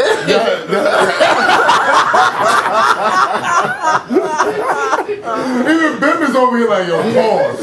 Pause. like, nah, sorry. My salami, when you Don't say say my that out salami, loud. it's on the market. Listen, my bologna's on the market. Hey, yo. Hey, yo. Yo, listen, I got one question for you. Yeah. How the hell did you turn your image around? Because you was known as a tough gangster ass nigga. Now people see you as a fun-loving, funny guy. How the fuck did you do that? I always been I always been that, because I'm a family guy first, you know what I'm saying? I love my family. And when it comes to taking blocks and drug shit, I'm different. You know what I mean? Right. And I remember my nephew, he had a body in 3 attempts in Atlanta. And they was looking for him. My crib in Long Island, he can't stay with me. I was hiding him out. And then he got tired of running. He said, yo, I'm gonna turn myself in. I said, you serious? I said, yeah. So I would go to Atlanta. Now we down in Atlanta. We talking to him in the garage. And I'm telling him I'm worried about him because I know prison. And he said to me, he said, my nephew Joe, he said, I'm different in the streets than I'm around y'all. Like I'm family, I'm fun, I make jokes, but I'm in the streets, I'm something totally different. So when I'm in the streets, I'm something totally different. But around my peoples, I'm fun, I'm happy, I'm making jokes, you know what I mean? But when I'm on that field, it's something totally different, because I know you can lose your life in a second. You know what I'm saying? Like, it was one kid, he lost his life with us, and I'll never forget this. And I hope his family watching. He ran away from his family to be with us. He was about 14 years old. He just kept running away. His family put him in homes. He's, I'm back, yo, I'm back. I'm with the team, I'm back. I was looking at this nigga like, yo, we gotta stop running away, man. You know what I mean? You have family call the police on us. Now I'm back. And I'll never forget this. God bless the horse. Horse was like young, but he was like a big young dude. Like, you know, he can fight. He was like all the young dudes look up to him. And I remember this day, I was in the projects, me, God B, and Prince. We was in the projects on building 3, down the hill. We sitting there, we hear shots. Bah, bah, bah, bah, bah. So I'm like, so we all looking. So B, you know, God B was the one that taught Preem. Like, he was the dude that, hey, listen where the bullet's coming from. So we looking, so niggas like, yo, it come from that way. So we start going towards that way. So we get to that way, we see guys laid out. Guys? Yeah, guys laid out on the ground, shot. Like, Nah, I'm saying it was multiple guys. Multiple guys on the ground. And the young guy I was telling you about was laid out on the ground. And I looked over him, I looked at him, and he had blood come out his ears, you know what I'm saying, in his mouth. And God Beast looked at me, he said, he's dead. And he's a young kid. I'm looking at him like laid out. He said, let's go, we out. You know, nobody want to be there, you know what I mean? Police, You don't want to be there when the police show up. Police show up. So niggas that we out. And I looked at this little kid and I was like, and I was fresh with the team, not fresh, but I was down, you know, and I thought about it, I'm like, that simple, we can walk away from this kid here, just dead. And it stuck with me for my whole life. Like watching this kid be happy to be down with us, but then he get murdered. That was what God was trying to show you what was to come. Yeah. So it's funny you said that because what made me quit the game, I knew it was over, and I want to start doing my music. It was this guy named Rashawn. He was Horse's man, and they went to jail, right? He been gone for like 10 years. I'm on a block on 119, and he came in, he just stared at me, he looked at me. So it's my block, so everybody outside, you know, guns in the garbage can, you know, everybody outside. So he looked at me, so I told my man, I'm gonna say, yo, watch him. He goes in the chicken joint. So he in there, well, he come back out. He look at me, he said, your name Bimmy, right? I said, yeah, what's up? Right, so now niggas on him already. I said, yeah, what's up? He said, I'm Rashawn. Now mine still didn't click on me because the energy he gave me, so I wasn't really paying attention to his name or where I remember him from. He said, you know, no Horse, that's my brother. I used to be with Horse. And I said, oh shit, you used to be in the park. We hugged, right? I said, when you come home, bro, we kicking it. He said, I just came home, you know, this week, you know, but his baby mother was from Queens. He from like Harlem. So he called my phone and said he's in Harlem. His baby mother is partying, and you know, she had a baby in her, the baby's dead. You know, he told me all type of shit. I said, don't worry about it, I'm coming to Harlem now, I'm coming to pick you up, bring you to Queens. I go to Harlem, I pick them up, come to Queens. So I'm in my crib, I got a white feel-out warm on with a white sneak, you know, the top 10s, right? So he said, I want that suit, man. I said, don't worry about it, we'll go to the mall later on, I'm gonna buy it for you, we good, I'm gonna get it for you. So now, we go back to my crib. So I said, yo, we gonna go to the block, I gotta check on the workers. So I go on the block, I'm on 119. Now, his baby mother there. So she talking to him, everybody, Bob. So now I'm talking to my man Black, all of us talking. So my eye, I see a nigga with a bandana on his head, on you know, around his face, and I see Rashawn fighting the nigga. The nigga go for his chain, and I watch him like duff him out, right? So I turn, I spin, so I go over there. Next thing you know, I see a nigga come from the corner, just start to shooting. I said, oh shit. And I backed up and they were shooting him. And I runs in the change store with everybody clear the block. And I'm like, yo, where the guns at, And niggas ain't putting no guns in garbage. Niggas had no guns. I'm like, y'all niggas is crazy. So I'm in the Chinese restaurant. I mean, what's them niggas, the African niggas, whatever, the chicken joint. So I go in there, I said, so they tell like my other little man in, they won't let him in. They said, don't let him in. So then I'm thinking, as I'm in there, I said, you know what? Fuck this. I run outside. Niggas grab me like, yo, don't go out there. I said, nah, Rashawn out there. So I go out there, and Rod, he didn't hit the ground yet. He like this, and I grab him. And I'm picking him, trying to hold, but he's heavy, because he's losing it, he's heavy. So I'm like, yo, help me. So as I'm trying to hold him, his head hit the ground. Boom. That was it. I said, put him in a car, take him to the hospital. They put him in a car, take him to the hospital. it started drizzling. I said, he gone. You know what I'm saying? It washing his sins away. He gone. So 3 days later, 4 days later, whatever, I'm on the block. Detectives come, they get the car, they one here, one here. They walk, trying to box me in. So I'm walking in the block. They said, let me talk to you. So what's up? He said, they said the hit was for you, right? I said the hit was for me. I said I had all white on. How the hit for me? I had all white on. You know what I'm saying? It was a robbery, you know what I'm saying? And it just fucked me up that he lost his life. He just came home for nothing. Like, you know what I'm saying? Like, he lost his life for nothing. And I was like, this ain't for me. And that's when I started doing my music. I started really getting into music. And then I had a knapsack on, I'll never forget it, with my CDs, my DATs.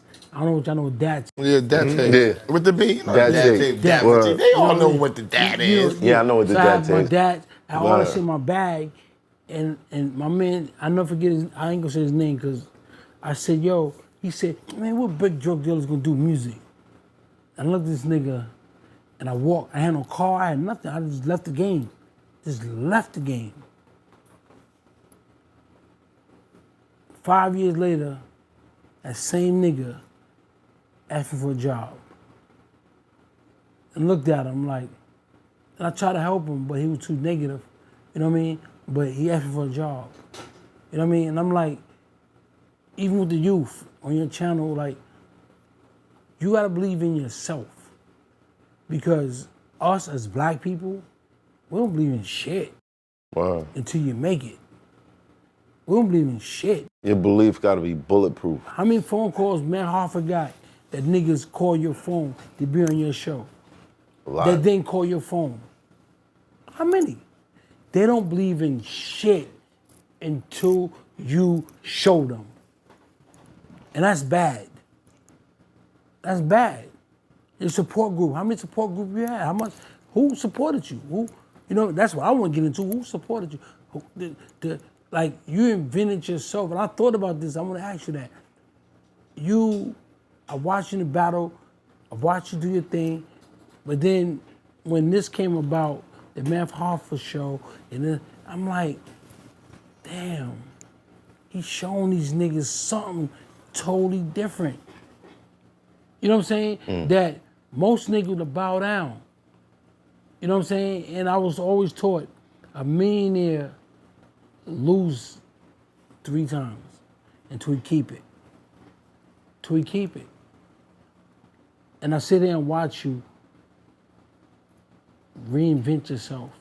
I'm not gonna say reinvent yourself because that's an old cliche saying, but you brought your crew with you. That's dope. That's dope. That's dope. And that shows who you are as a man. As a man, it shows you who you are. Me and this nigga sat at my mom's crib and he said to me, and I'll never forget these words, we had our humble beginnings. Our humble beginnings. I asked him, so when the last time you been in there? We sleeping in mom's crib, big male, like, nigga, when the last time you slept in? Man, since 85. At all. And I sit there and watch this room. I'm so like, this is so real. Like, this so dope. And it shows me who you are as a man, as a leader. Cause I'm almost, my man told me one day, right, Scar. You know Scar.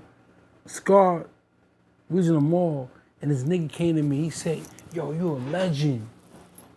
I looked at him and we walked away. And Scar said to me, I'm a legend. So I said to him, what makes you a legend? I bang on police, all that. No. A legend is a man that makes other men. That makes other men. Great. You feel me? Makes them great. That's a legend. That's deep. That's it. Math, that's a legend. Become a man's man. That's right. That's a legend. These motherfuckers talking about you on this internet, crazy. Facts. But fuck with them goofy niggas, let them niggas talk all that dumb shit. Keep that over there. Word. When you come to this door, this is real talk here. This is real talk. Right. That's what they can say what they want to say about Vlad, but Vlad let you tell your truth.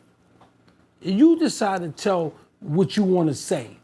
You decide to tell about a hidden body or some other Right, shit. some crazy shit. I'm still selling drugs. Right. You know what I'm saying? Right. That's on you. That man ain't do nothing to make you say that. Right. He's asked you questions. Now you big enough to go on that show, be ready to answer no questions. That's why you ask me, nigga, I'm answering anything you ask me. Mm-hmm. You know what I mean? Because one thing, when I copped out unknown and known. So when I got my time, I copped the unknown and known. So unknown and known is like, nigga, whatever I don't know about, then I'll cop out to it. Word. But for the record, tell him what happened to Star. Because after he said he was a legend. Scar. Oh yeah, after he told me he's a legend, right? The crazy shit is I took him to Baltimore. I had an interview, whatever out in Baltimore, at a studio, something. I took him with me. Came back home. I said, where you live at? I'm gonna drop you off. I'm in Brooklyn. I said, cool. Go to Brooklyn. He said, let me in from the corner right here. I said, the corner? I'm gonna let you up at your house, nigga. Fuck, I'm gonna let you in the corner for we late. Now I'm in it, literally the what's that shit on the shelter. The armory. In the armory. He said, I'm in the shelter. Mm. I'm like, you in the shelter? Come on, my nigga, you ain't in no shelter. So I got a crib in Rochdale that I subleased to my two niggas. I said, listen, I called them two niggas that night. I said, y'all gonna let my man stay in here. Let him get his shit together. I'm gonna give him a place to live. Yo, Bim, listen, nigga, you ain't nowhere to go. I get that to you. Right. Return that favor then, brother. They let him in. Lo and behold, he on jail time. Yo, nigga, touch my towels. Right? Nigga had his bitch over there. He fucking his bitch. He used my man towels. Yo, Bim, nigga, use my towels. It's up. I'm like, nigga, come on, Kentel, you're not in jail no more, bro. Yeah. The fuck you talking about? Nigga, turn my speaker. You know, he's doing this dumb shit. Yeah. I'm like, so I said, yo. So niggas like, yo, Bim, we gotta let this nigga go. He gotta go, man. He on some jail shit. We ain't living like that. These are good kids. They go to work, you know, but they on some real shit though, but they go to work. They don't want that type of time. Right. So I'm telling this nigga, yo, stop going fuck with them niggas. He kept coming. They threw him out. Yo, fuck Bimmy. I'm gonna kill that nigga when I see him. You know, he got on some other shit. Right? Niggas called me, I ain't gonna say his name. He was living in a studio. They, yo, Bim, come get your man. What you mean, come get my man? I had him in my house. He bugged out. A couple days later, nigga hit him in the head. Found him butt naked, yeah. He hit him in the head. So I'm just like, and not just that, before that, I took him to Miami. He'd never been on a plane, a lot of time in jail. And I think him being in a box, and he was what he was. Yeah, his scar, affiliation. He was blood. I know his blood with Valentine. One of the first sets. Yo, so he's Valentine, and I took him with me. I took him to Miami, and you know I deal with a lot of Jews, and they important. They, you know, so he across the table looking at this certain Jew like this. So I'm at the table looking at this nigga like, why this nigga staring at this nigga? So he's just staring at him, right? So this nigga, he created some type of, I don't know what he created, but he created something that this nigga knew. He been in jail, he do his homework. So he's looking at this nigga across the table, just staring at him. So I said, yo, eat, man. No, I ain't hungry. You ain't hungry? Yo, it's crazy steaks, lobster macaroni and cheese, all type of Bim is shit. like, what the fuck is I'm about like, to what the happen? fuck? So my other guy, he said, I'm gonna take him outside. I said, no, leave him right here. I want him to see the atmosphere. Right. This nigga looked at this nigga and said, I know you from. He told the nigga everything. And he said, yeah, that's me. He sat back and said nothing else. That night, I took him to Walgreens, because we needed, cosmetics, because we just got the Miami, whatever. This nigga bought a big bag of popcorn. The nigga ate all that motherfucking popcorn before he was starving. I said, see, you should have ate that steak. You should have ate that steak, nigga. Right. You know what I'm 80 saying? tomahawks. Yeah. I said, you should have ate that steak. So you eat all that fucking popcorn. Yeah. You're starving, ain't you? You know what I mean? So my thing is sometimes is you can bring a nigga out the hood, but he's not gonna understand. Right. You feel me? You gotta briefly motivate him through the trenches. You know, feel me? Because when I got to, when Run DMC took me out the hood, and I'm on that plane, I ain't never been on a plane in my life, and I'm in Beverly Hills, and Jay looked at me, Master Jay, God bless him, and said, you gotta get out the streets. And I sat there and looked at Jay. I understood what he was saying to me. And most guys from that street is not gonna understand it. They don't know how to be still. Like how Matt Hoffa got this shit going on. These guys know how to sit still. But if you put a guy that came home from jail, he's not gonna sit there and be still. He gonna think all type of ways to do other shit. You know what I'm saying? It's moving too fast. Yeah, it's moving too fast for him. Yeah. And I had him in my office. I said, just draw, just do the. So one day, this other guy named Larry, he always complained about me. I made him, they all work for me. Right. So I made him drive, pick them niggas up, whatever. This nigga said in the office, said, yo, tell, my guy, he said, yo, y'all two need to fight. What the fuck? I looked at this nigga like, what the fuck I look like fighting in this fucking office? It's my office. It's my office. Right. Fighting a nigga that's a driver. Right. He said, y'all need to fight. He said, I'm tired of him talking about you. And all. I'm like, and this nigga looking at me like, what the fuck this nigga talking about? Because he always complain. I know this guy complained, but this nigga was mentally On his jail time. Yeah, on He his was jail stuck. time. He was fucking fucked He was up. stuck. He was fucked up. He was You know what I stuck. mean? His parents, he was adopted. I found he was adopted. I went to his crib with him, and they won't let him in the house without people supervising him to get his clothes. So I already knew he was fucked up. I met him, he was a little kid. Me and Prince lived together, so he was drawing me and Prince cars. And we'd come outside, and he'd have our cars. Look, I was like, oh shit, I took to it. You know what I mean? But as he got older, he went to jail forever. But he was a nuisance, right? That's what, but you know, to add on to what he said, that's a lot of things that we miss. You know what I'm saying? With brothers going through thinking that they're in their right mind, then when they go to prison, they end up in these shoes, these concentration camps, and they come home like he said. So that's what my first book was about. You know what I'm saying? Traumatized. Poetic hymns of a solitary man, because you find yourself by yourself and can tell he couldn't, like me, because I prepared to transition when I was in there. So when I came out, just never forget it. I called Bim. I was like, Bim said, where you? He was in Dominican Republic. I called him and said, yo, where you at? He said, yo, meet me on Fulton Street. Remember? Meet me on Fulton Street, downtown. He had an office over there. From that day, for like 2 years, I lived with him. But I was on parole and everything, but I was eager to transition and learn. Right. But now, if you see these guys walking around Harlem, walking around, they developed that while in the can, and the system is not dealing with these guys. Right. God push a lady off the train tracks. These are these are issues. And when you go in prison now, it's a mental institution. Yeah. So instead of dealing with them because they close all the mental institutions, and even when you see these young guys you don't see it because they make it look suave and cool. You see the medication line? Yes. real. Cheese line. Cheese line, young guy. Yeah. So all of these things that's happened that didn't happen in my time when me, Shy and us came to prison, when Bimmy came to prison, that we're dealing with now.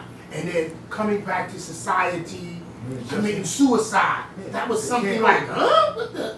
But these are the things that we're dealing with along with the other issues of my generation, the generation before us. Right. And a lot of these podcasts doesn't address that. And so when I was watching, Ben told me I was coming, I said, yeah, bro, I want to go. Because I see y'all deal with the issues here, but you deal with core issues, real. You feel what I'm saying? I would like to touch on that.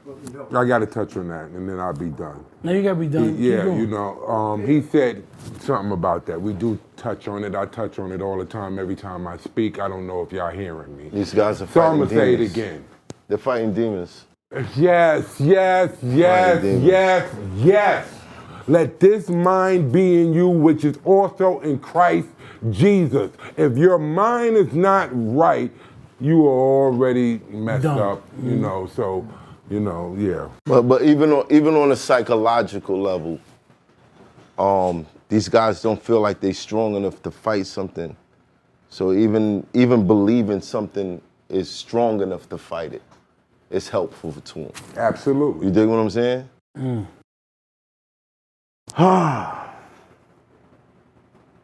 This is Shit is real. no shit is definitely real. Shit is real. I want to advise everybody out there. This was one of the realest conversations that we've had in this shop. One of the realest conversations. We've had many, but this was one of the realest. I look at things like I watch the show, and I watch guys talk about how rich they are and rich, you know, and I don't consider rich money. Yeah.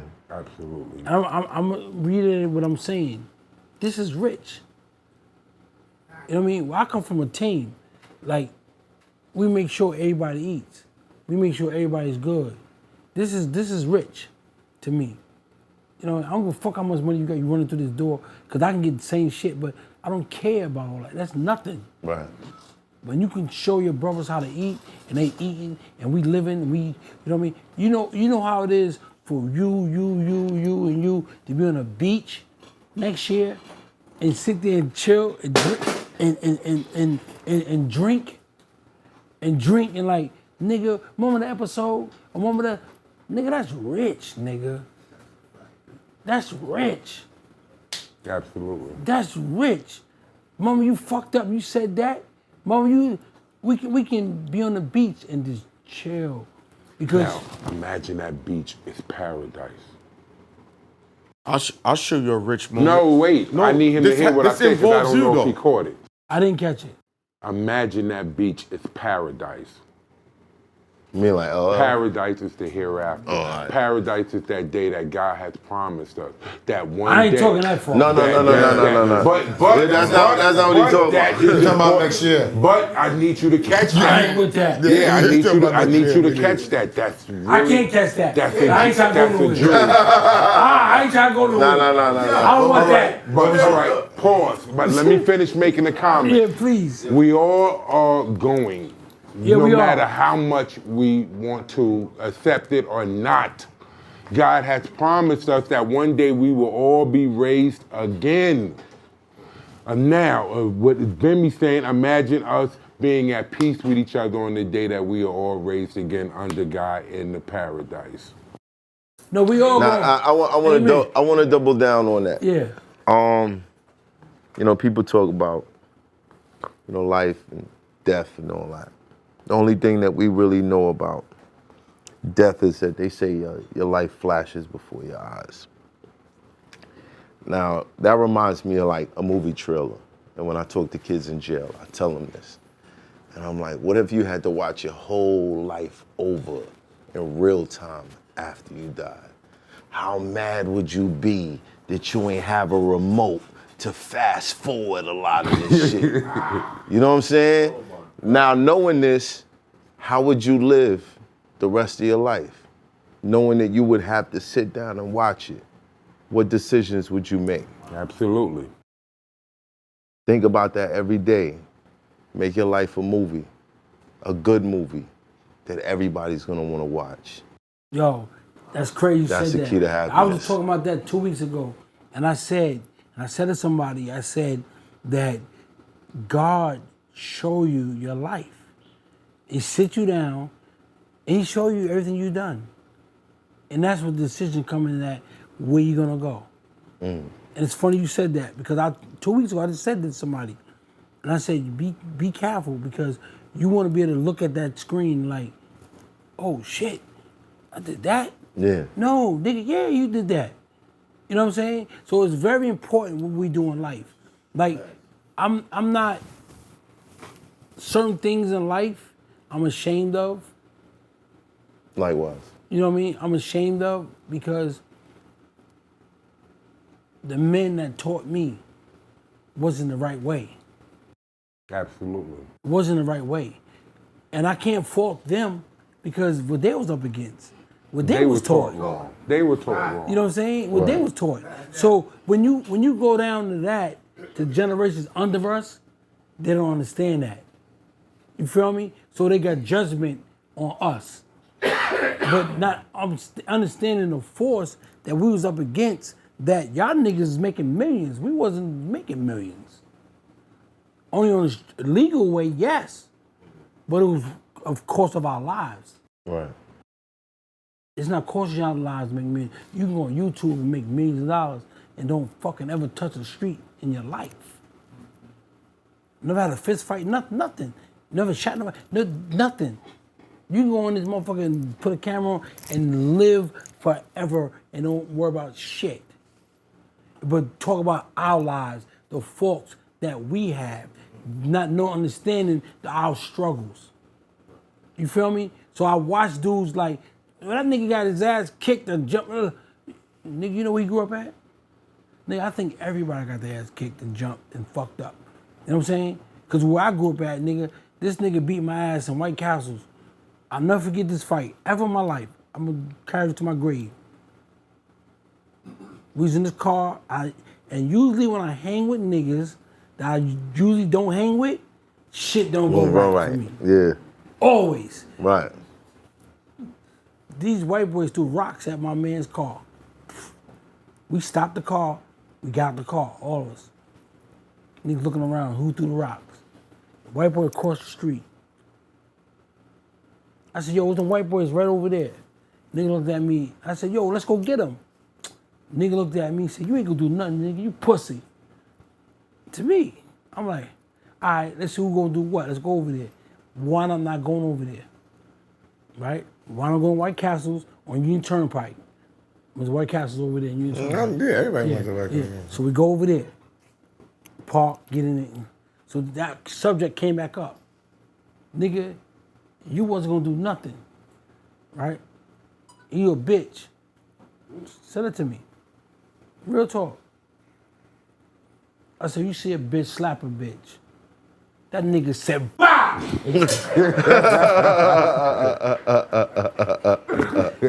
nigga caught me. Yo, dog, that blow right there, nigga, I ain't recover from it. Out under the table, this nigga was scraping me. Bow, bow, bow, fucking me up. And I'm like in my head, like, who's gonna break this fight up? None of these niggas broke this fight up. I'm like, Because you was with a bunch of niggas you don't normally hang with. I'm hang with. And they watch this nigga scrape me up and down and fucking underneath the table. I'm like, yo, your niggas gonna help or at least stop this nigga from beating my motherfucking ass. Y'all never forget that, dog. That's why I said I would never live that a nigga whipping me out. That nigga, I ain't gonna front, dog. I live to die. That nigga, I couldn't do nothing with that nigga. Real talk. I couldn't get him off me, nothing.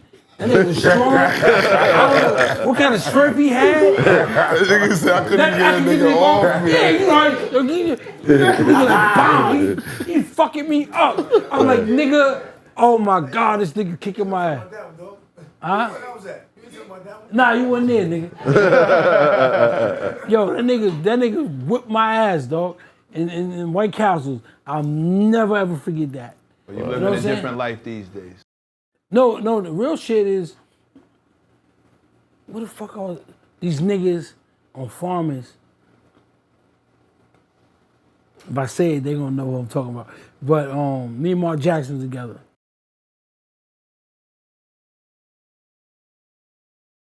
Niggas took my sneaker.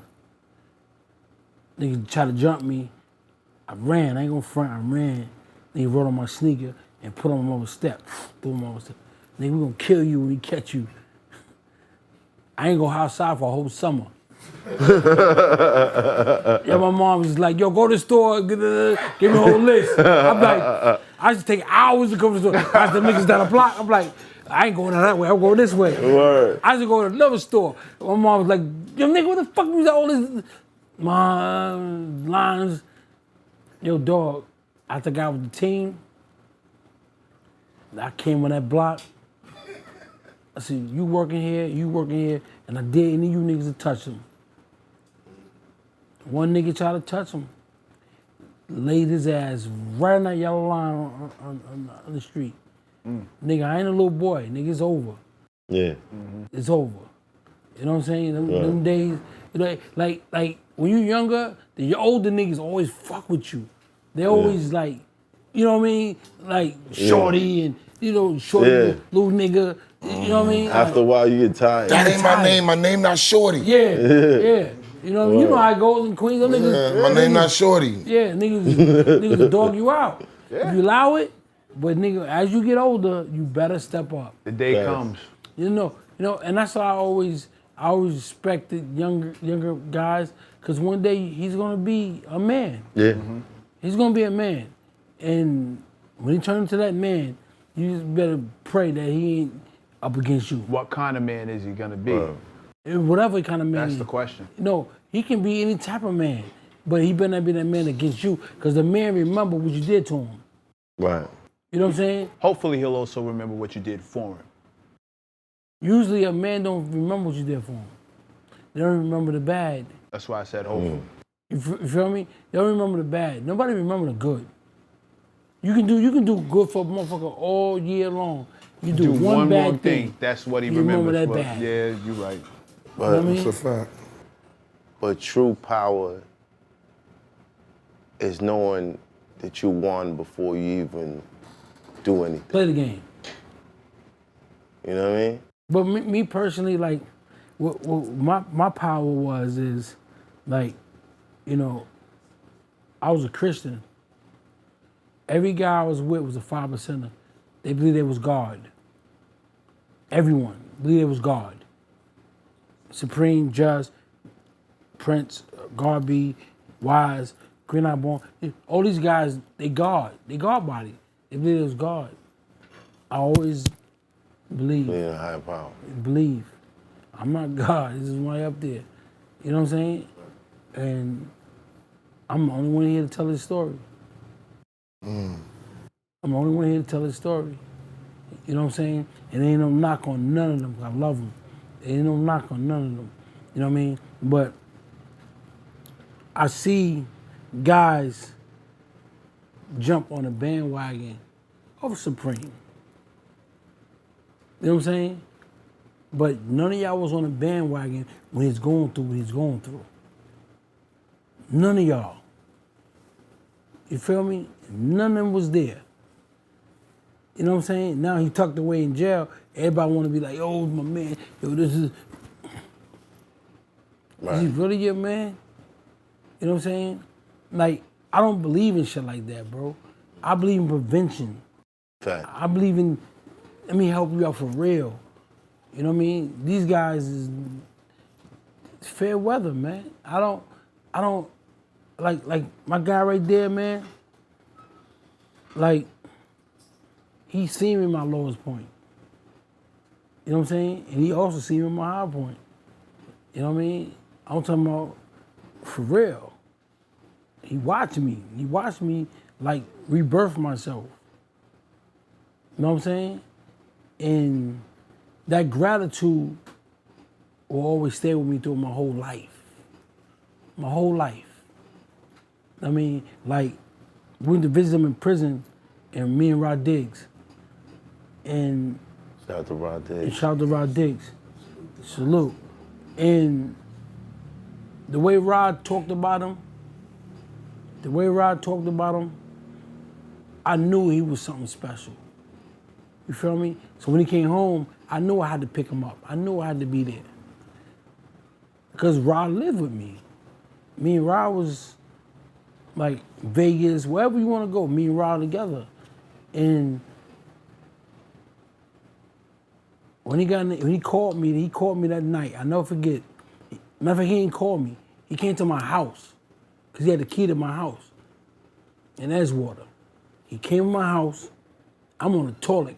I'm taking a gangster, right? And he said, yo, to the police just ran up on my girl, asked him about me, where I'm at, right? The feds asked him, about Ra. Right. And I'll never forget this.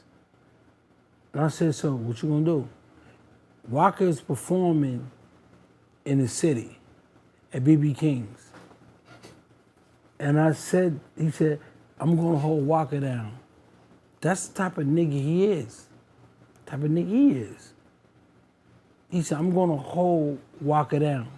I said, Rob, you just told me the feds wanted your girl asked you about you. Like, why would you go there? Right. I said, stay in the house, my nigga. He goes and get caught. They waited for him. They know he's running Walker. They waited for him there. Right. And they picked him up right there. You know what I'm saying? And it's guys like him that the industry take advantage of. You feel me? There's so many Rod Diggs in this game that these guys take advantage of because they never played the streets. Right. They're not strong or powerful. So they're gonna use these guys and dispose them. You know what I'm saying? Like, I live with this man every day. Like, in my heart, like, how they took him away. You know what I mean? Like, we in Vegas and my son, he was young, and we was in there, he was smoking weed. And the police came, because Vegas got cameras everywhere. You can't do nothing in Vegas. Yeah, fast. This little nigga don't know you can't smoke no weed in there. Man, Rob come out of nowhere. You ain't taking him.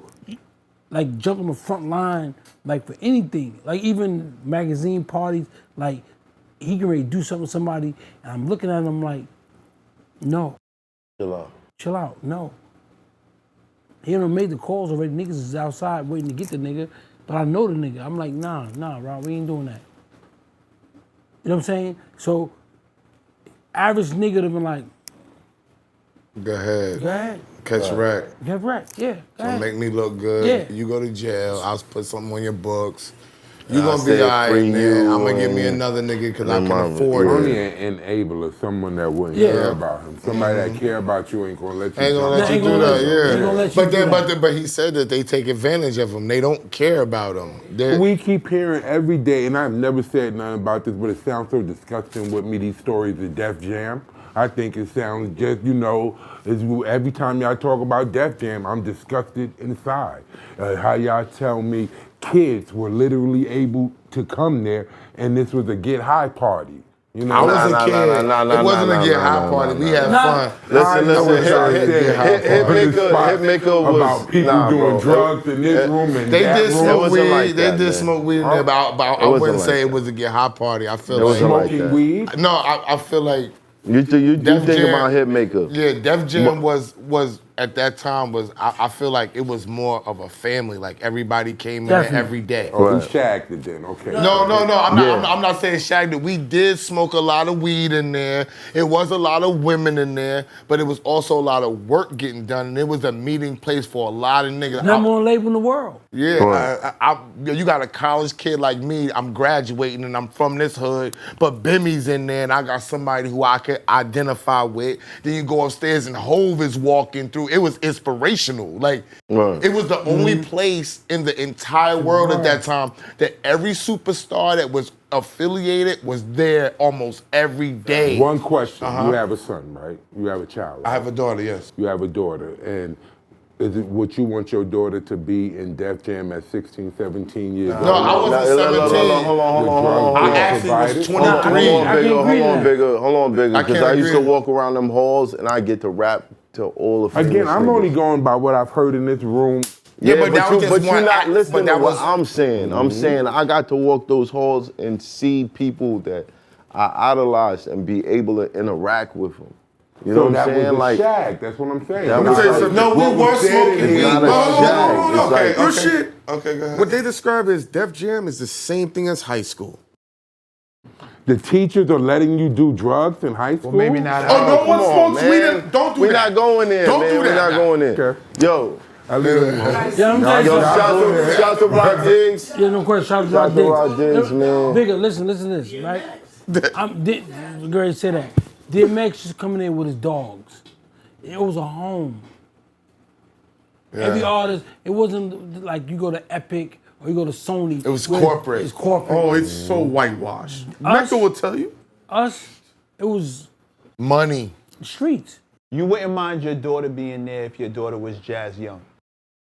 There were Got other you. kinds of women in those hallways. And it They wasn't didn't get just the that, but women who I was- mean, Right. we But it didn't wasn't no disrespect women, the though. women. It wasn't- No. Let me wasn't just. no Ladies, disrespect. No, man. I'm putting this out We there. just I'm putting this rapping, out we there just for having him. fun, Like man. Jazz Young Come was on, also man. a woman who was in those Def Jam days, highly. Respect. Yeah, L'Oreal but Coppage was highly there. L'Oreal was it? L'Oreal was and there. the only reason why I'm naming Jazz because we already brought up, but there were tons. Tons of women Yeah, that but And was then his there. daughter turned into Jazz Young. Nicole, you name it. They Your daughter treated turned into if Jazz if Young. you had a 16-year-old intern, they was not bringing them in there to smoke. Every woman had respect for it. Every woman. Yeah. It was Right. never like that. Right. When you talking about chicks outside the office, yeah, it's wild. Yeah, of it's course. wild. Yeah. But the people that work in that office, Nah. They were coming to work. Shout out to Jazz Young. They were selling 4 million, 8 million records, Yeah. so niggas was Yeah. in there. Working. But people back then, it was fun. You woke up and was like, yo, now, wait to get there. now they don't go to label. You woke up and you was like, yo, pick me up. We going to the label. And when you pull up, I can't even explain it because Hov could pull on the sidewalk, X is walking across Yeah, the you see street, it. and then you coming in here and everybody's like, you got beats? You got somebody that rhymes. It's like, oh my God, this is the music And business. they're creating. And Beautiful and they was thing. creating, and they had studios in there and everything. Yeah. Go ahead, Some of the man. Yo. best music came out of them that era. I want to say thank you. These stories that you tell mean so much to people who not only identify, but idolize the growth. Not just where you were, but where you are now. And they need to see that. A lot of people that watch this show, they need to see that in me so that they can have it in themselves. So to see people that did it on such a high level come through the show. Thank you. Dope. Thank you. Thank you. Now put your shoes back on so we can take these pictures. It's hot for trapper turn smack rapper. Only smack rapper that you know is smack rappers. Got bars I can hang with the backpackers. Trap star, I don't hang with the backpackers. I'm in the hood with the work you heard. Making fiends leave earth you heard. Got your baby mama thirst you heard. Feel the flow, nigga, throw it in reverse. This the wave you need to surf you heard.